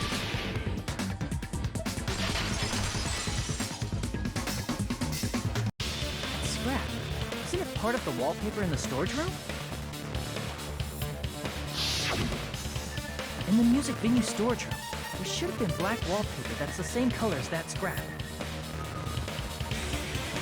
There was also a tear along the edge of the wallpaper, wasn't there? If so... You're right. If you overlay the scrap that was caught on the lighting with the tear in the wallpaper... See? It fits perfectly. I see. So the scrap that was caught on the baton lighting was originally part of the wallpaper. And what's wrong with that? Does it have something to do with Hyoko's body disappearing? A mere nobody like me isn't important enough to answer that. But if you guys were exceptional enough to identify that scrap of paper, you can figure this out easily.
It's all coming together!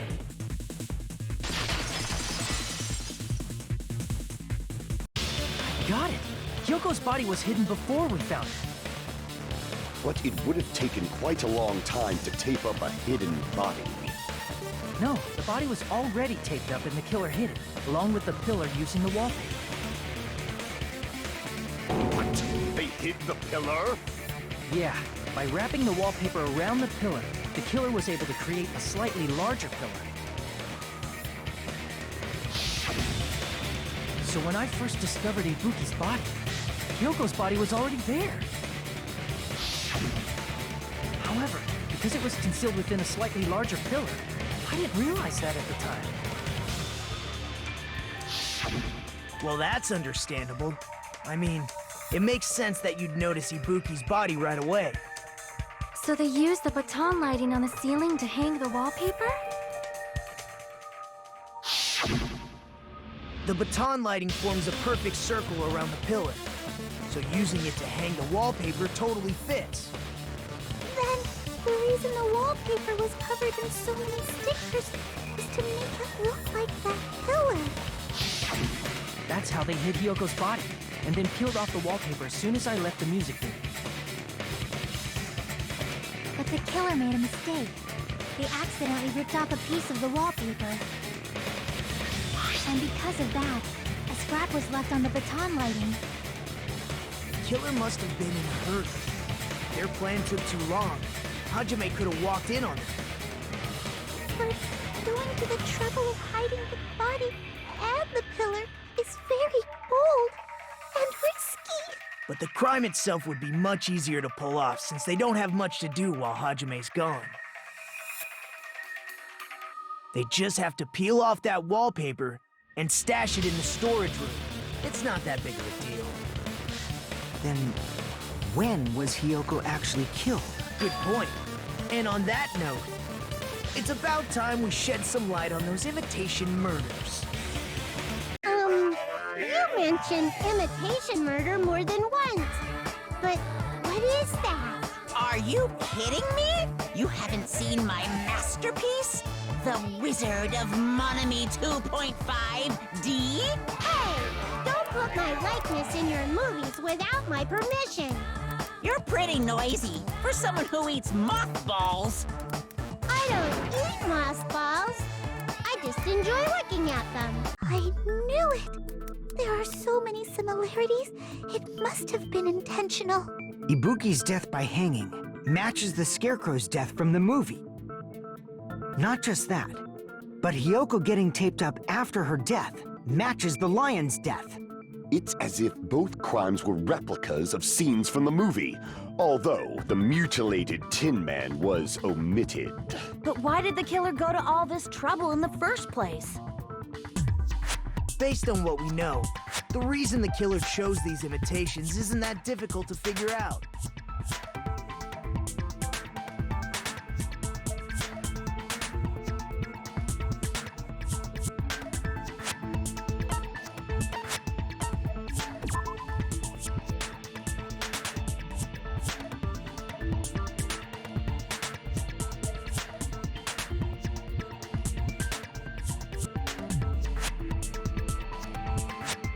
Crap!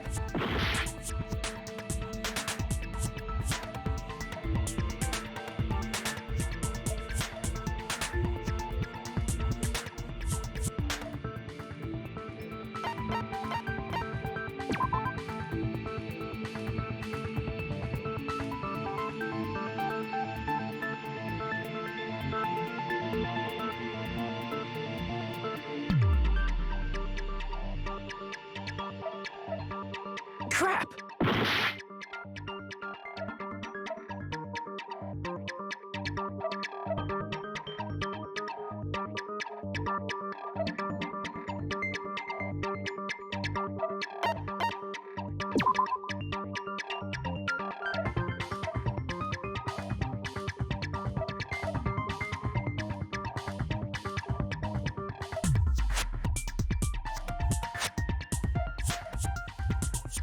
Crap!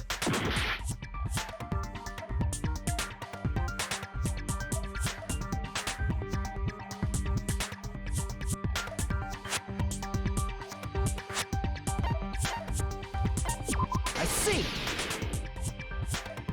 The reason the killer imitated two of the murders from the movie was so he'd mix up the killing order. Then, Hiyoko was actually killed before Ibuki? A valid line of reasoning. Yeah, it's valid. The condition of Ibuki's body suggests that as well. What do you mean? If you're going to cry and beg like that, then I guess I'll hear about the condition of Ibuki's body. I'm not even crying. I'll let you sob as much as you want later. Just hurry up and tell me before I change my mind. What a jerk! Oh, I see. You want me to explain it to you, right? Because you don't understand what I'm saying, right? An even bigger jerk? Impossible! Look, Ibuki died because she hanged herself, right? That means when she was still alive, her feet were touching the floor. What's wrong with that?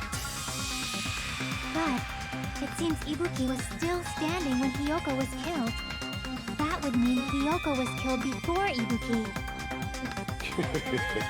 How right. Your words are so right as the sylph's feather. Your opponent is out of your league. It is too absurd to try to perplex me so inadequately. Man, he's getting annoying again. First and foremost, you claim Ibuki's feet were touching the floor when Hiyoko was killed. How can a low-class creature with no psychic abilities like you know something like that? Because she was doing something that's only possible if her feet were on the floor. It seems you suffer from a pathetic delusion. You're one to talk.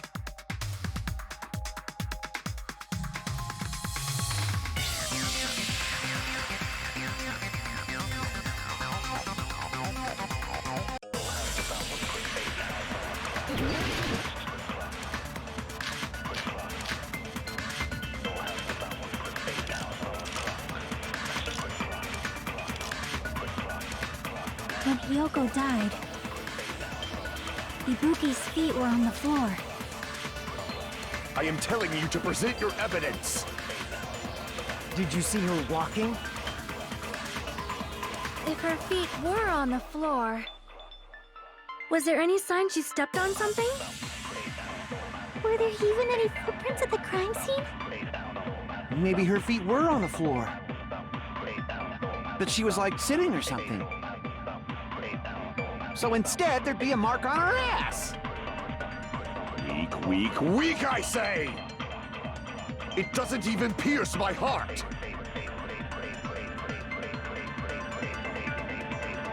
When Hiyoko died, Ibuki's feet... I am telling you to... Did you see her walk? If her feet were... Was there any sign she stepped on? I agree with that.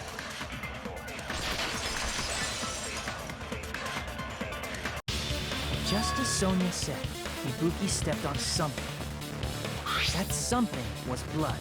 There were faint bloodstains on the soles of her slippers. That is not Ibuki's blood, right? She suffered no external injuries. And it's Hiyoko's blood! Hyoko's only wound was a fatal slice on her neck.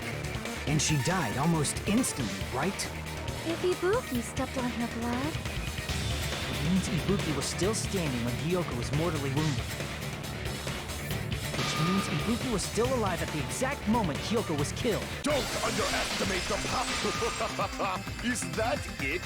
A shepherd dressed in his Sunday's finest still reeks of lamb, Hajime Hinata. Does that mean you have a rebuttal? Does that mean you have a rebuttal? That's a good line. What? Are you sure you're sure?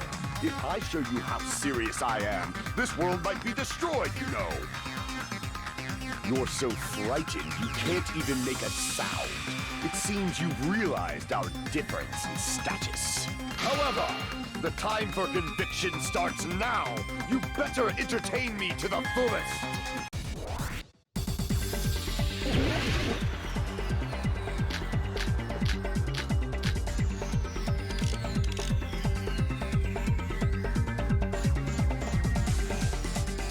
You're saying the blood on Ibuki's feet belonged to Hiyoko?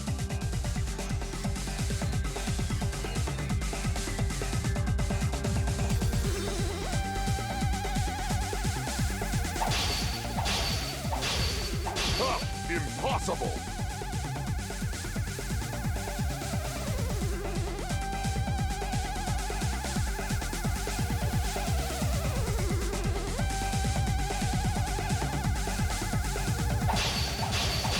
Try to remember the crime scene.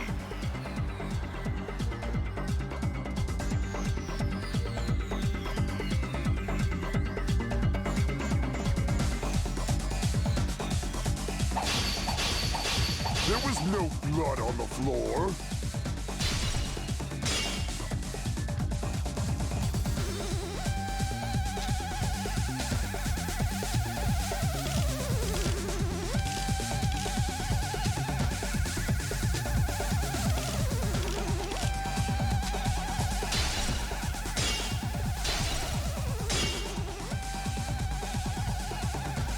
Can't step on blood that was never there. Just about 1 minute. See a nice nightmare?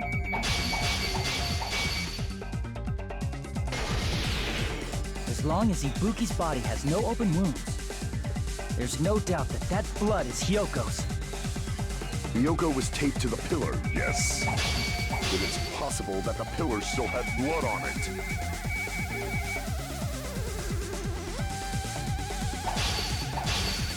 However, you cannot step on the pillar with your feet.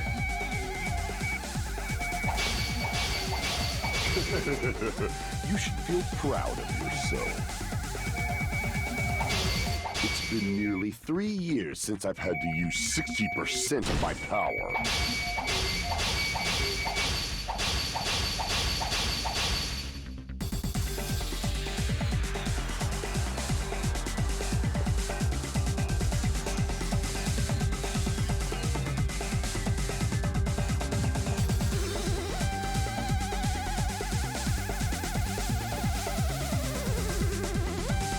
Hyoko was taped to the pillar, yes.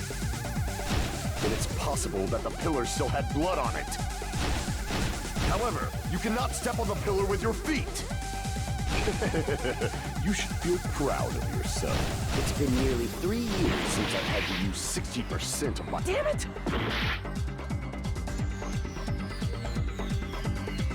You're saying the blood on Ibuki's feet belonged to Hyoko? Huh, impossible! Try to remember the crime scene. There was no blood on the floor. Allow me to cut through those words. That's not it. The reason there was no blood on the floor is because the killer wiped it away afterward. Don't say such foolish things! You don't have proof of that at all! Yes, I do. If you look closely, there's a streak on the floor where blood was wiped away.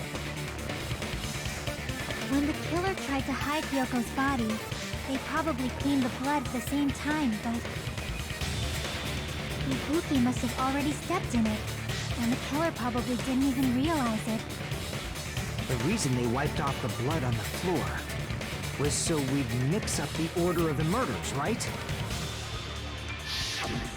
Even if they're able to hide Hyoko's body, it'd be bad if her blood was left out in the open. Plus, Ibuki's body was left out in the open, and it wasn't bleeding from any open wounds at all. Hyoko's body was probably wrapped in duct tape to stop her bleeding. Actually, the bleeding will stop once the heart stops beating. So I don't think they had to go that far. Aside from Mikon, none of us were aware of that fact, so the killer probably did not know it either.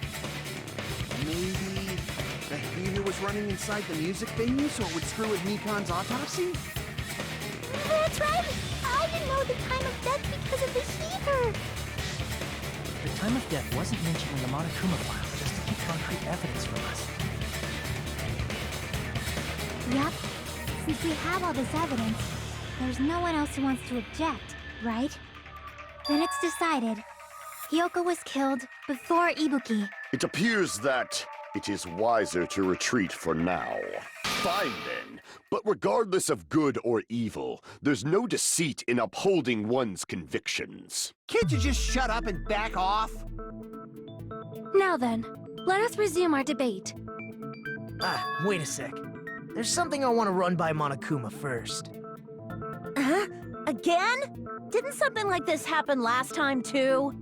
Hey, if the victim actually committed suicide, what are we supposed to do? The same as always. You have to vote for who the killer is. Think about it. A suicide means you've killed the most important existence of all, yourself. Unfortunately, that means there's no Blacken to punish, but I guess in a pinch, I can always punish Monami. Why me? Nagito? What do you mean? If the victim actually committed suicide?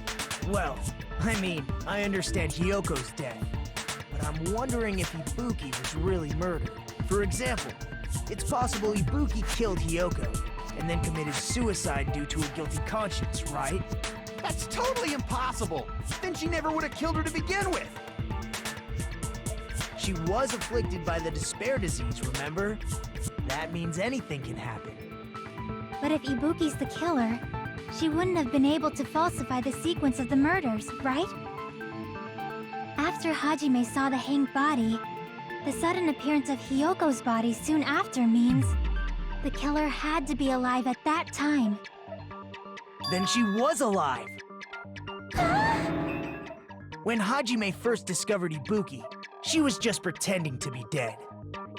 If she waited until Hajime left, that's when she could have made her move and mess with the crime scene. She hanged herself, remember? There's no fucking way she could have faked that. And if she was going to fake her death, I think she wouldn't have chosen hanging. Her body would have been defenseless in that state. If anyone touched her, that alone would have ruined her plan. I see. So that means there's no doubt that someone killed those two. I'm glad. Now I'm free to search for the killer. What the heck? There's still one more issue on my mind. If Ibuki didn't commit suicide, then just what was that video Hajime saw? According to that video you saw, Ibuki was by herself when she climbed the stepladder, right? Then does that mean someone forced her to do it? Forced? Perhaps they used hypnotism or something? I don't know anything about that. Don't say it all proud. Putting that aside, it seems obvious that the killer did something. So, maybe we should figure out who was able to do whatever that was. So, an alibi. Then our plan is to destroy the weakest alibi. Since Hajime has seen the video, it is clear what time the crime took place. But just to be sure, that surveillance camera doesn't have a record function, right? It's a cheap-ass surveillance camera, you know? There's no way it'd have some kind of sweet recording feature. Then, the video Hajime saw was actually live? What time did Hajime see that video? I saw it at the hospital, right before Monokuma's morning announcement. And I saw the body at the music venue a little after Monokuma's announcement. So Ibuki hanged herself right before Monokuma's announcement. And since we established that Hyoko was killed before Ibuki, that means the time that the murders occurred was before and during the announcement. Then, we just have to find the person who doesn't have an alibi during that time? Now then, I shall issue my decree. Let Operation Destroy the Weakest Alibi commence.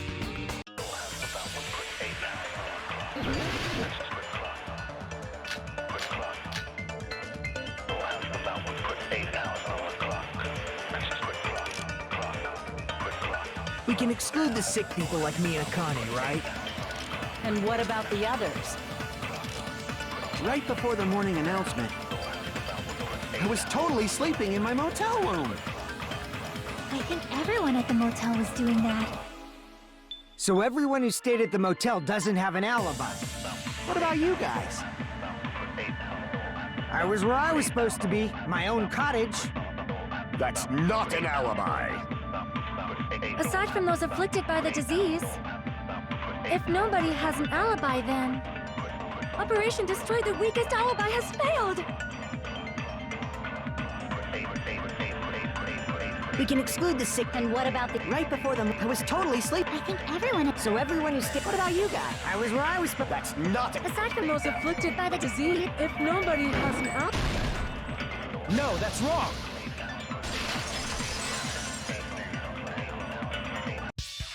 Hold on.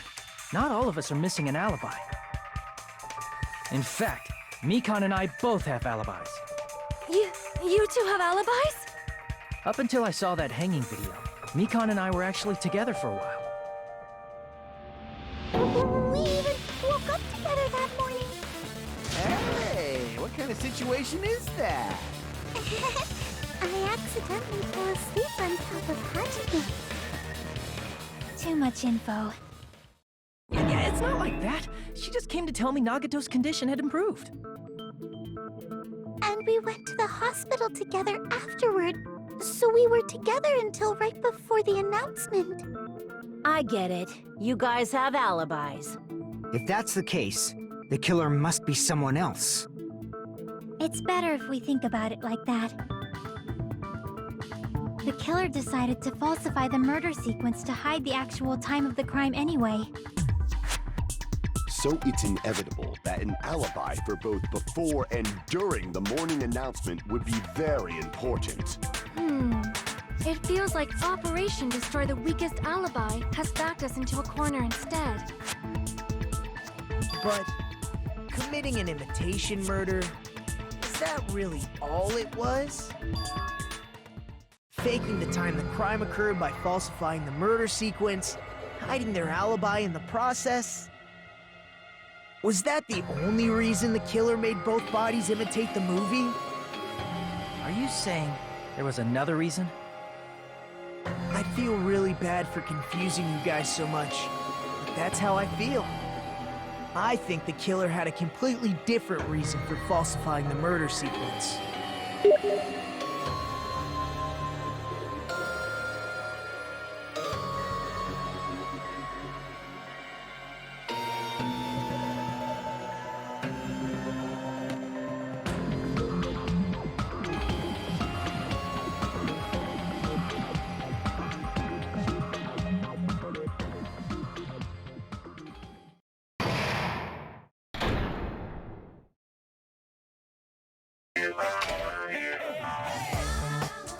Hiya! Stop it!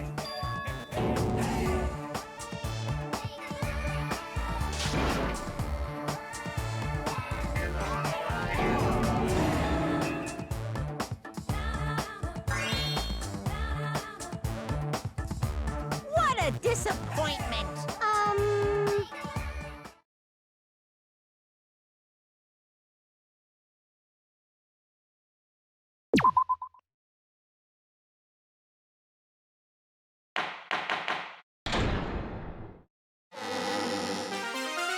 I'm Monami. Once again, I've been put in such an unreasonable situation. Seriously, he's like the king of unreasonableness. Why did it turn out like this? We were supposed to have a fun, friendly school trip, but it turned out all bloody instead. No! This definitely cannot be allowed. That's why I want you to remember this. Everyone, do your very best. Don't lose to yourself. And don't forget to save frequently.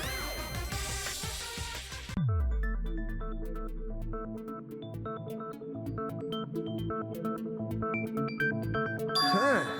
It suddenly got quiet in here. Did I confuse you? If so, I wish I could die from self-loathing.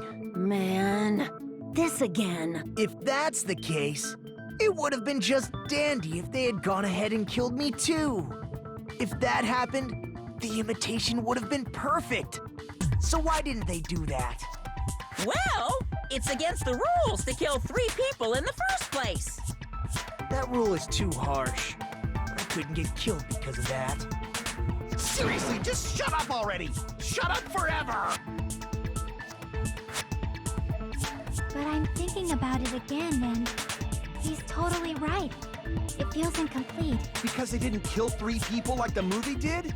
That's only because of Monokuma's rule. It's not just that. Come on, try to remember the content of the movie. About the lion that got killed second. That's the one Hyoko's body was imitating, right? Even though we're calling it an imitation, the lion was actually pinned by arrows, right? But Hyoko's body was suspended by common household duct tape. Maybe they just used a common substitute because it was too difficult to imitate the arrows. Well, that's probably it, but that attitude is what makes this feel incomplete. If falsifying the murder sequence was the killer's plan from the very beginning, they should have taken steps to properly imitate it. But if we never realized it was a half-assed imitation, their entire plan would have been completely useless. What are you trying to say? Are you saying the imitation wasn't planned? I'm saying Hyoko's murder wasn't. What? I understand that imitation wasn't enough, but aren't you making a bunch of assumptions? It's not just the poor imitation. There are also other strange details. Strange details? Like what? Like, for example, why did Hyoko go to the music venue? So, you're saying the truth behind Hyoko's murder is hidden? I have no freaking clue what you're trying to say. However, this is getting quite interesting. My four dark devas of destruction are getting riled up.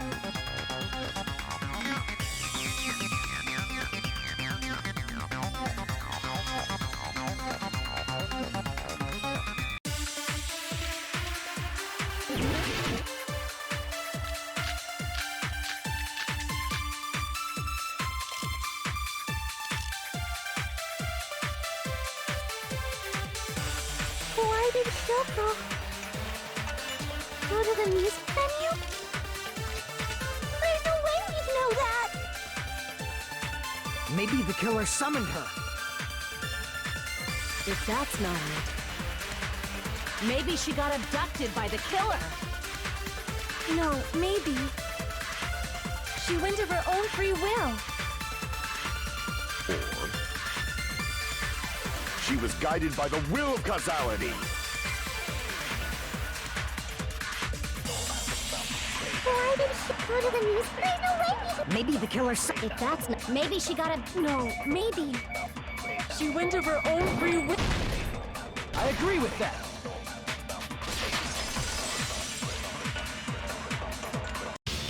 It's just as Sonia said. She went to the music venue of her own free will. So, exactly as I assumed. If no one called for her, then why did she go? Hyoko locked herself in her room because she was being overly cautious of the despair disease, you know? I don't think a person like that would leave their room just because someone called for them. There's no way she got abducted? Hyoko locked the room she was staying in before she went out. If she was forcibly taken from her room, there's no way she would have had time to lock it. The killer could have locked her door, right? Just to hide the fact Hyoko got abducted. Then they couldn't have hidden her room key that deep in her kimono. They would have put it somewhere more obvious. Otherwise, there's no point in messing with the crime scene if nobody finds the key. At the time, you were the one who actually took out the key, right? Then something like that... I won't move! Are you saying my gut was wrong? This will be my first and last highlight of the day. Why won't you just let me shine already? No! That's not the issue. Shut up! Enough with your fancy talk. I'll shut you up right now.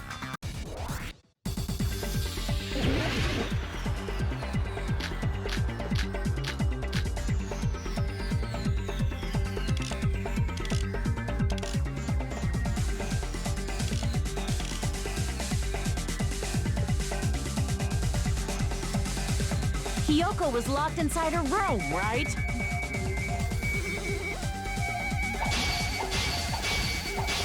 She definitely got abducted or something.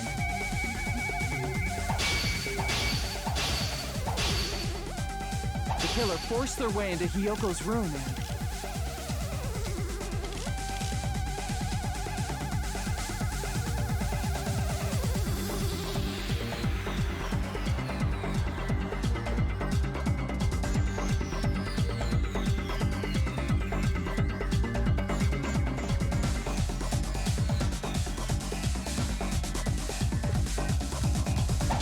basically abducted her!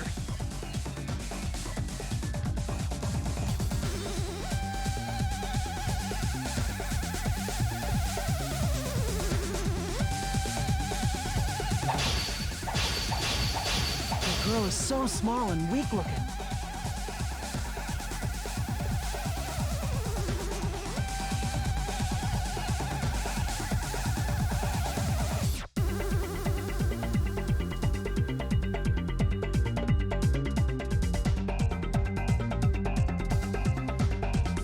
That's why the killer targeted her!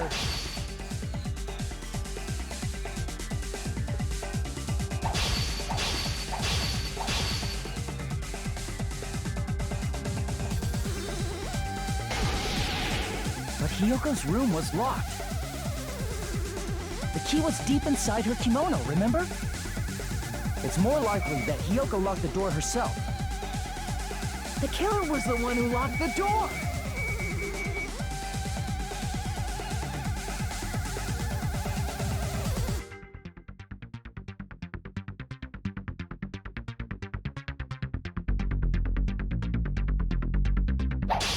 So what if the key was in her kimono?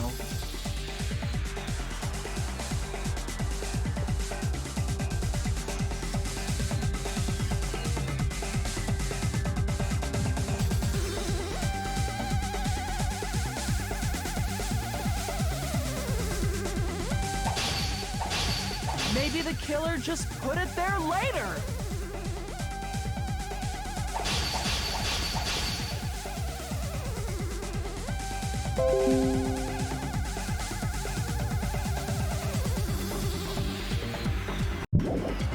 There's no reason for the killer to put the key in Hiyoko. The killer probably... Hold on! Try remembering Hiyoko's body. Her kimono was all messed up.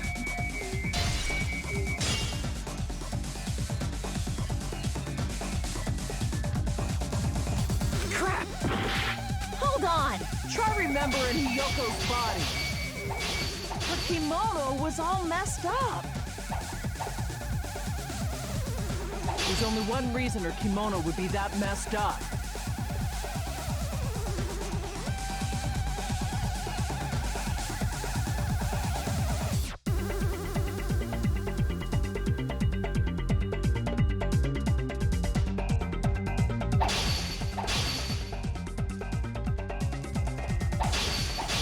She fought the killer!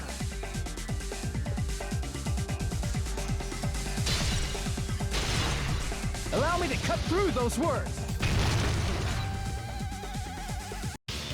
The reason Hiyoko's kimono was messed up was because she wasn't able to properly wear it. Wear her kimono? Yeah, it's also the reason why she decided to go out on her own.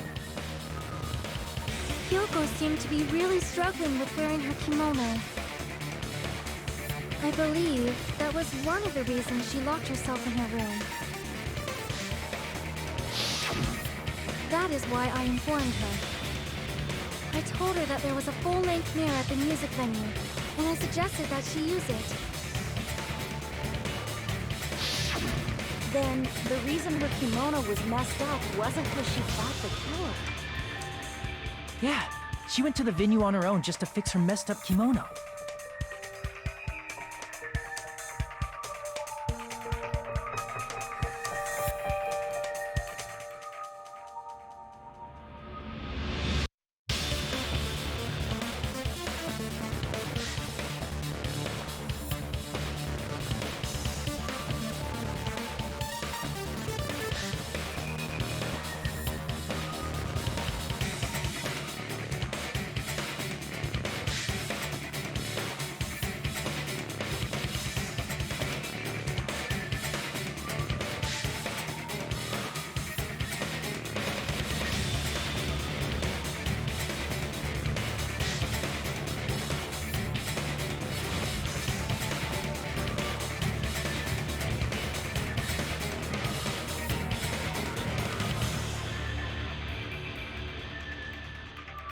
I get it.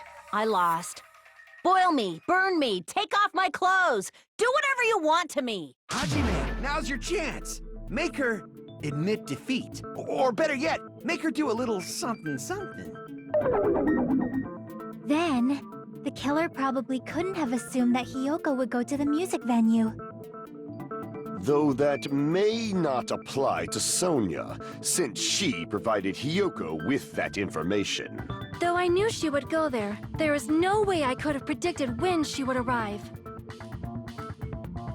Don't go doubting Miss Sonia, you cretin. I'll put you and your hamsters 6 feet under. Kazuichi, it seems you have quite the fashion sense. Do you want me to incinerate your clothes? Perhaps I could do that while you're Gunjan, please stop! For his sake! Huh? What do you mean, for my sake? Of course! I've already overlooked no less than 10 opportunities to kill you. Even if the killer couldn't predict it, why did Hiyoko get killed in the music venue? The only thing I can think of is, it was an unfortunate coincidence. Coincidence?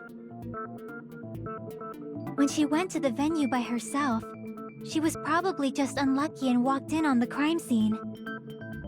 She was killed so there wouldn't be any loose ends?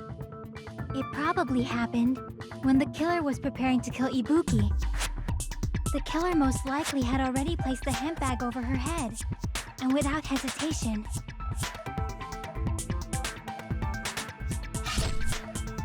killed Hiyoko. Because the killer used that coincidence for their crime, it made this case even trickier. That's the reason they imitated the movie to falsify the murder sequence. Which means that low-down scoundrel didn't plan on committing imitation murders at first. Then what was the killer actually planning to do? They've been cunning this far. There's no way they'd kill Ibuki without a plan. Do you have any ideas?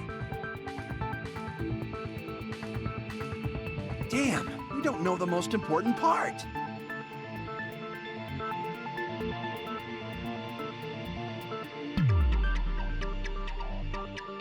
Hey, Nagito, any ideas? Hey, how long are you gonna stay quiet? Oh, am I allowed to speak? I'm so happy I'm getting goosebumps!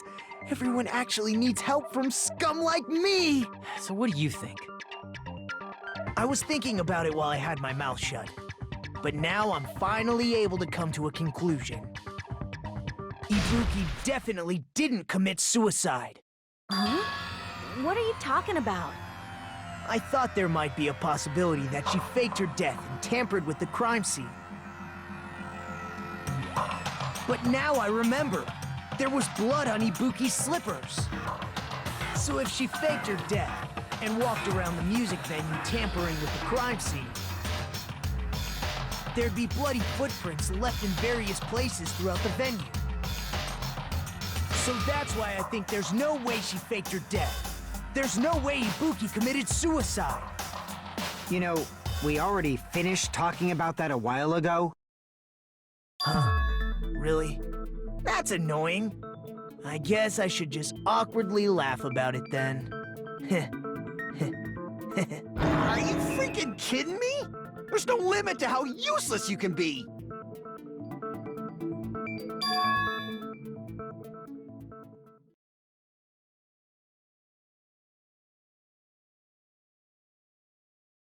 That's strange.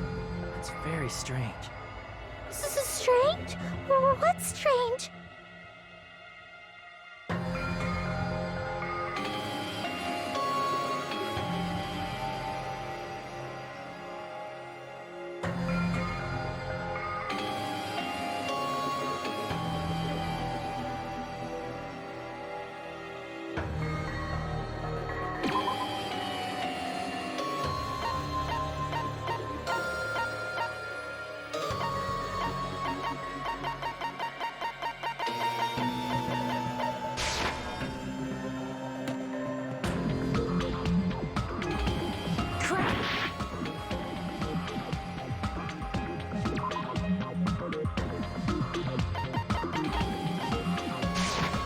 I can prove it with this.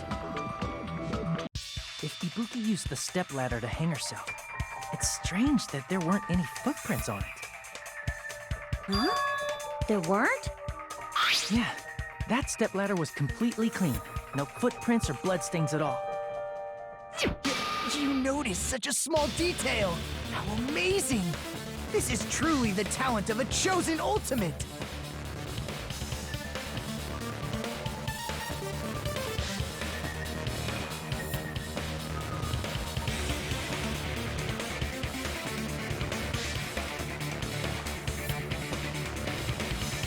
But didn't you say you saw that video of Ibuki climbing the stepladder? Then I think there's no doubt that she really did climb it. Unless there was something funny about that video. I see. So there was some kind of trick arranged in that video. But that's something only Hajime would know, since he's the only one who saw that video.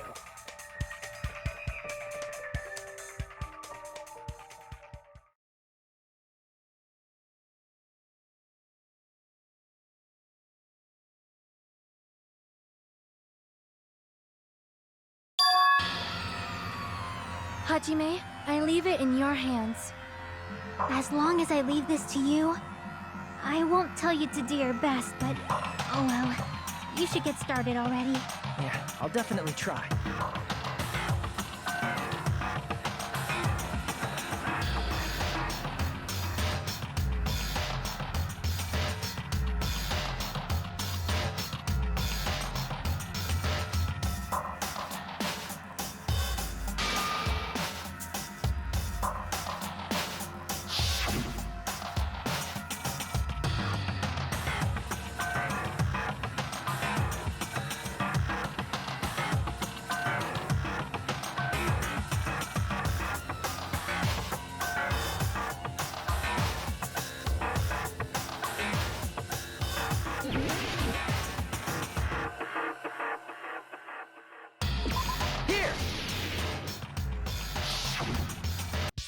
That's right, I remember now. There was definitely something strange about that video. Can you explain it to us? What's strange is that stepladder I mentioned earlier. It's true that the steps of that stepladder weren't dirty, but on one side, there was a bloodstain, right on the left side of the stepladder. However, that contradicts the video I saw at the hospital. There weren't any bloodstains on the stepladder in the video. It was completely clean. That is truly strange. If the video showed the moment of Ibuki's death, then Miyoko should have already been dead by that point. Even so, the fact is the stepladder had blood on it at the actual crime scene. But the stepladder in the video was completely bloodless. And there's no way the video was recorded in advance. If that's the case, the only thing I can think of is... It's possible those two stepladders were completely different. Wait, are you saying there were two stepladders? But where would you find another stepladder? There was only one stepladder in the music venue. Then one of the stepladders was somewhere other than the music venue. What do you mean? You're suggesting that the stepladder in the video isn't the only thing that's different. Am I right? That's amazing, Chiaki! All that gaming has given you incredible deduction skills! Is it okay to say that? What are you two talking about?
Besides the stepladder, the filming location must have been different too. What do you mean? I mean, the video I saw was not filmed at the music venue. It was filmed somewhere else. But the hospital monitor is supposed to display footage captured by the music venue camera, you know? Then, there's a possibility that the killer also tampered with the surveillance camera unit.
It's all coming together!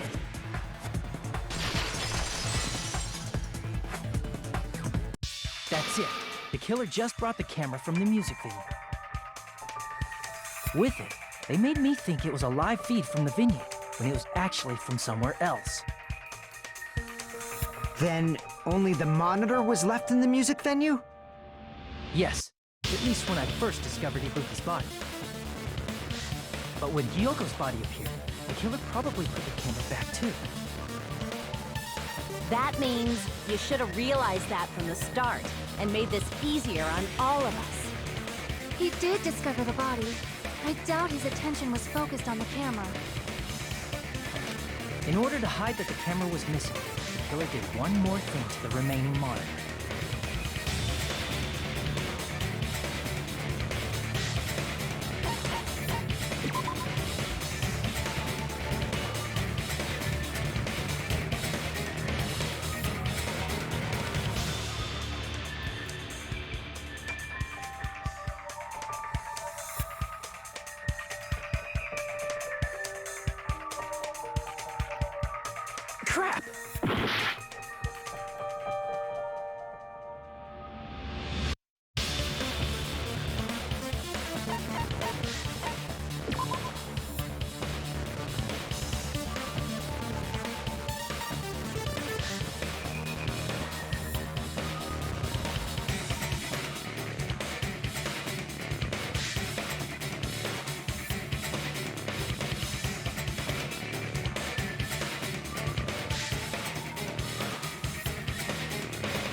see! The killer smashed the monitor to pieces, destroying it. As long as it was in pieces, you wouldn't be able to tell if the camera was actually there or not. My attention was so focused on the body that even I couldn't have noticed something like that. And the moment Hajime left the music venue, the killer put back the camera they took. And they destroyed it and left that in pieces as well. It's easy to say it was filmed somewhere else, but the surveillance camera's connection wasn't that strong. Despite Kazuichi's desperate repair efforts, it seems it could not transmit from the hospital to the motel. The fact that it was able to connect between the hospital and the music venue is amazing enough.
Filmed at the hospital's conference room.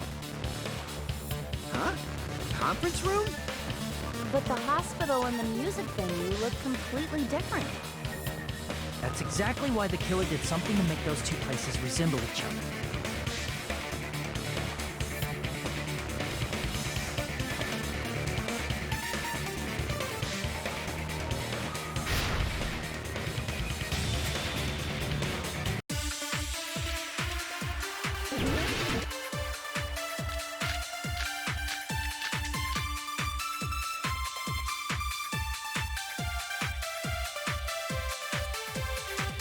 There's no way the conference room and the music venue look the same. Which place resembled the other?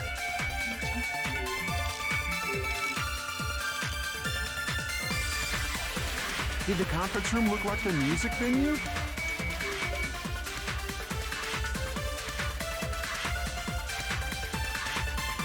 Or did the music venue look like the conference room? Or did they make some kind of set? They might have tampered with the camera. I still can't believe he mixed up the filming locations. Hajime, you're pretty stupid.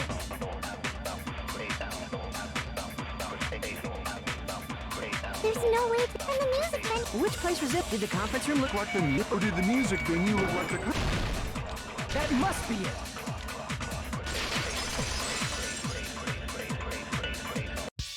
What the killer did was make the music venue, the crime scene, look like the conference room. They did that by using the black curtain hanging at the back of the stage.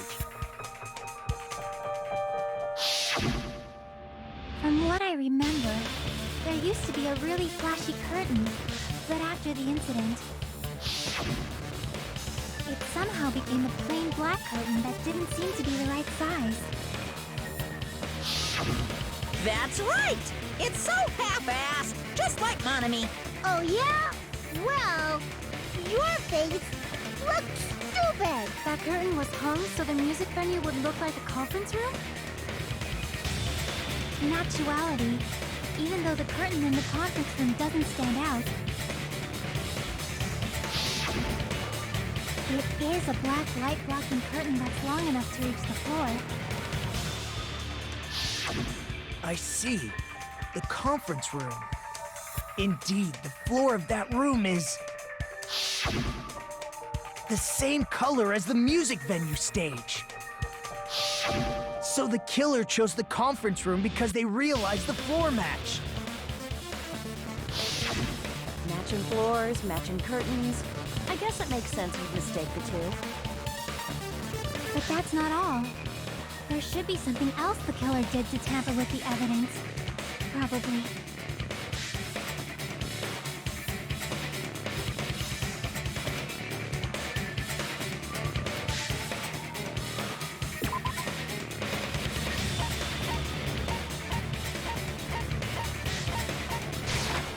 I can prove it with this. You're referring to the candle in the music video, right? In the video I saw, a candle was used for lighting. But if you think about it, that's pretty strange. The music venue has good lighting, so there's no reason to even use candlelight. But wouldn't they have done it to make it feel creepier? That might have been another reason, but the main reason was probably to tamper with evidence. The lighting in the conference room and the music venue are so different. They couldn't be used during filming. That's why the killer used a candle as film lighting instead. Which means... Are you saying the candle in the music venue wasn't actually used? That candle was likely placed there just to make me think it was the same candle that was used in the video.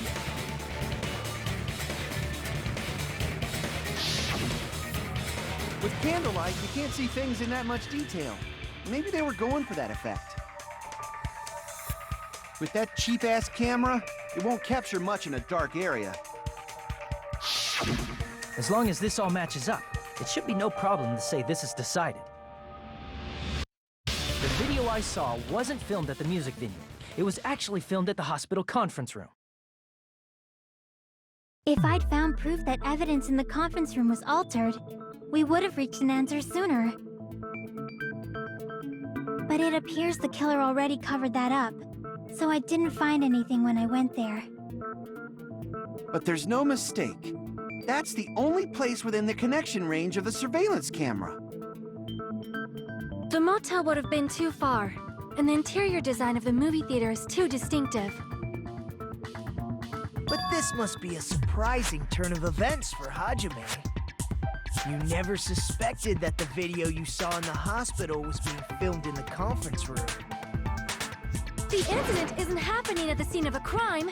It's occurring in the conference room.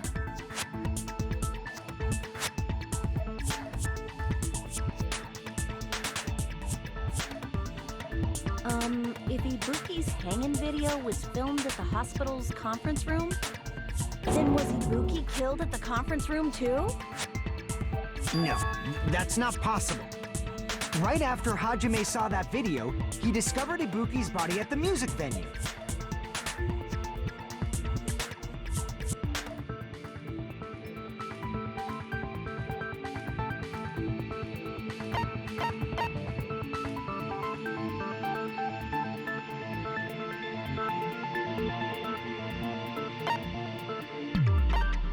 I see! The person wearing the hint bag in that video wasn't Ibuki. It was the killer pretending to be Ibuki. The killer put on a hospital gown, wore a hint bag on their head, and was only pretending to be the victim. By that time, the real Ibuki must have already been killed. The actual time of death must have been earlier. Probably around midnight or dawn to avoid witnesses. If they took Ibuki from the music venue to the hospital to kill her, there's no way it happened during the day.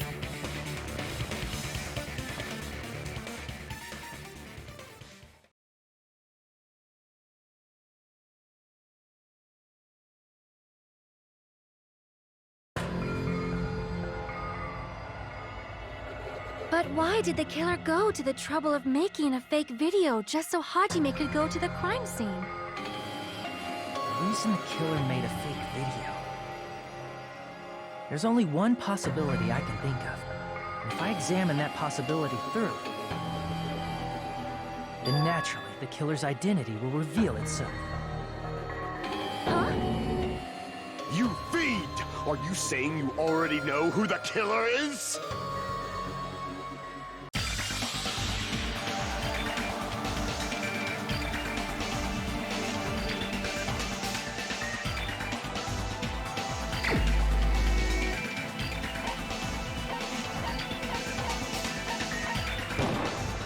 You're the only one! Miko, you're the killer, aren't you? What are you talking about? Like I said, aren't you the killer who murdered Ibuki and Hyoko? Killer? Huh? I'm the killer? What is this? Hey, don't you think that's kinda impossible? A chick like her as the killer? She couldn't even kill a fly. In fact, the fly would probably kill her first. She's right! A clumsy slowpoke like me killing someone? That's completely out of the question! But we're the only ones. Thanks to that video, we're the only ones who have the advantage of an alibi. An alibi? Was that the killer's goal? Now that you mention it, you guys brought that up earlier. Only Hajime and Mikon have an alibi. It's just a coincidence! But you're the only one who could have filmed that video in the hospital conference room. Is that also a coincidence?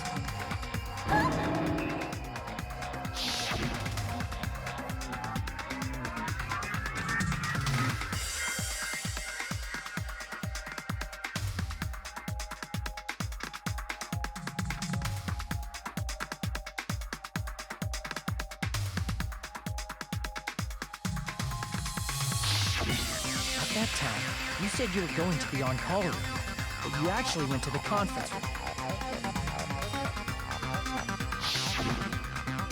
That's when you put on a hospital gown that you prepared in advance, put the bag on your head, and began filming. By doing that, you made up a video that showed Ibuki trying to hang herself at the music video. And showed that to me.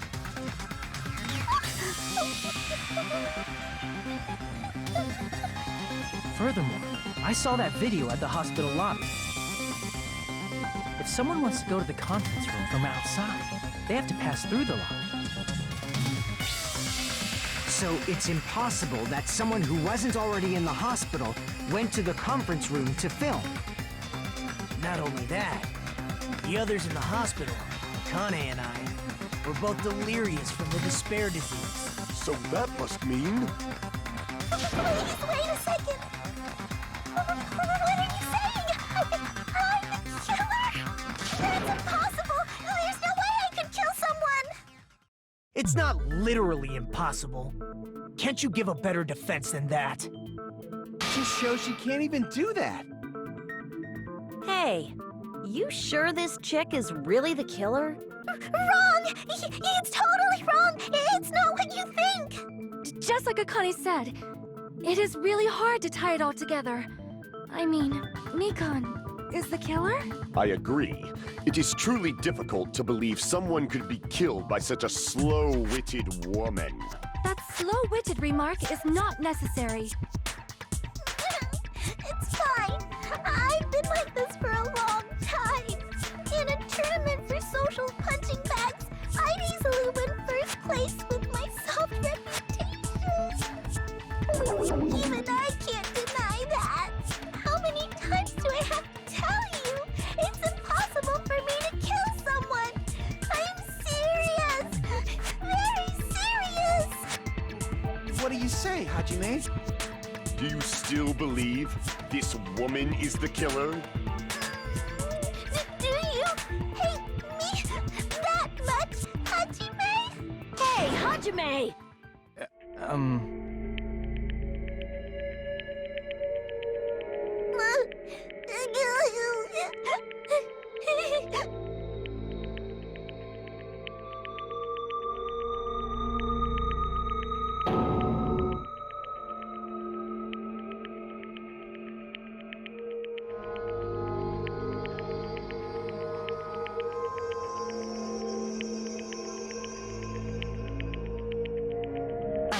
Can you hold on a minute? Well, I know I'm being intrusive and all, and I mean, I have no place to say this. I missed all of the critical parts, and I doubt I have anything worth saying at an important time like this. What are you saying? But still, there's definitely no way I can overlook the killer this time. I thought it was suspicious all along, from the very beginning. Investigating with the suspect in mind creates a different result than investigating with no leads. Hey, what are you trying to say? Well, thanks to that, I was able to discover a truth that nobody else knows. Are you serious? I've been so focused on everybody else this trial. But I guess now's a good time to say it, right? You'd better not have kept quiet on purpose. This isn't a game, you know. Actually, this is a game! Please don't say such controversial statements. Well, what do you know, Nagito? Well, it's nothing big, really. Only a small, decisive clue that points to the killer. Hey, that's a huge deal! A decisive clue? Does something like that really exist? Let's take a look, shall we? Regarding the rope Ibuki was dangling from. This rope was supplied by the supermarket, right? There weren't any ropes inside the music venue. Again with the supermarket? That place is a hotspot for criminal goods. If they got it at the supermarket, that means it was brand new, right? What's wrong with that? I want you to take a close look at this rope, and keep in mind that it's brand new. Near the middle of the rope, it's frayed, as if it was rubbed strongly. But why is it like this? The loop Ibuki used to hang herself is on one end of the rope, and the part of the rope that hung from the baton lighting is on the other end. Hey, you're taking too long. What's wrong with the rope being frayed? It means, well, from what I can infer, I think the rope was used like this. The killer wrapped the rope around Ibuki's neck, pulled both ends at full strength, and strangled her. The center of the rope is frayed because that's the part they used to strangle Ibuki. God, I've been listening to you for a while, And it sounds like you knew about this rope clue all along.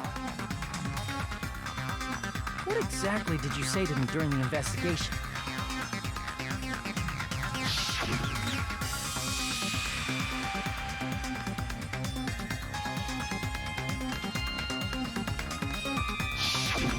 Not everyone cooperates at a class trial. Those who lie and conceal the truth will obviously be here too. Just like this case's killer. I was just copying them a little bit. More importantly, what was all that about the rope? The killer strangled Ibuki. And then? And then, I finished speaking. How is that a decisive clue?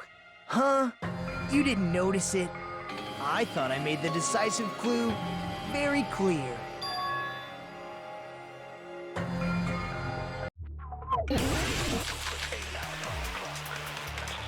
Ibuki didn't die from hanging. She was strangled to death. That's basically the same thing. Though hanging and strangling seem similar, they're very different. The scars they leave would look different too. Scars? You mean the rope burn, right? But we believed it was from a hanging. Why would that be? Did we fall for someone's lie? The body at the crime scene was hanged, you know. Obviously, we'd assume it was a hanging. The Monokuma file complicates this too. It never specified hanging or strangulation. Whoever misunderstood is to blame.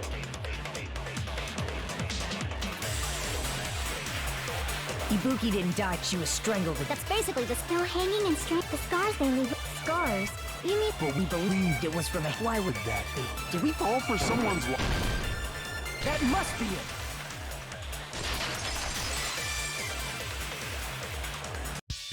So that's what happened. We've been falling for the killer's lie this whole time.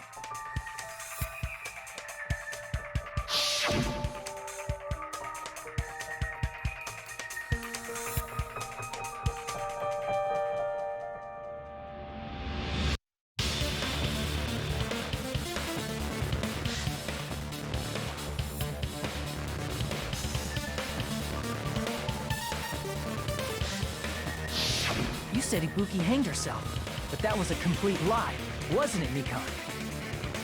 That is... well... You told us the wrong cause of death. You lied, didn't you? You should have been able to tell the difference between hanging and strangling just by looking. You, Mikan, the ultimate nurse. Please wait! First of all, I'm not a coroner, so I don't have the medical knowledge to identify injuries like that. That's why it's not my fault if I made a mistake. You are right. And you have been a great help to us so far. But even a drunk medical student can notice the difference between a hanging and strangulation. I'm not taking her side or anything, but being clumsy and unskilled in this area could lead to a mistake.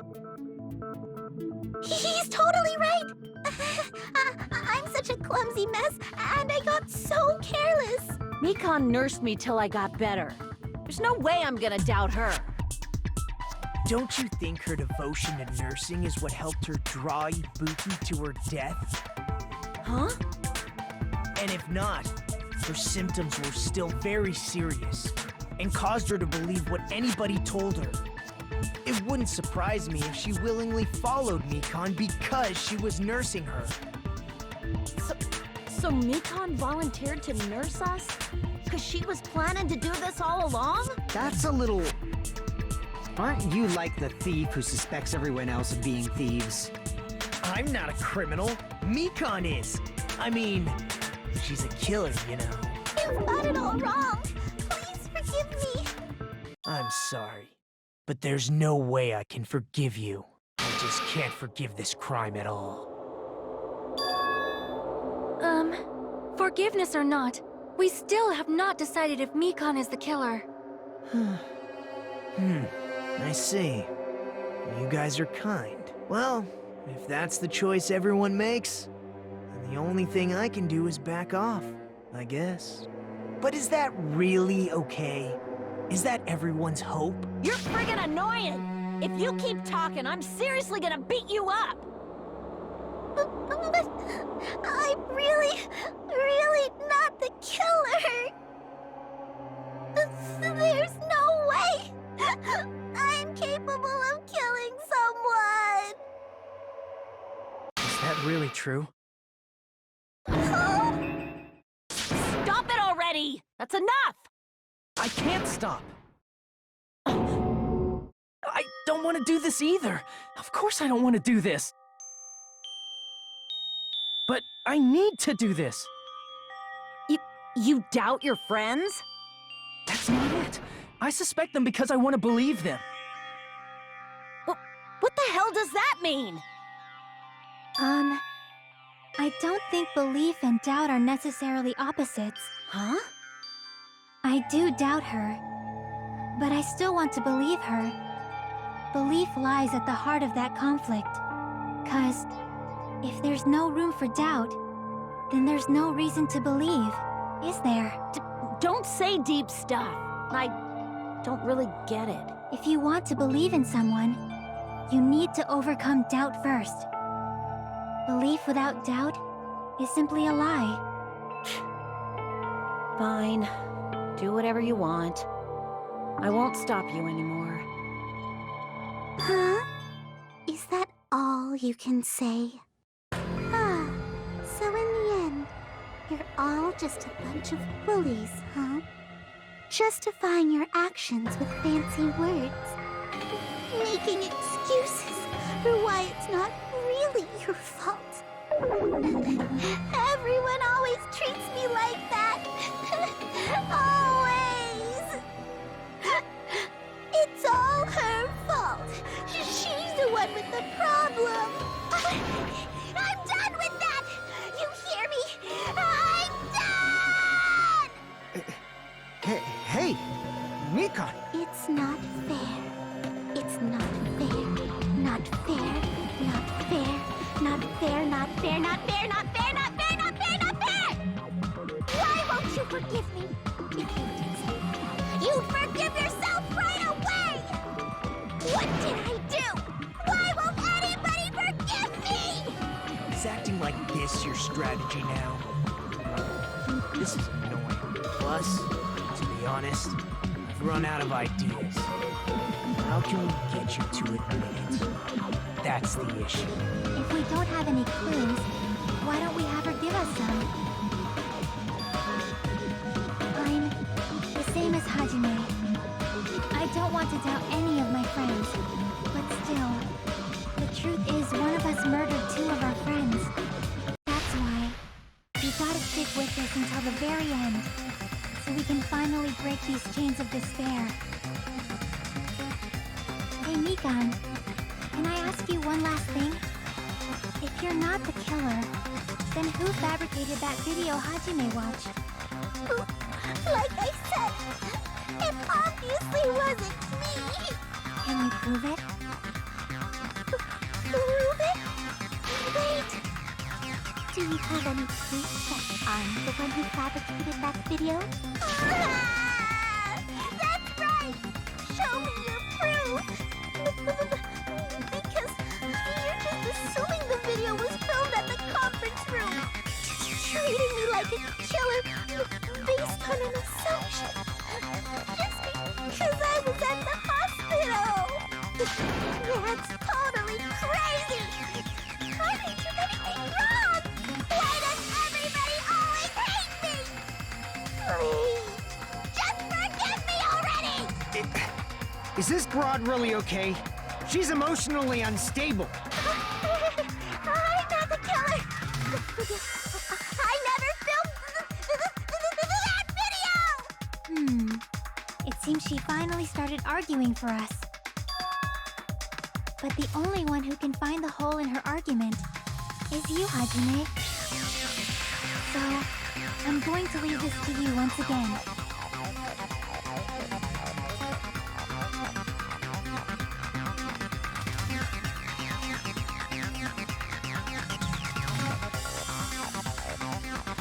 you get to decide I'm the killer.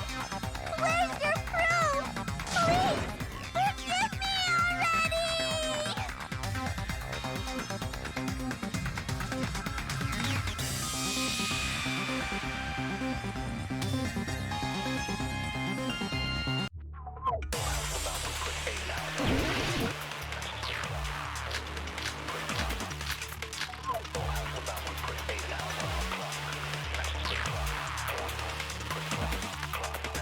I'm not the killer!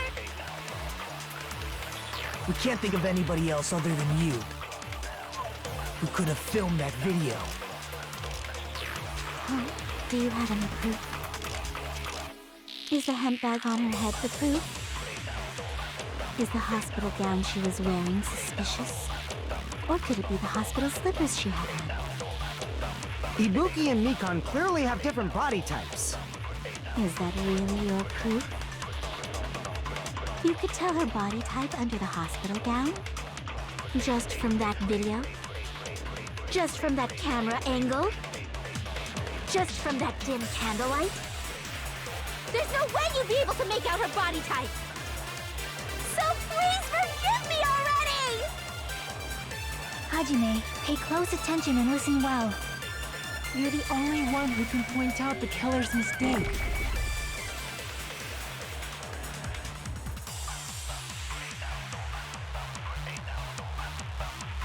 I'm not the killer! We can't think of anybody who could have filmed that. Huh?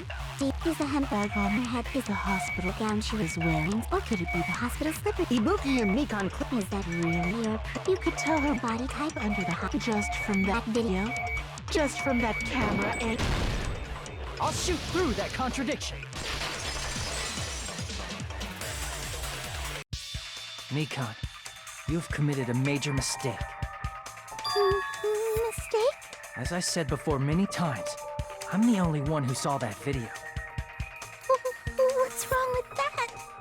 But I never said anything about the camera angle.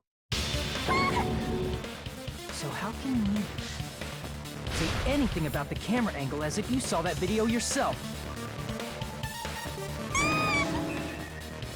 The only reason Mikan knew the camera angle Hajime had seen is because you're the person who actually filmed that video.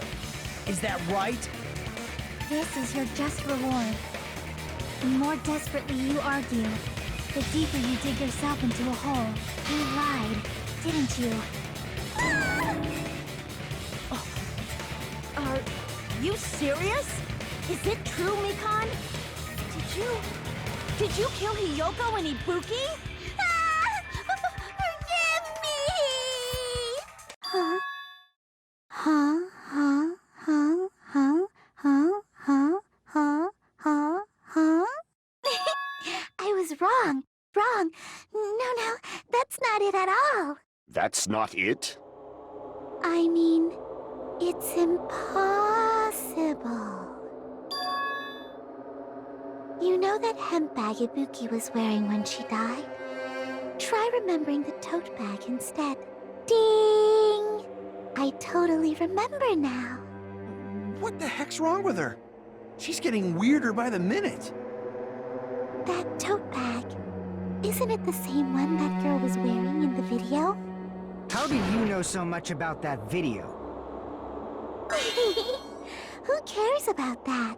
More importantly, did you know that bag is a limited item that was sold at the movie theater? Hajime saw it too, didn't you? You remember the Usami decal on it, right? Oopsie! Don't worry about it. I remember even if you don't. Ta-da! There's no mistake that tote bag is a limited item. So don't you think it's impossible? Using one tote bag in both the conference room and the music venue at the same time? It's blatantly obvious that that's impossible. Don't you think? That's why that video isn't fabricated, and I'm not the killer. So you'll forgive me, right? Taking your stubbornness this far. Such despair. Then you're gonna forgive me? I won't stop until you forgive me!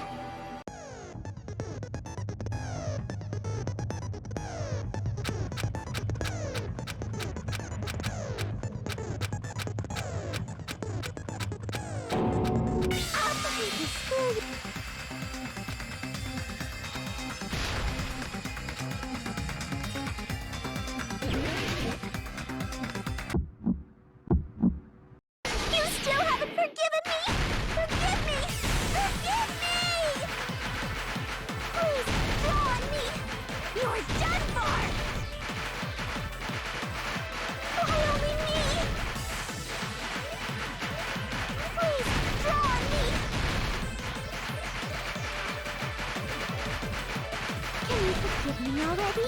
You still haven't forgiven me? Forgive me! Forgive me! Please, draw on me! You're done for! Can you forgive me already? I'll do anything you want. Can you forgive me already? I'll do anything you want. Shall I let you punch me? Forgive me! Forgive! There's only one bag. It's impossible to use it in two places at the— This is the end!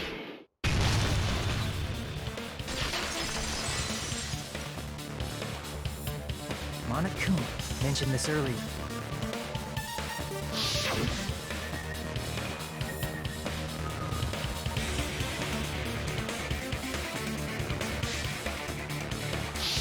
Whoever bought that bag should have received another one as a bonus prize. Which means it's not impossible to use that bag in two separate places.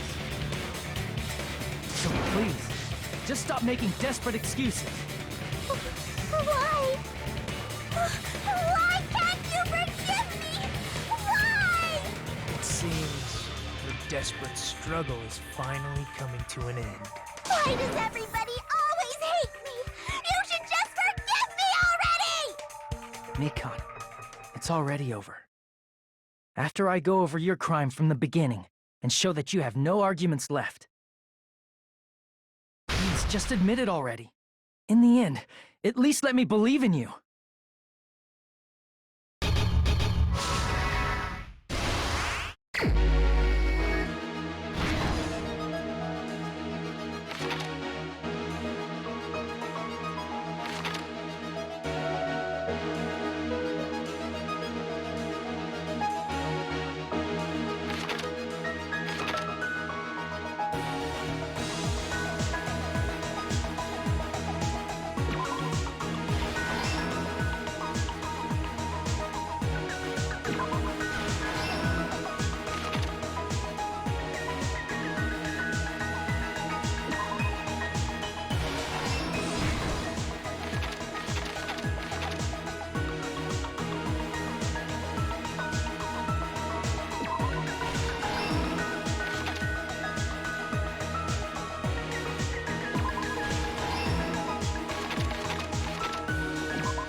Here's everything that happened in this case.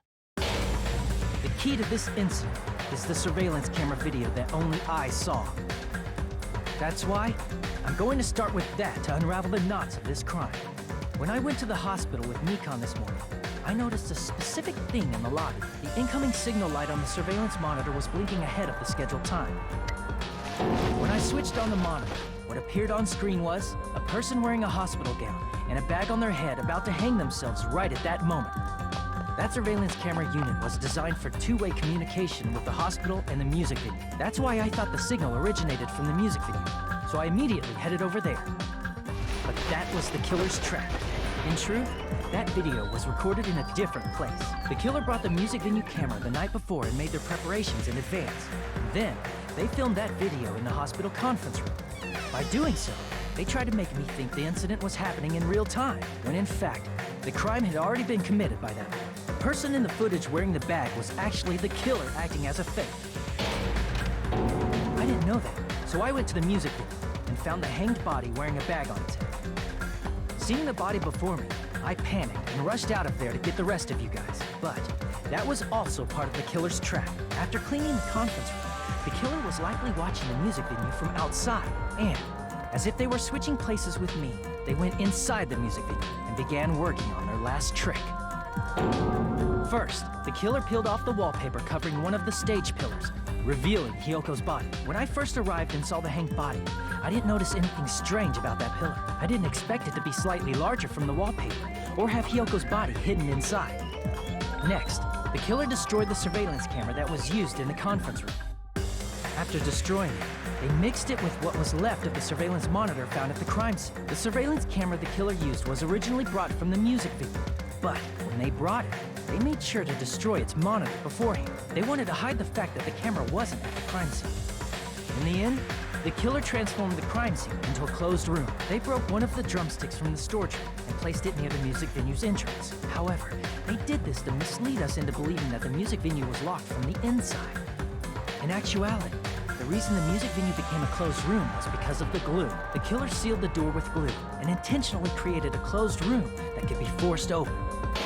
With that, the killer finished tampering with the crime scene and met up with Fuyuhiko and me. They helped us force open the music venue door, despite the fact that they personally sealed it. And they made us discover not just Ibuki's body, but Hyoko's suddenly present body as well. At the time, they pretended to be surprised, but inside, they were probably relieved that their plan worked out. Isn't that right, Mikon? This crime was orchestrated by you, wasn't it?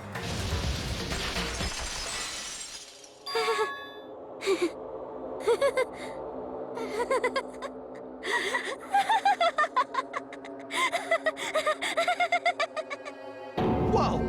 Now she's laughing? It's been such a long time. This feeling, I know it well. Like the floor is collapsing, like the sky is falling down upon you. This feeling of despair! Mikon, you... What has happened to you? Whoa there! Before that, a moment of your time.